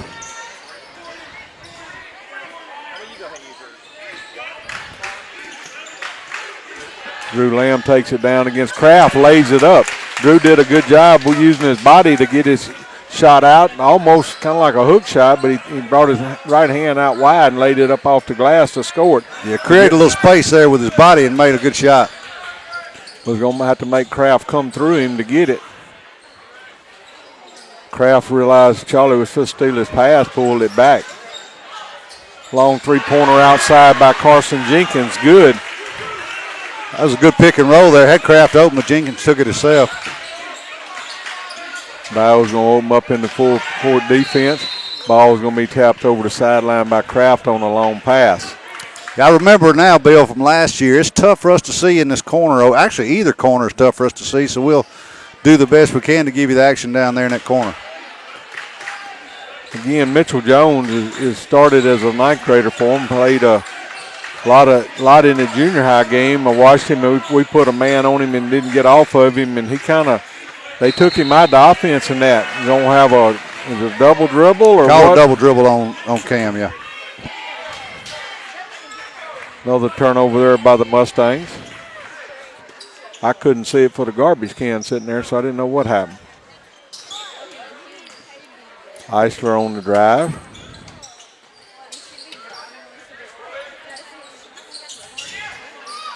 Get a tip down the low block. Grayson does a good job pushing Kraft deep under it. Shot goes and gets the roll by Eisler. Yeah, they do a good job pick and roll, and Kraft's been open a couple times. They're working off screens pretty well early. Charlie Robbins gets it down, takes it in the lane, kicks it back out. Cam Lee's going to put up a three, make it good. Tie the ball game up at 5-5. So each team scored 5 points in the first 2 minutes of this game. It's good to see the Mustangs get off to an offensive start there. We've had some games where it hadn't. Again, Grayson Jones does a good job pushing Kraft deep under the goal. I'll go call a foul on that three-pointer, but they're doing a really good job there of getting Kraft, getting the ball down to him low, and he's drawing a double team and then kicking it out to the open player on the wing. Yes, Charlie Robbins is going to pick up that. It'll be 3 free throws on the way. At the free throw line as Carson Jenkins makes his first free throw.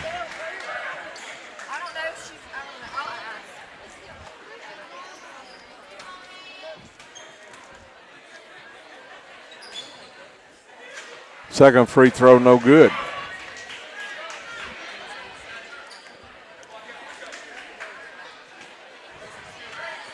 Mustangs are coached by Andrew Mitchell. Bayou is coached by Wesley Aldridge. John Heston gets it in to Cam Lee. Full court pressure defense. John Heston's trapped. John gets it over to Charlie, gets it over half court line. Bayou is set up in a 2-3 defense. Drew Lamb hits a three way out on the left side to give the Mustangs an 8-7 lead. Both teams perfect from the floor right now. It's going to be a foul on John Heston. Suresh, is that how you count that? Do you count a shot when a foul has been committed? You don't count that shot. I didn't think so. So both teams perfect from the floor.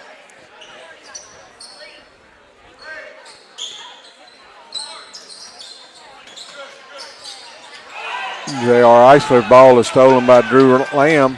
Drew's running, lays it up. Rebound by Charlie Robbins. Going to have a foul on J.R. Eisler.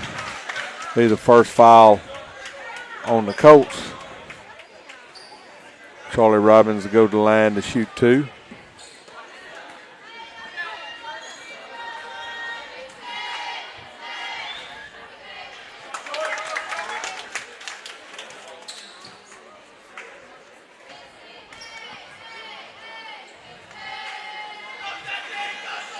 Second free throw up and good.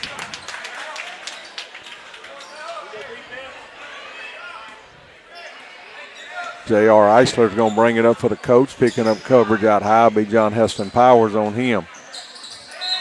Bayou's going to lose it over the sideline as J.C. Cox loses the pass right in front of the Bayou bench.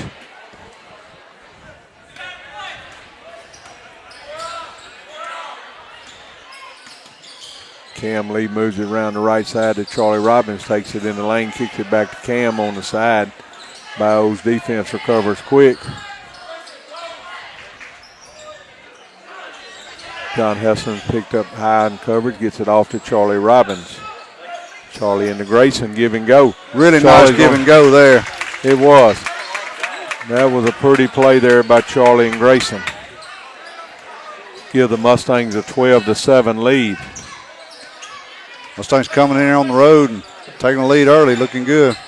Long three-pointer on the way from Mitchell Jones, the ninth grader, scores it. They haven't missed yet, have they? Give it to John Heston Powers, back to Cam Lee. Long pass to Charlie Robbins was deflected. Grayson Jones gets it, takes it up. Ball's knocked out of his hand. Charlie Robbins is going to get it back. Foul going to be on Kraft there? I think it is on the floor on a grab as Mustangs were coming up. Be first foul on him, second foul on the Colts.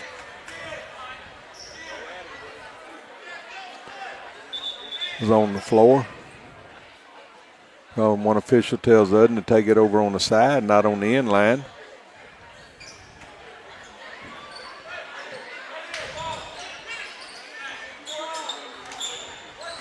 Neither team has made a substitution with 3 minutes 41 seconds to go in the first period. All playing with the same starters. John Heston wanting to drive. Puts up shot, scores it. Mustangs both teams having a good night shooting. It's good to see us get off to a hot start. Only one missed shot. Yeah, one missed shot, and I think Drew got fouled on it. Didn't call it. 14-10. Eisler's going to drive and down and going to be a charge. Nice job, Drew Lamb. Nothing I like better than a charge, taking a charge. That'll be Eisler's second foul. Quickly to come in for him will be Brett Myers, a 10th grader.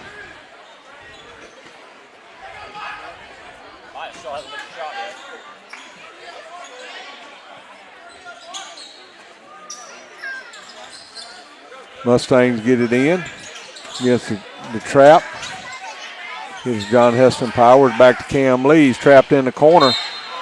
Cam was over on one side of the court, front court, and threw it back to John Heston. How do they call that a backcourt with his feet never touching the ground? He had not established position and wasn't going to get there either, right. I don't think. So, but a turnover there by the Mustangs on it. Going to have a travel is Brett Myers, who had just entered the game, shuffled his feet before he dribbled.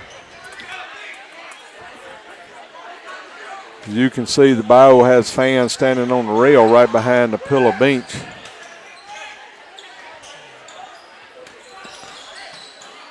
John Heston takes it down, misses a shot, fights for his rebound, is tapped out.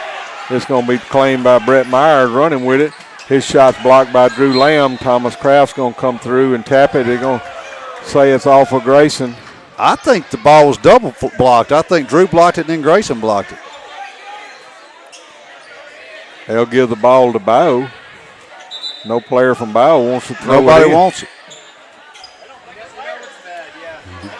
They didn't think it was their ball either, I don't guess.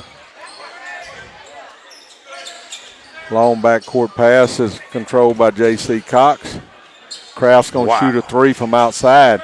Now get it. Nobody under the goal. Cam Lee comes down with it. Quick pass up to Drew Lamb. Drew's trying to get it to Grayson in the low block. He puts up a shot, goes up over number 2, Mitchell Jones, and scores the basket. Make it 16-10 with 2:15 to play. Long three-pointer put up by Carson Jenkins. No good. Kraft gets a rebound and puts it back up. Went up high with it. Went back up high when he scored it. John Heston gets it over to Cam Lee. Trap passes down to Drew. That foul is going to be on Kraft, I believe. It's going to be 2 at least for him. Yep. He hits Charlie, gets up battling his ankle. He's limping after that when he got up. He's gone. He's in instantly. They're going to bring in Isaiah Galladay. Kraft is undoing his shoe over on the sideline. I think they knocked over a bunch of water when they hit the bench there too. They're mopping it up.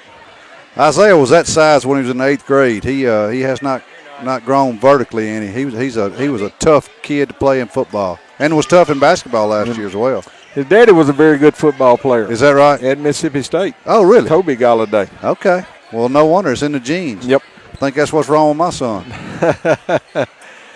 Kraft still got his shoe off his left foot.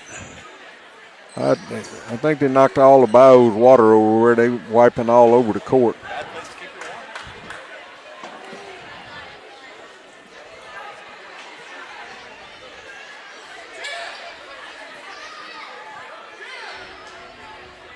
Kraft was walking. He's back on the end of the bench. I see him now. Still has not put that shoe on. He's fooling with the laces. They're buying him time. They're not trying the floor. They're buying Kraft time over there. He's out of the game, but he's now, well, he started to put the shoe back on, takes it off. He's had a lot of foot trouble. You can see him working with an insert in that shoe as he's trying to put it back on.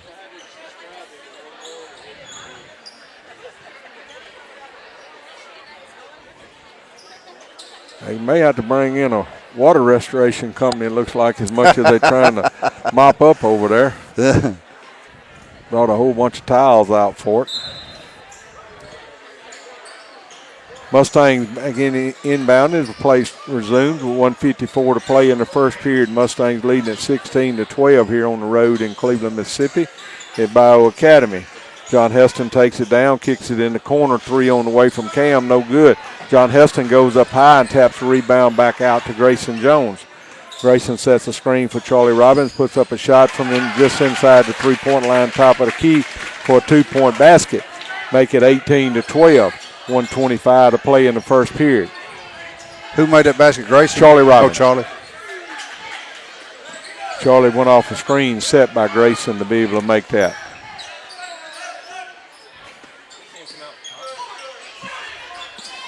Mustangs remain in a man-to-man defense. Carson Jenkins was trying to drive on Charlie Robbins, going to lose the ball. They're both going to battle for it to be a tie ball. Alternate possession goes to the Mustangs.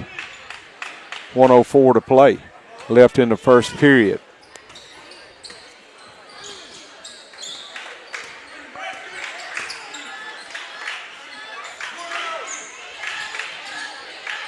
Mustangs running the motion offense. John Heston trying to drive.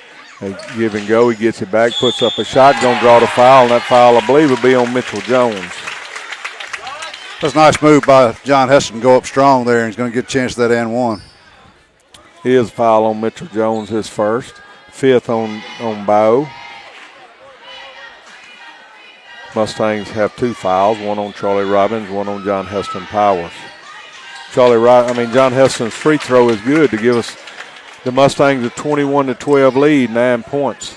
Lead here with 40 seconds to go in the first period.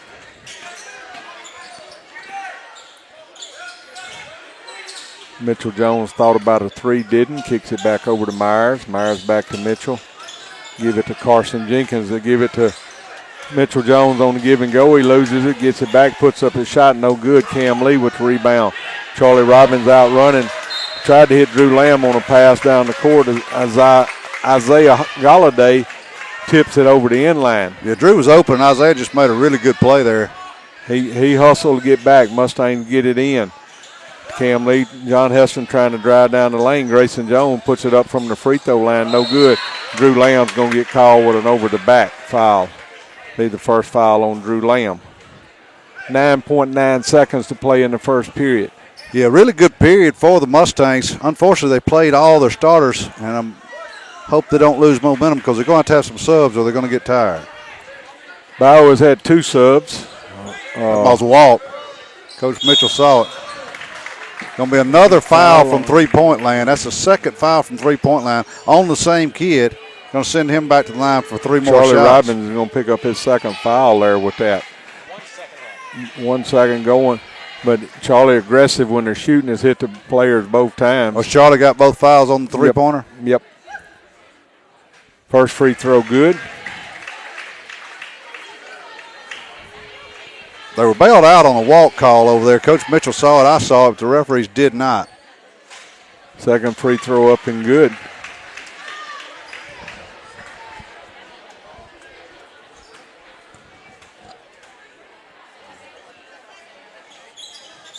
Third free throw no good. Drew Lamb gets it, slings it down the court. So that's going to end your first period with the Mustangs leading at 21-14. Bill, let me give you some stats real quickly. Really well distributed scoring there. Charlie Robbins, 2 of 2 from the field and 2 of 2 from the free throw line with 6 points. Drew Lamb with 5 points on 2 of 3 shooting from the field. Cameron Lee, 1 of 2, both of them 3-pointers. Both attempts 3-pointers, 1 of 2 from the field with 3 points. John Heston Powers, 2 of 3 from the field and 1 of 1 from the free throw line. He's got 5 points.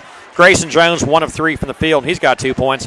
For the contest for the first quarter, we were 7 of 13 from the field, which is over 50%. You don't see that very often in a quarter by Pill Academy. 3 of 3 from the free throw line, 21 points. That's one of the best quarters we've had of this year.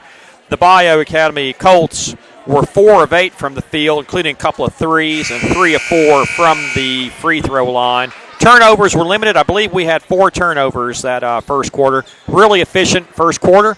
I'll be joined at half by Millie Moses, who had a great game with 9 points for the Lady Mustangs. And a good, impressive 21-14 score. We got a touchdown lead entering the second quarter. Good quarter there by the Mustangs, as Suresh just said. Probably shot the ball as good as we've shot it this year. Have probably created more offensive opportunities than we've created all year. Bayou will have the start at second half. Second period. Eisler's back in with his 2 fouls. Mustangs come back in. Got Matthew Ryan in. Matthew Ryan in replaced Charlie after he picked up his second foul.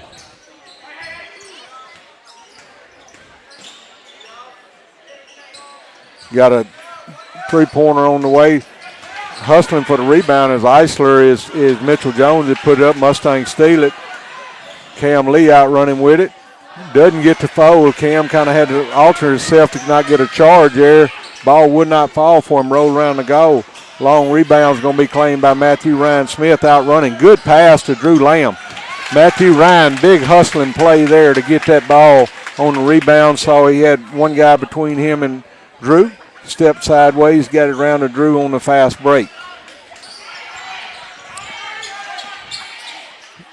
Galladay sets the screen out high for Eisler. They get it over to Mitchell Jones. He puts up a 3 from outside, gets it off the bank. Yeah, 2-handed shot there and just banked it in. He's confident. That's the second time he's done that down the floor.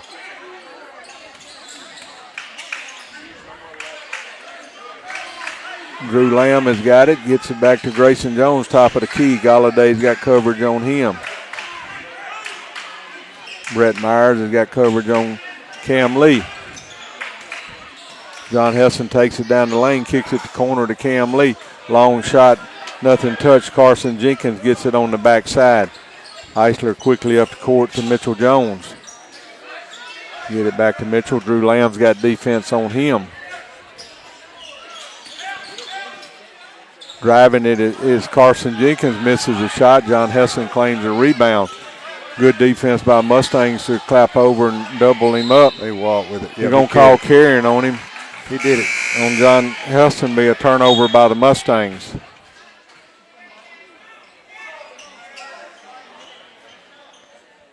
Coming in will be Jack Kirk to replace Grayson Jones. Coach Mitchell's explaining something to him he wants him to do.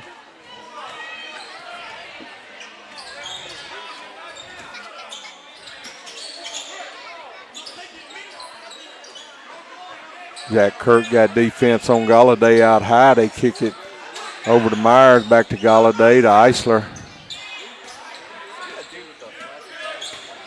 Eisler takes it down, lays it up, got into the lane, scored the basket, make it 23-19. Mustangs have scored 2 points in this period. Bayou has scored 5. Cam Lee driving, gets cut off, kicks it in the corner. Drew Lamb doesn't take it. Drives in, stops. Galladay stood there to take a charge, but Drew just stopped, put up a shot, and made the 2 points. Good body control by Drew Lamb on that play.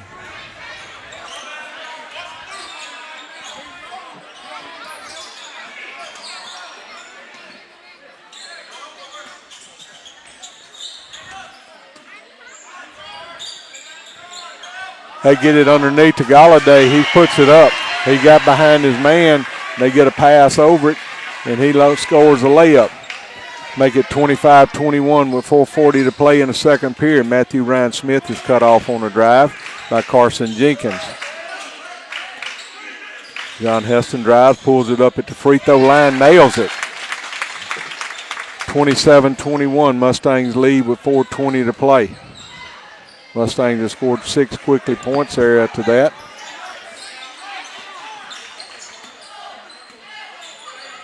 Carson Jenkins is going to put up a 2-pointer from just at the free throw line. He backed off from Matthew Ryan, pulled up, shot it. They scored a 2-point basket to make it a 4-point game. Drew Lamb fakes a shot, driving in on Eisler. Eisler's going to tap it off of him. Back off Drew's leg, lose it. Be Colts ball going the other way. Timeout. Got a timeout taken. Bayou's hit 4 of their last 5 shots. Got a 30-second timeout taken by the Mustangs. Bayou, Suresh tells me Bayou has hit 4 of their last 5 shots. Yeah. Both teams have shot the ball very efficiently. Yeah, probably our best offensive performance of the year, I would say. What I've seen so far it has been.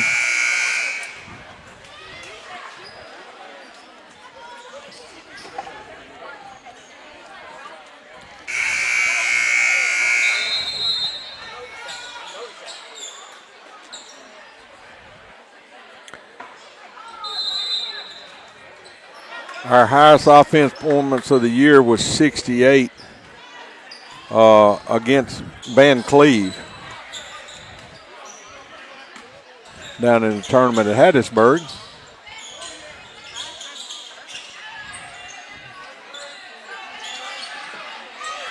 They get it down in the low block to Carson Jenkins. He kicks it over to Galladay. The ball is stolen by Cam Lee. Cam Lee gets it up the court. Jack Kirk's driving down the lane. The ball is taken away from him by Eisler. Outrunning the other way as Carson Jenkins puts up the shot and scores it to make it a 2-point game.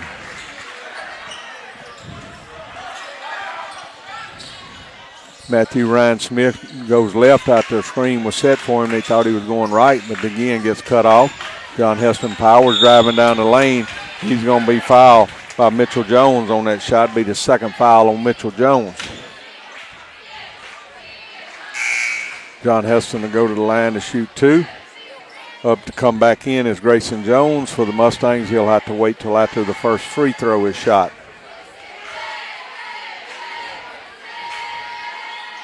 First free throw by John Heston Powers, good.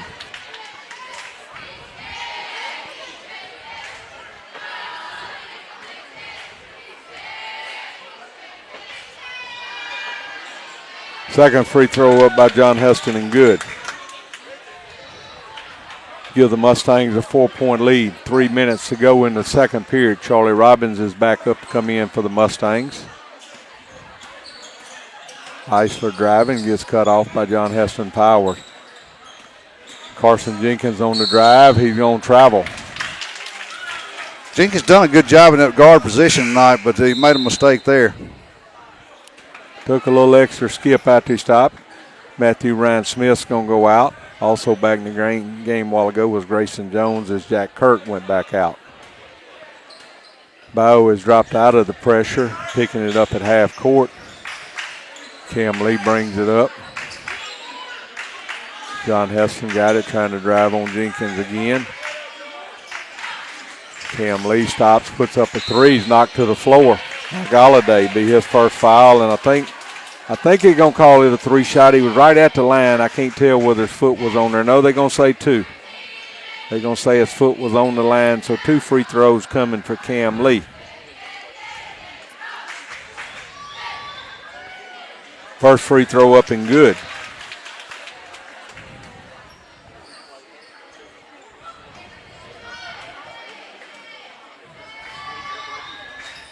Second free throw good. Pretty good night at the line for the Mustangs. Been perfect at the line, matter of fact.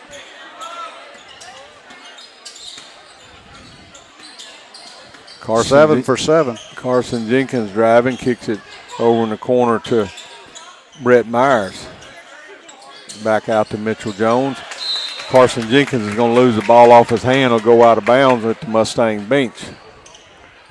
Again, Bayou is backed out of the pressure they were putting on the Mustangs at bringing it up. Grayson Jones trying to set a screen out high for Cam Lee. Couldn't get it set. Cam backs up, drives into the corner, brings it back out top now. 1:50 to play in the second period.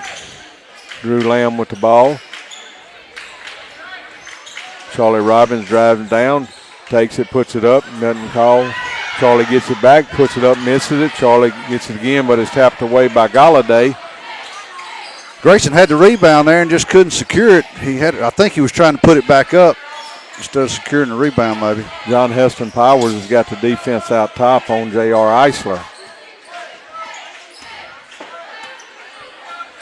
Eisler's got it back again, going to get it back to Mitchell Jones, puts up a three, no good. Rebound by Charlie Robbins. Charlie had established good position. Carson Jenkins realized it, didn't even attempt because he knew if he went over his back, he was going to get it. John Heston fakes a three, drives by, drives to the free throw line, pulls it up as Carson Jenkins bit on his fake. Yeah, this is the game we've been waiting for out of John Heston. He's got 11 so far through 2. 33-25 with 52 seconds to go in this period. Three-pointer on the way from Carson Jenkins off the front of the rim, no good. Rebound claimed by Cam Lee out to Drew Lamb. Drew stops, puts up a 2, off the backboard, scores it. Give Mustangs a 10-point lead with 40 seconds to go in this second period. That's going to give Drew 13 for the game so far. So Mustangs' best offensive performance I've seen. They set a double screen over. Eisler gets by it, scores the basket. 25 seconds to play in this second period.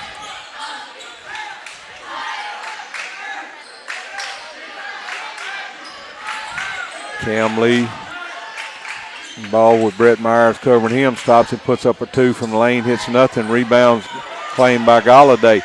6 seconds to go, bringing it up is Mitchell Jones. He'll shoot it. He's going to shoot a 3. Misses it off the front rim. John Heston gets it, throws it full length of the court, misses everything, hits the stage, and comes backwards. So the Mustangs are going to lead at 35-27 at halftime. Mustangs score 14 points in that one, and the Colts scored 13. Scott, you had Drew down for 13, right? Yeah, absolutely. Drew Lamb, man, an efficient 6 of 7 from the field with 13 points, including a three-pointer. Charlie Robbins, 2 of 4 from the field. He's got 6 points because he's 2 of 2 from the free throw line. Cameron Lee, 1 of 5 from the field. He's got a couple of free throws on 2 of 2 from the line. He's got 5. You've got John Heston Powers with 5 points in the first quarter, and he's got 9 for the He's got 9 or 11. What do you got for John Heston? He's got 11. Okay, gotcha. I actually think Drew's got only 11 too, because I'm adding up 37 points. We'll figure that out. You might be right. And Grayson Jones, 1 of 3 from the field. He's got 2 points for the contest. Pill Academy is 12 of 23 from the field, shooting better than 50% both quarters. Amazing. 7 of 7 from the free throw line. They lead at 35-27, playing the best offense they played the whole year. I'm going to get this over your shoe. I am joined by, here, stand right here, Billy, if you don't mind. He had 11, okay. I am joined by the very vociferous and talkative Millie Moses. Millie, you ready to go ahead and talk? Yeah, you want to sit over here in the King's chair? Well, you know what? Stand right there if you don't mind. You go stand right there because, now look, I don't know why Avery Howard's over here in the back trying to intimidate you, but Avery Howard's a great interview. Now, she talks and she elaborates, and I heard you're talkative. Is that right? No, you're not talkative. You can be. Really. Okay, good deal. Well, let's get Avery staring at you, but that's okay. Really quickly, as Avery stares you, you're avoiding eye contact with Avery Howard. I'm not going to look at her. You're not going to look at her. How about that contest we had with the big victory, 53-39? You had 8 points. Carly Aldridge with 9, Hodo with 9, Elise with 12. Avery only had 7. She was like 5th or 6th. What was that all about? That's awful. It was a terrible game. Yeah. You want to talk about Avery's game? She had 7 points and 5 fouls. What's the deal with that? Well, that's not good. That's not good. Millie Moses running some smack on Avery Howard over here as we're having a halftime interview. Ella Wallace with 5 points as well. It was really good to see somebody besides a Howard dominate and play really well. Now, I will say, in looking at your free throw shooting, you were 2 of 6. You were 0 of 4 to start off. I wasn't focused from the beginning. Coach Carpenter's going to make you focus because your free throw shooting, Avery. By the way, Avery's taking over the interview. She's shooting literally 90% for the season. She's phenomenal. But for the game, we shot 6 of 20 from the free throw line. We shot 30%. What was that all That's about? not good. We're not focused. Okay, so what do y'all have to do now? Run laps in the heat? Is it Coach Carpenter going to turn it on 90 shoot degrees? Free throws on each side and run That's when we right. miss it. That's right, exactly. Millie, now are you a junior or senior this year? I'm a junior. Junior. You've really come on strong this year. A lot of times I see you getting a lot of those rebounds down low and putting some baskets back up. Offensive rebounds. Reminds me a lot of Madeline Kelly, who used to do a lot of that back in the day. You've really come on strongly the last few games. Tell me about what's happened this year and how your game has improved and how this team looks. Well, like last year, we had so many good seniors that had been on the team for years. So last year, like a lot of us sophomores didn't get to get any better or anything. So yeah, we're just really getting a lot better this season and seeing what works and all that. That's great. That's the longest sentence I've ever heard you speak in your life. That's good line there, Millie. Good line there. Y'all are going pretty deep on your bench. I mean, you're going 10, 11 players every game, getting a lot of minutes from a lot of these sophomores, and I'm really impressed. Talk about some of these sophomores that have been coming in here. Ella Wallace and Addison Skeeter-Weems, and who else? Hodo, of course, and all that. This is a really good team. Yeah, it's really – I mean, it makes me excited for next year because, I mean, we're losing 3, but we have a lot of talent coming up, too. We do. I was really excited to see Carly Aldridge. Boy, she took 4 or 5 shots in the first 4 minutes. She has a great outside shot. She had 9 points for the contest. But she just doesn't. She doesn't just launch it as soon as she gets one. She's got a great shot. Today was different. Has she been encouraged? As Coach Carpenter and Coach Hodges, have they been encouraging her? Tell me what's happened there. Yeah, they're just telling her to shoot, not wait, because sometimes she gets scared that she's gonna get blocked or whatever. So yeah. By the way, Lola Harris didn't start today. You started in place of Lola. What's going on? She had the stomach bug this weekend, so she's recovering. So did she not play? I missed the Mag Heights game.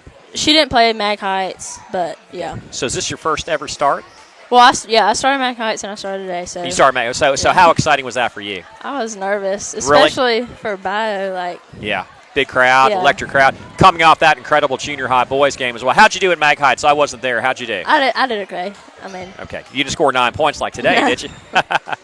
Well, as you go down the stretch, we're going to be playing a lot of divisional games. Of course, we have Winona Christian, which is not a divisional game tomorrow, but the team looks pretty good. We've had a couple of really competitive games. One where we kind of blew out Leake Academy, which is the defending state champions in our division and all that. And then we lost to them by 1 at the Kirk Academy tournament and so on. Where does this team stand right now? What's your prognosis for the rest of the season? What do you think is going to happen with this team, and how far are we going to go? We just got to work and believe that we can do it and not give up. That's cringy, but, it's true. That's right. And that's not cringy. That's absolutely, positively true. Do you feel pretty confident going into the playoffs that we can go pretty far with this squad? Yeah, I think we can. Okay. Last year we were confident. We won the North State. We beat Leake, which was the defending division champions as well as overall champions. And we threw up a nothing burger against Copiah and got eliminated in the state tournament, and we didn't make it to the overall. So we can't get overconfident, obviously. Yeah. Have y'all talked about that loss last year and how this is a revenge year this year? Tell me how y'all go into this January. What's their thinking?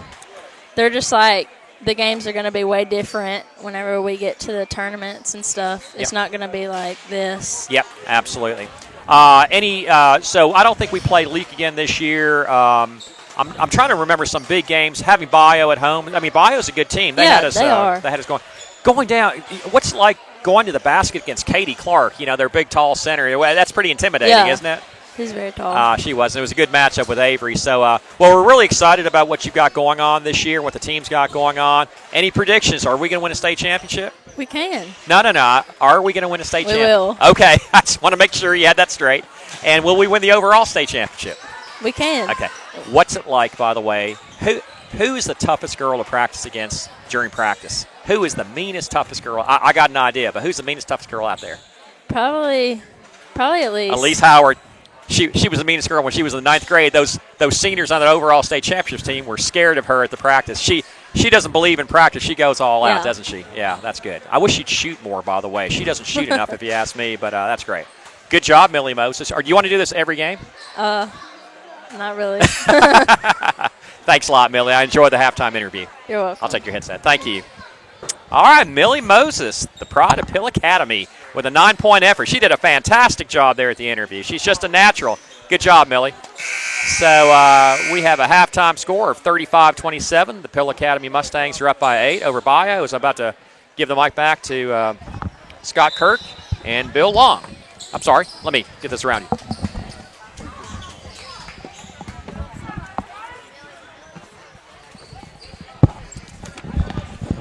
All right, we're back. Hope the Mustangs can repeat that first half there. Mustangs will have the ball to start this half.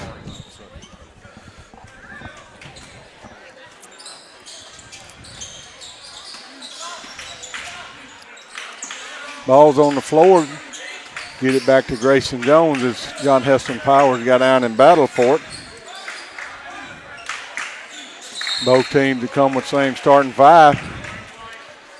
Mustangs, Cam Lee, John Heston, and Drew never left the game. So we've got to watch that. We're going to need to get some legs under, especially Cam and Drew. Grayson picks up a first foul there quick on a moving screen. He wasn't sure what he did. Coach Mitchell showed him and what his move was. Three-pointer out front by Carson Jenkins. Kraft gets the rebound, puts it back up right-handed. Kraft's first action since the first quarter.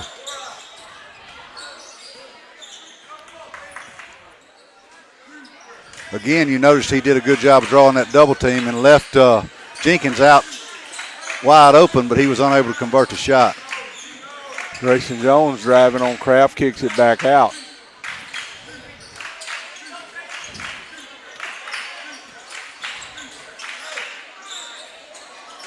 Three-pointer by Cam. Dude, Charlie Robbins gets the rebound, puts it back up. Kraft blocks his shot, going to go over the inline.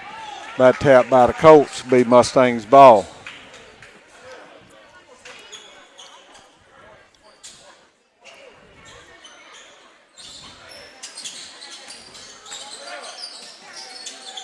Drew Lamb puts it up from the corner, no good. Rebounds fought for, going to be claimed. John Heston claimed it, but he caught a foul somewhere, I think. Two officials are meeting here talking about it. Called on John Heston for sweeping the arm. I didn't see it, but I couldn't see that corner. Coach Mitchell discussing it with the official.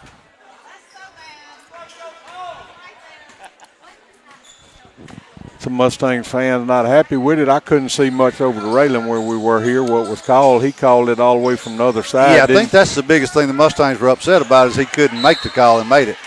Don't have a foul. I believe it'll be on Grayson Jones as Kraft got it in low. Be Grayson's second one he picked up quickly. Now they called it back on John Heston. Be John Heston's third foul. He picks up two quickly. Preston Blaylock's going to get up to enter the game for him. 2 shots on the way from Kraft. Free throws up and good.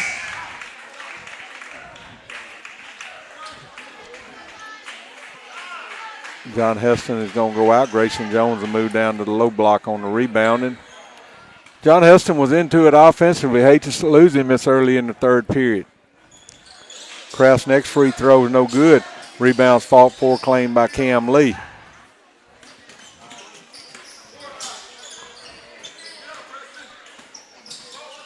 Cam Lee got triple team. Had to go. Drew Lamb's driving. The ball was tapped away from him by J.R. Eisler. Out running with it is J.C. Cox. Going to be a walk. Yep. J.C. Cox is going to travel with it. He was trying to get it up to pass it, and he just took a couple steps with it. Mustangs have not scored any points in the first 2 minutes of this third period. Totally opposite of the first two. Hadn't got but 2 shots off. They're 0 for 2 where they started out really well in the first quarter.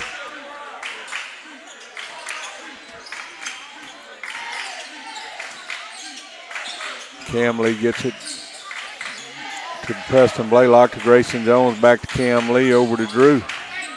Find Cam Lee open underneath. Good pass by Drew to see that. Get it down into the low blocks to him. Cam lays it up off the board. If you can get it down there, you ought to keep your shooting percentages up, Scott. Yeah, they've had a good one so far. Ball's going to be tapped over the inline, goes off Kraft's hand. Be Mustangs ball going the other way. Preston Blaylock will inbound it into Cam Jones. Again, they pick up some man-to-man, a trap. Grayson dead. Charlie Robbins comes back and gets it. Charlie gets trapped. He stood there till the man got there. Charlie should have taken that ball and driven with it as soon as he got it. He was in the perfect place to be trapped. 5:04 to play in the third period. I had missed a shot. Suresh is still keeping stats for me, thank goodness. But he says he's a short timer. He's trying to leave on us. We might have to draft him in here, make him stay a little while. Oh, he said he is staying. He could tell I was incompetent to do the job, so he's going to help out. He missed out on me buying him a steak the other night at Como, and he was going to buy me supper here tonight, so he's got to hang around and buy me supper. That's right. Just because he missed his turn doesn't mean you're missing yours. That's right. I offered to buy Banu a steak, and he didn't want to go with us, so it's his turn on that. Yeah, we ate last Friday night coming back from East Webster on the way back, and offered Mr. Banu to stop with us, but he had to move on. Drew's going to inbound it for the Mustangs.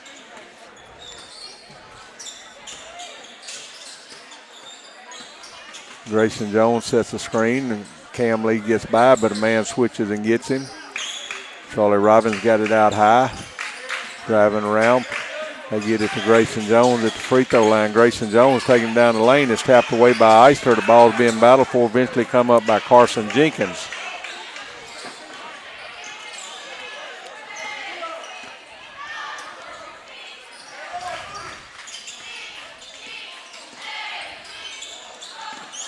Preston Blaylock with coverage on Mitchell Jones.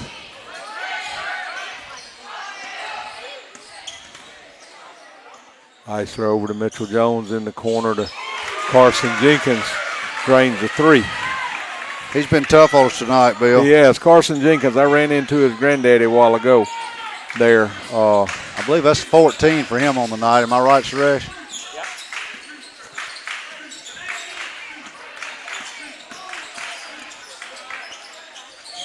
Cam Lee warming up, though. Cam Lee comes back to other end, answers with a 2. That's 4 in the quarter for him.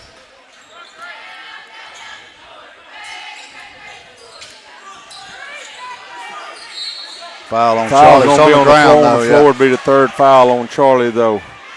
Robert Faust is the grandfather of Carson Jenkins. Robert's a longtime educator around the academy. Was at Lee Academy. I think it was at Tunica at one time, too. I'm not sure. It was here at Bayou. May still be doing something here at Bayou. Carson Jenkins is the grandson of him. Oh, do we have 4 fouls in the quarter? That would be 1 on Grayson, 2 on John Heston, and 1 on Charlie. Inbound pass is stolen by Preston Blaylock. Cam Lee puts up a 3 from outside off the front rim, no good. Drew Lamb does a good job to get the rebound, puts it up, and then rolls it off the front of the rim. That rebound comes down and goes off Mitchell Jones' hands. They had a good chance for a rebound to put back there, but just rolled right off the front of the rim. Get it into Grayson Jones, back to Cam Lee. Mustangs like to bring the inbounder to the corner and try to get a 3, but Eisler protected that and took it. Matthew Ryan Smith has entered the game for the Mustang, replaced Charlie Robbins. Preston Blaylock with a pass from underneath the goal to Cam Lee. Drew Lamb's got it driving. Tries to get it to Grayson Jones. He loses the handle on the ball. Kraft gets it. Cam Lee and Drew are 2 kids with the least amount of lungs you would think have not left the game. It's going to be something to watch. Grayson Jones is going to come over and get a foul on Thomas Kraft. He was way out of position to try to block that shot. I think it was some frustration on Grayson's part from when he lost that ball down on this other end. John Heston Powers is going to come in and replace him, as I think Grayson was playing with some frustration as he had lost the ball on the other end. Kraft completes a three-point play. Timeout taken by Bayou. Cut it to a three-point game at 39-36. Bayou with momentum there calls a timeout. I don't know if I quite understand that or not, but I think I'm glad they did. They have scored 9 points in this period, and the Mustangs have scored 4.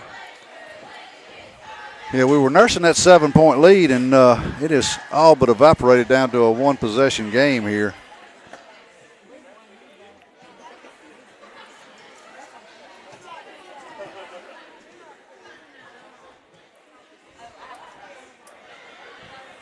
Three turnovers in this quarter as well for the Mustangs. That's done a little damage to us as well. So got to stem that tide and get something going here. Started out the game too good to falter in the third quarter, second half. Been a lot of Carson Jenkins, and now Thomas Kraft starting to heat up. Kraft has 6 in the quarter. Jenkins has that big 3 for a 14-point total. Kraft with 8. No fouls on Bayou in this period. 5 for the Mustangs, 2 away from the bonus.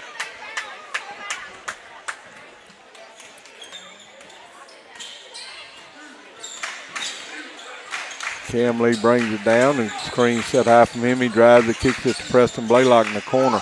He's cut off, kicks it back out to Matthew Ryan Smith. He's going to drive it down. I don't know if it'll be on 2 or 5. Let's see who they're going to call it on. It's going to be the third foul on whichever one it is. They're going to call it on Kraft to be the third foul on him. That may earn him a trip to the bench.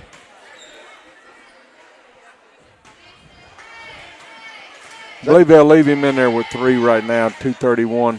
Matthew Ryan's first free throw is no good. Matthew Ryan's first trip to the line, and second free throw is nothing but net. 2:31 to play in the third period, and Mustangs lead the Colts 40-36. John Heston Powers back in the game, picking up out high the defense. Preston Blaylock gets it down. It's got to be over the back. Didn't call it. Mustang fans asking for it.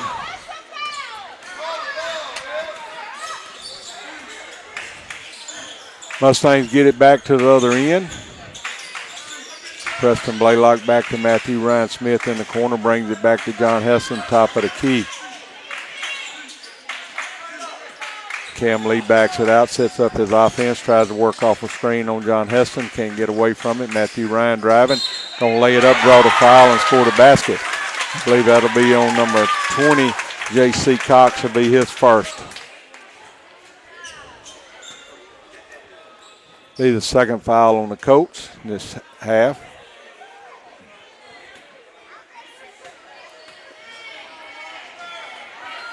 Matthew Ryan's free throw is good. Mustangs are stretched back out a 7-point lead here. After a big run by the Colts, Mustangs back out to where they were. They get it down in the blocks to Carson. Jenkins puts it up, misses, gets his rebound. Going to have a foul on the floor. I believe they're going to call it on Matthew Ryan. Be his first foul of the game. Yeah, just got a little unlucky there. The ball kind of bounced funny. Our boys were up for the rebound. It came right back into Jenkins. Jenkins will inbound it for the Colts. He gets it into Mitchell Jones. 16 foul for the Mustangs. They'll be in the bonus. Ball's going to be touched by the Colts as the missed shot goes out of bounds. Be the Mustangs' ball going the other way. 1:20 to play in the third period. Mustangs still nursing that 7-point lead. After a slow start, quarters kind of turned around and came back to a tie. Preston Blaylock's got it. Finds Cam Lee back on the backside. Cam misses a shot. Rebound is claimed by Mitchell Jones.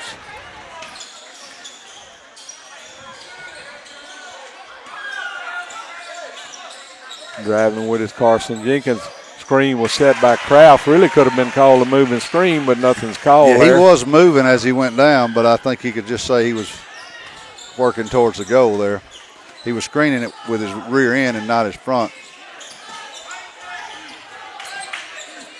Mustangs try to get it in John Heston Powers. He's tripping. John Heston's going to pick up his fourth foul, I believe, as he was going out to the ball and going to trip Kraft.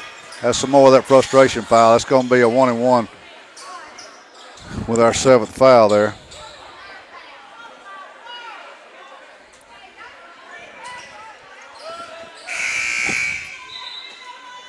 Grayson Jones is going to come in for the Mustangs, replace John Heston Powers. Coming in will be Brett Myers for the Colts.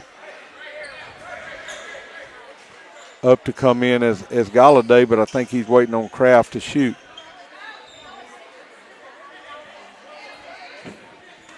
Got Charlie over there on the bench. Should be pretty fresh. We've got to get Drew and Cam some relief. Probably protecting Charlie out of this quarter with the 3 fouls. Kraft at the line to try to make the second free throw to close it to a 3-point game again.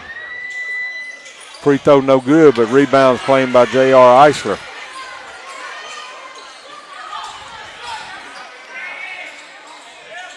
Coach try to get it into Kraft, but Drew Lamb knocks it across the end line. 25.2 seconds to go. Coach will have it.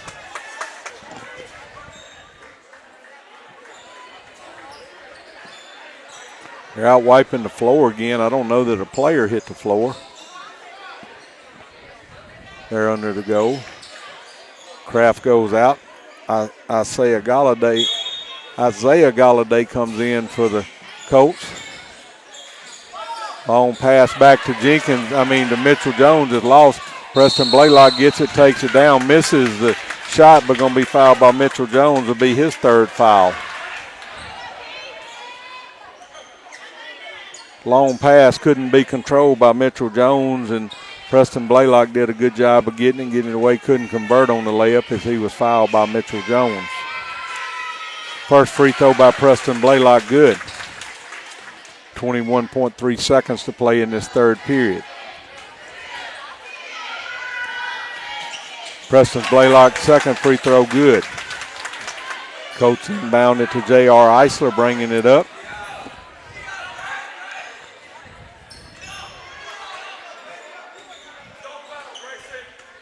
Coach Mitchell's telling Grayson not to foul out high as Eisler's holding it. Eisler drives it down, misses a shot. Preston Blaylock goes up and gets the rebound. That's going to end the third period. Mustangs leading 45-39. Gentlemen, we only scored 10 points that third quarter. Cameron Lee with 4 points. Matthew Ryan with 4 points as well. And Preston Blaylock with those 2 free throws. For the third quarter, we shot a pretty meager 3 of 9 from the field. Luckily, we were 4 of 5 for the free throw line. For the contest, we were 15 of 32 from the field, which is about 46-47%. And from the free throw line, we are 11 of 12. That's been our savior to give us this 6-point advantage. We were outscored that quarter 12-10. Leading the way with 11 points is Drew Lamb, and also with 11 points is John Heston Powers. Cameron Lee with 9. Charlie with 6, Matthew Ryan with 4, and 2 each with Grayson and Preston Blaylock. The score is 45-39, fourth quarter. Back to you guys. The biggest blaring stat out of that is 7 fouls on the Mustangs in that period and only 3 on Bayou. Bayou will shoot free throws the rest of the way on any fouls. Mustangs have Charlie Robbins with 3, John Heston Powers with 4, Grayson Jones with 2, Matthew Ryan Smith with 1, Drew Lamb with 1. The Colts have Mitchell Jones, Thomas Kraft with 3, J.R. Eisler with 2, and J.C. Cox with 1. Number 2 can't play a 7th quarter. Did he play 3 earlier? He played all 4 quarters of the junior high game, didn't he?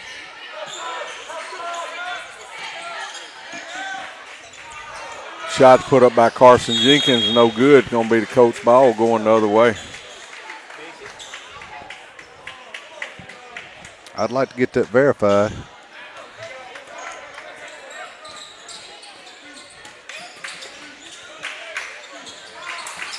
Mustangs are going to throw it over the end line.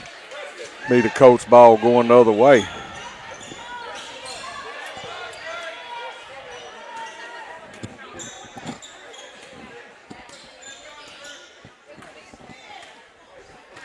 J.R. Eisler walks it up slow. The Colts have tried to slow it down last couple trips down. Drew Lamb's got the defense on Thomas Kraft in there.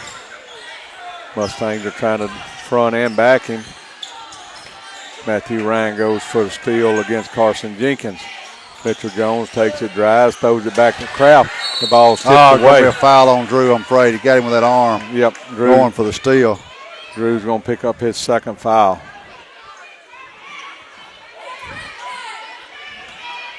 Going to send Kraft back to the bench with a busted lip, I believe. Got a busted nose or busted something. Nose, he hit the floor hard on that.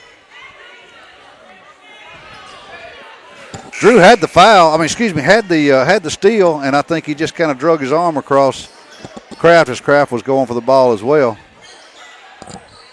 Kraft's out, so they're going to put J.B. Capocaccia in to shoot the free throws for him. Powell skates. Okay, well, I'm getting some reports that number 2 has played. This is his 7th quarter, which is not allowed under MAS rules.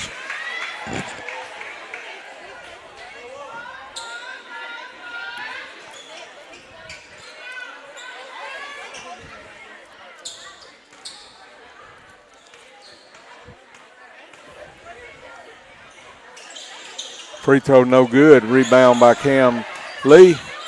Quickly down to Drew Lamb. Drew's taking it. Goes right by his guy. Gets by J.C. Cox, puts it up and scores the basket. Drew's done that several times tonight and been successful about every time.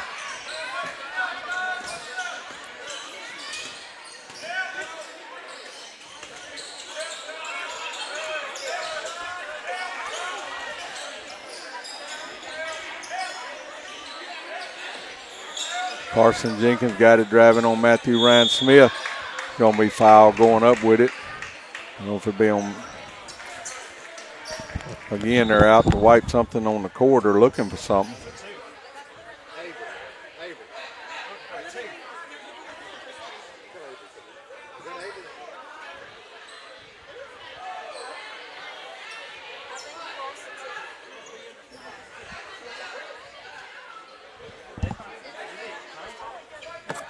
Got a timeout here. Officials out there looking for something there.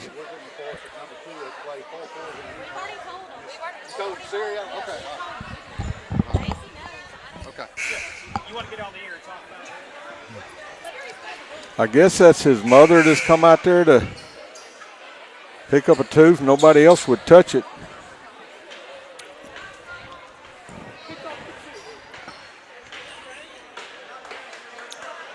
No referee or coach would touch it. A lady came out of the stands to get it. Maybe his mother. I'm not sure.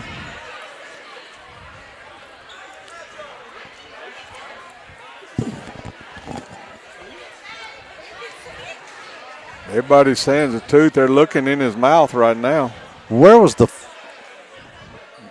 who's the foul on? I'm not sure if it was on Matthew Ryan. I think it was on Matthew Ryan. I missed what they put on the board. I don't know if they ever put it on the board. Free throw is no good. Carson was driving on Matthew Ryan and Preston Blaylock. I think it was called on Matthew Ryan. Second free throw's up and good.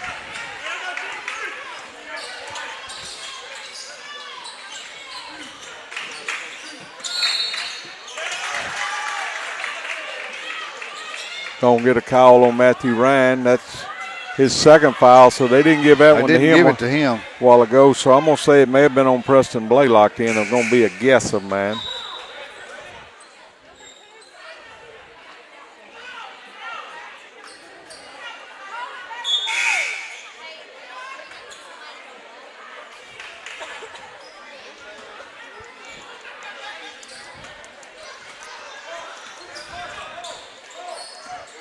Mustangs nursing a 6-point lead with 6 minutes to go in the game. John Heston Powers back in the game for the Mustangs. Charlie Robbins. Preston Blaylock remains in for Grayson Jones. Shot put up and good by the Colts to cut it back to a 4-point lead.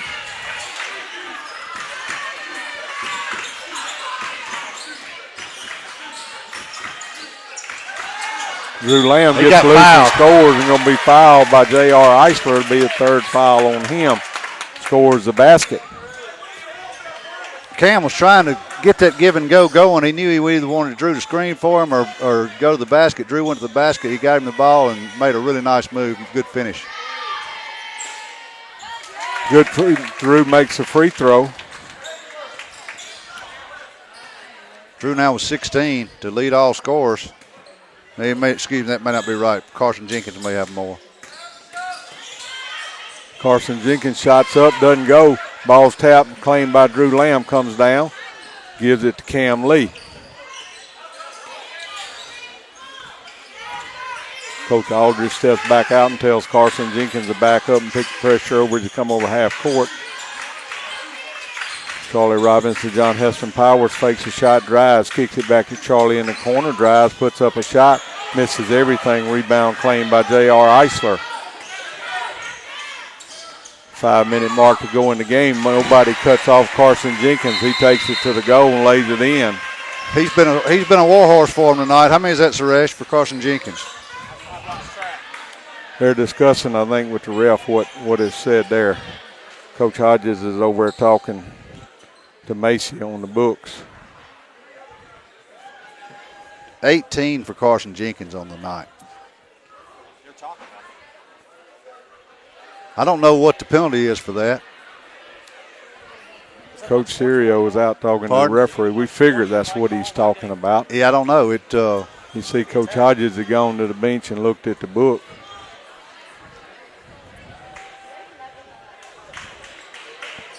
Referee may come over and talk to the Looks like he's going to huddle up with the other two and discuss it. Yep. I don't know what the penalty would be unless it would just be a technical foul of some sort. I would think it'd either be a technical assessed or either has to be a forfeit. Officials are not going. They're not going to do anything. It doesn't appear.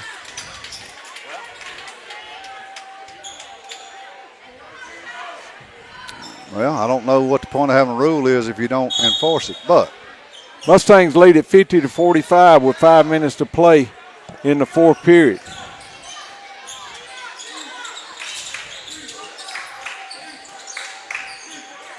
John Heston Powers got it out top, swings it around to Charlie Robbins. Charlie back to Cam Lee. Preston Blaylock out high with it to John Heston at the free throw line. Kicks it to Charlie. Charlie drives. Widely cuts it off, backs back out as it had been cut off what he thought he had to run to the goal. Good ball control and body control by Charlie there to back it back out. Mustangs being patient here, looking for a good shot. Yep. Cam Lee takes it down, kicks it over to Preston Blaylock. Preston Blaylock is going to get a blocking foul on Isaiah Galladay. That'll be his second. That one definitely could have gone either way. I think we were fortunate there. I think Carson Jenkins must have said something to the official because he turned around and talked to him. The Bayou faithful not at all happy about that call. Neither is the coach. He is red-faced right now fussing at the official.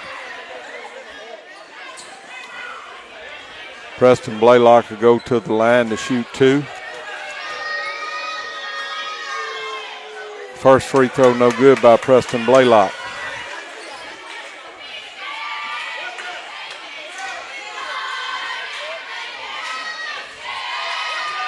Preston Blaylock, second free throw, off the back of the rim, no good. John Heston Powers is battling for it. We'll have a foul on Galladay on the floor on John Heston. Be Galladay's third foul. John Heston made a great hustle play to get that. 6 fouls for the Colts. The next one will put us shooting 1-1 there.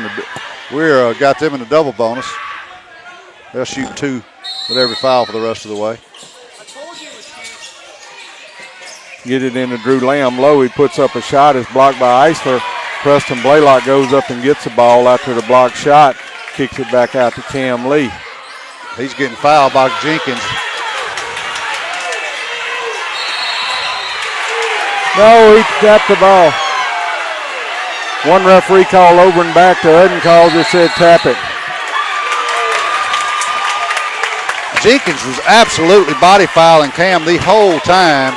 Never called it. He blocked the ball across the half court. And they did wind up making the right call and giving it to the Mustangs, but he should have got a foul and got to shoot. I think so too. Getting pretty rough out there in that. Yeah, fans from both sides are getting into the game pretty hard. Drew's driving, kicks it back to Cam Lee. Carson Jenkins is going to get that foul. Yeah, that's the makeup call. It'll be his first foul of the game. That puts us at the free throw line. Yeah, we'll send him to the line shooting 1-and-1. For any of you Mustang fans that left the game, you're missing a good one.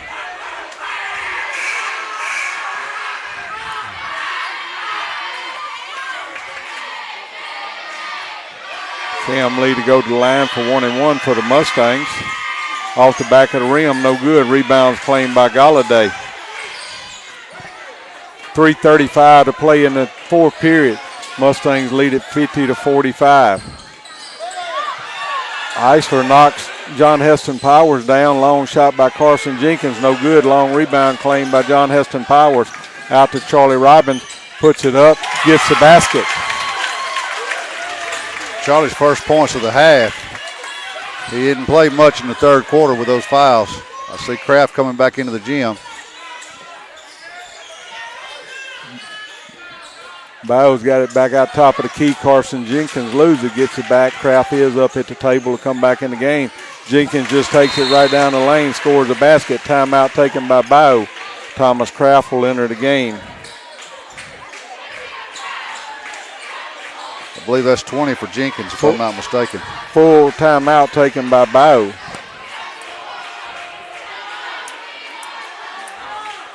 That young man has played himself a heck of a game tonight. In the absence of Thomas Kraft, Carson Jenkins has let him know he's here to play. He's only an 11th grader, so we'll have to deal with him next year. Yep. When you filled out the roster, you didn't have enough spots on there, but they're short some people on the bench. I don't know where they're missing them or sickness or reason out, but there's not as many young men on that bench as it is on their roster. Well, they've had enough to give us a heck of a run right here tonight. Big conference game over here. A lot of Mustangs did stick around and are supporting. Those two on the end may have jerseys on under the pull-ups, and it'd only be one missing if it is. Earlier I didn't think those two had uniform, but looking at them now may be short. So they have 8 sitting on the bench. 9 would have been extra. Mustangs have it, bring it back up. Bayou's trying to start the trapping out high. Charlie Robbins gets it over to Drew Lamb. Drew Lamb's driving it, gets it to Cam Lee. Cam puts up a shot and good, no good. Rebound by Thomas Kraft. Bayou coming back with it with 2:35 to play, trailing by 5 points. A lot of excitement in the gym lately. Carson double dribble gets cut off by Charlie Robbins. Long court pass was over in the corner to Mitchell Jones. Mitchell Jones is going to put up a 3. No good. Cam Lee's going to get the rebound. Got bumped hard by Thomas Kraft. Comes out with it.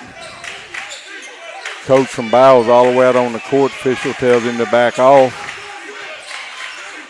Bayou is going to trapping everywhere we get the ball.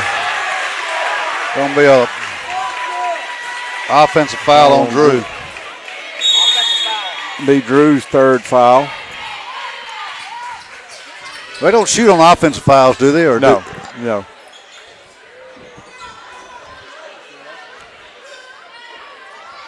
Two minutes to go here in a barn burner over Bayou. Mustangs up by 5. Have pretty much led the whole way. Bayou did get within 2 or 3 at one time.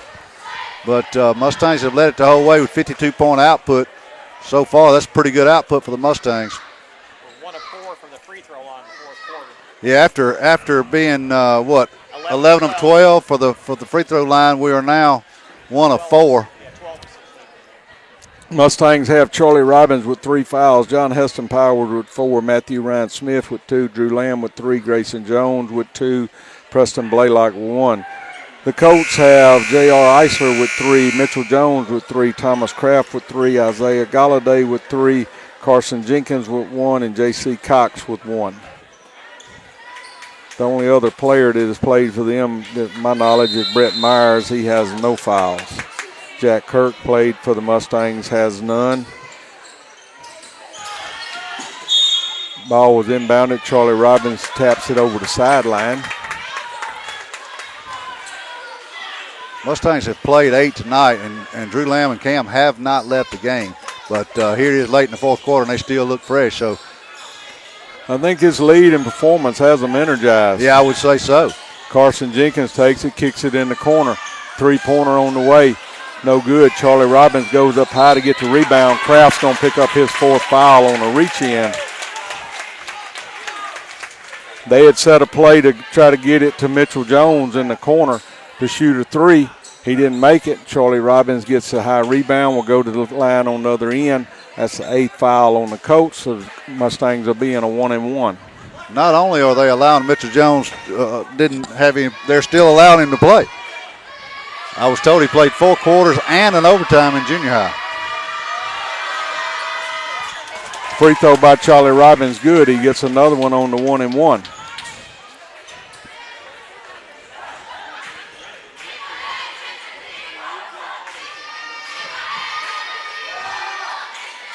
Second free throw by Charlie Robbins, good to stretch it out to a 7-point lead with 1:41. Gets Charlie in double digits with 10 on the night.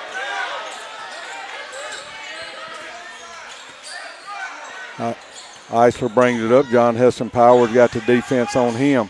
Got a shot in the corner. Ball's tapped back out. Preston Blaylock's going to get it. Was hit hard. Cam Lee loses the ball. Quickly gets it down the court to Preston Blaylock. Cam comes over half the court and gets it. They kick it over the side to Drew Lamb. Mustangs are calling a 4-corner with 1:08 to go. Charlie Robbins is trapped in the other side, gets it to John Heston Powers. He drives, going to take it to the goal. Ball's going to be a foul by Kraft. That'll be Kraft's 5th one as John Heston went up.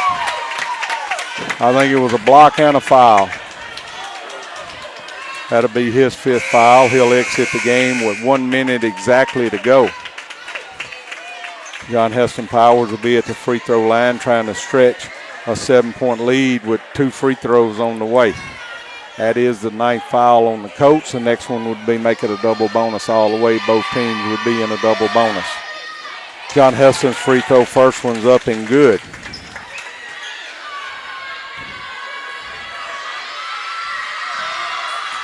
Second free throw good. Make it 56-47 with 1 minute to play. Mustangs need to play good, solid defense, not foul and create a score. Carson Jenkins is going to drive, and then he's going to draw the foul to get a potential 3-point play to foul. Did exactly what you said not to do there. Be the 4th foul on Drew Lamb, so the Mustangs are playing with John Heston Powers and Drew Lamb with 4. Been a lot of Carson Jenkins tonight. Coming in is J.B. Capicacha going in for Mitchell Jones.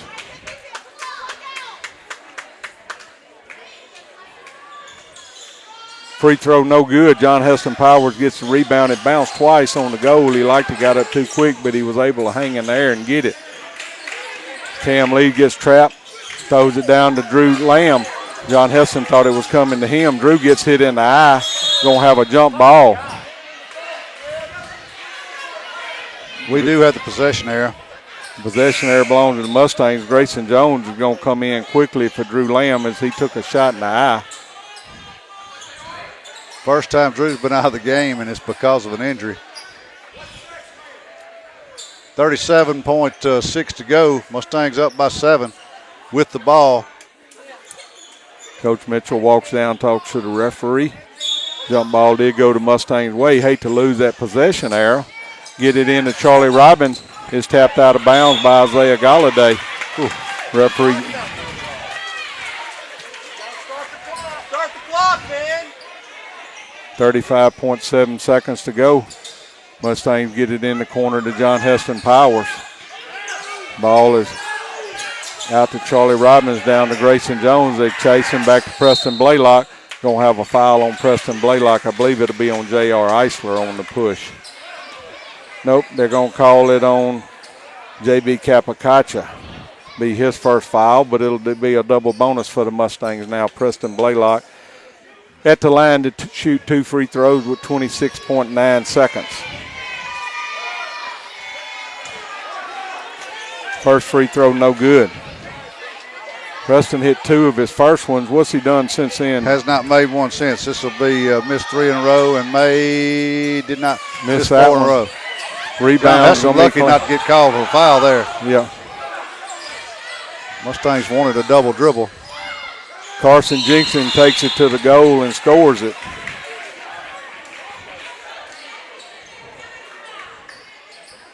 Nine points for Carson in the fourth quarter here. 5-point lead now for the Mustangs with 18.4 to go. Lead at 56-51. Will be Mustang ball. Need to go down and get points on the board right here. Mustangs led at 54-47 at the minute 41 mark. Now lead at 56-51 at the 18.4 second mark. Drew still holding that eye there. He's not going to come back in the game, it doesn't look like. He's got a towel on it. Drew with a 16-point night. Been a good night for him. Possession error does belong to Bayou. Mustangs are back up. Matthew Ryan Smith, John Heston Powers, Grayson Jones, Charlie Robbins, and Cam Lee. They have the ball. I would think Matthew Ryan is inserted back for free throws potential. Yeah, he came in for Preston. Well, Preston's holding his elbow like he may be injured over there. Mustangs get it in. John Heston Powers has got it back to Cam Lee. Cam Lee takes it and running with it now. He gets bodied slammed by Isaiah Galladay. Did they call it?